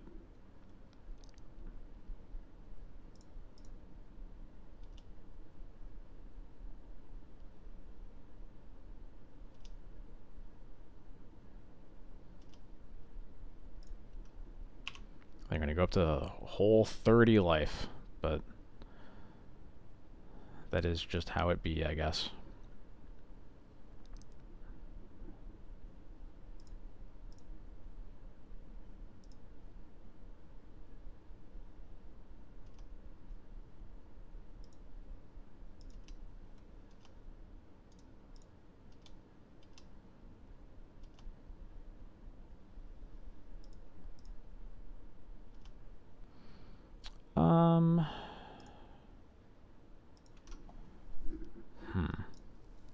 Do we hold up Solitude or do we put Yorion in our hand for next turn?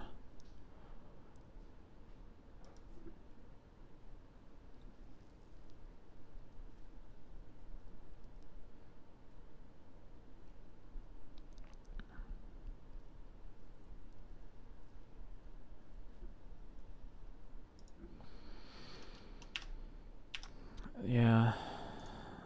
Let's keep this up. If they have a creature in their hand already, I'll feel dumb about this, but there's no reason currently to believe that they do. So, but they do. It's just another Atraxa. Okay, sure.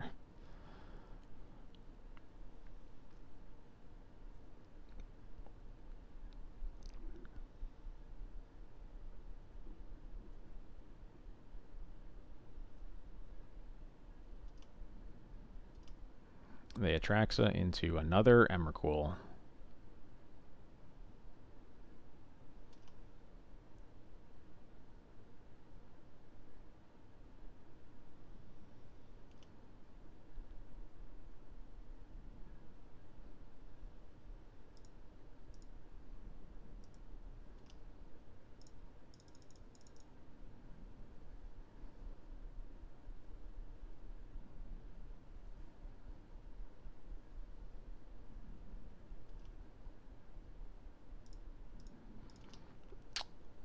Oh yeah, we can't even, unfortunately, cannot survive the Emrakul attack anyway. So, alright. That was very frustrating.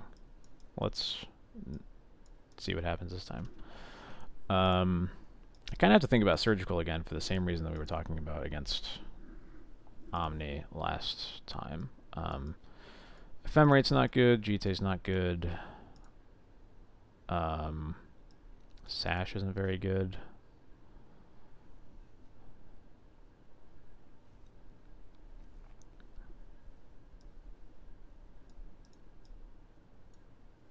I could see cutting an Igandro, honestly. Going down to 32 lands.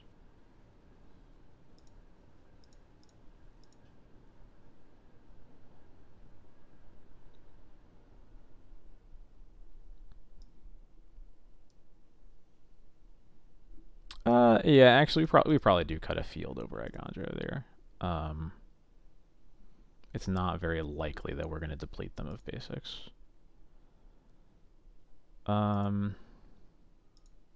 This seems fine to me, I think. Yeah. I'd love to play first.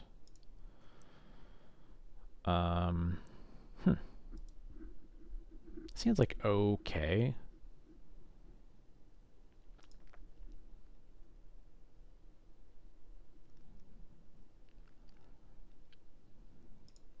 I'm willing to give this a shot. This has some problems, but it's not that bad.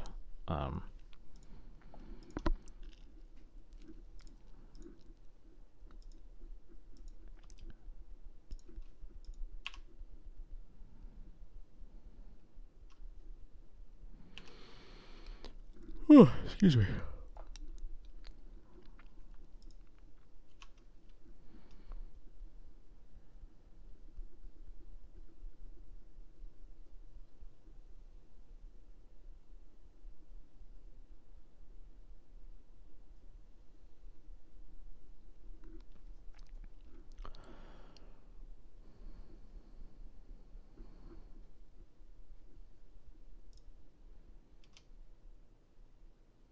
Hello, Iconjo. We're going to start with Spirit, keep them off of comboing, and then we're going to probably recruit for Containment Priest right after that.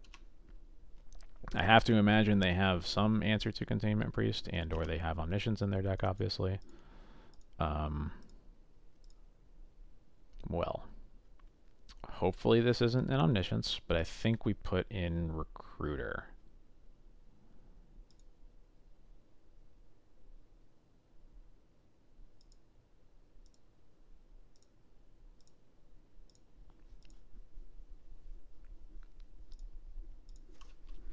I could, I just don't know how much that matters.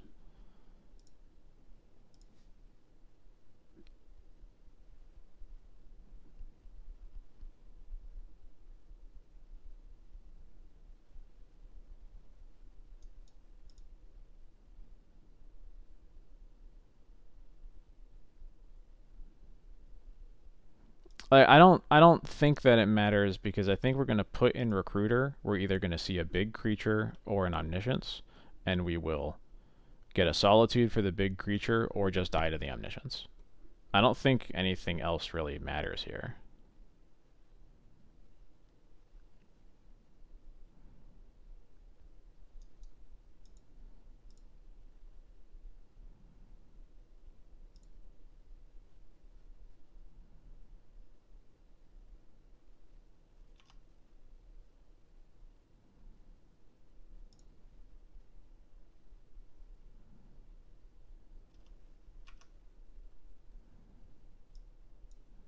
Yeah, now we get a Lorne and we pray, but we're probably just dead.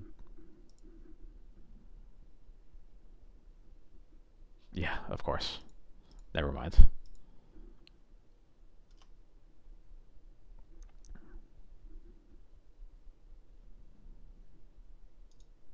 Yep, whatever.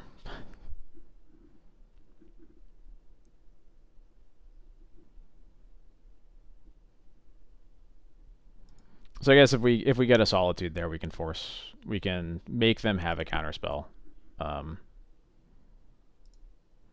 It seems pretty likely that they're going to have one, but that is a way out of it, I guess. Well, anyway, I can't believe we finally ended like at midnight. Those leagues went like so much faster than they usually do. But that's going to be it from me tonight. As a heads up, I'm not going to be streaming next Thursday. I'm going to be going to a concert that night. So I will not be around, but I'll be around the next week, and there's going to be something special coming from me and XJ Cloud in a bit. You'll have to wait for the announcement to come out on Twitter for that one.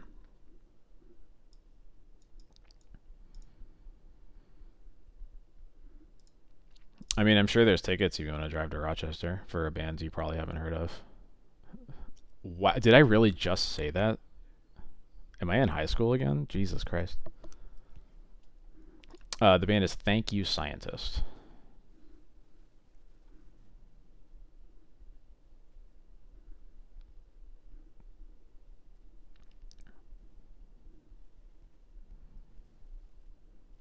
It's sort of math rock. It's like uh, it is very jazzy metal to the point that like it is literally like if you put like a progressive metal band with a jazz quartet.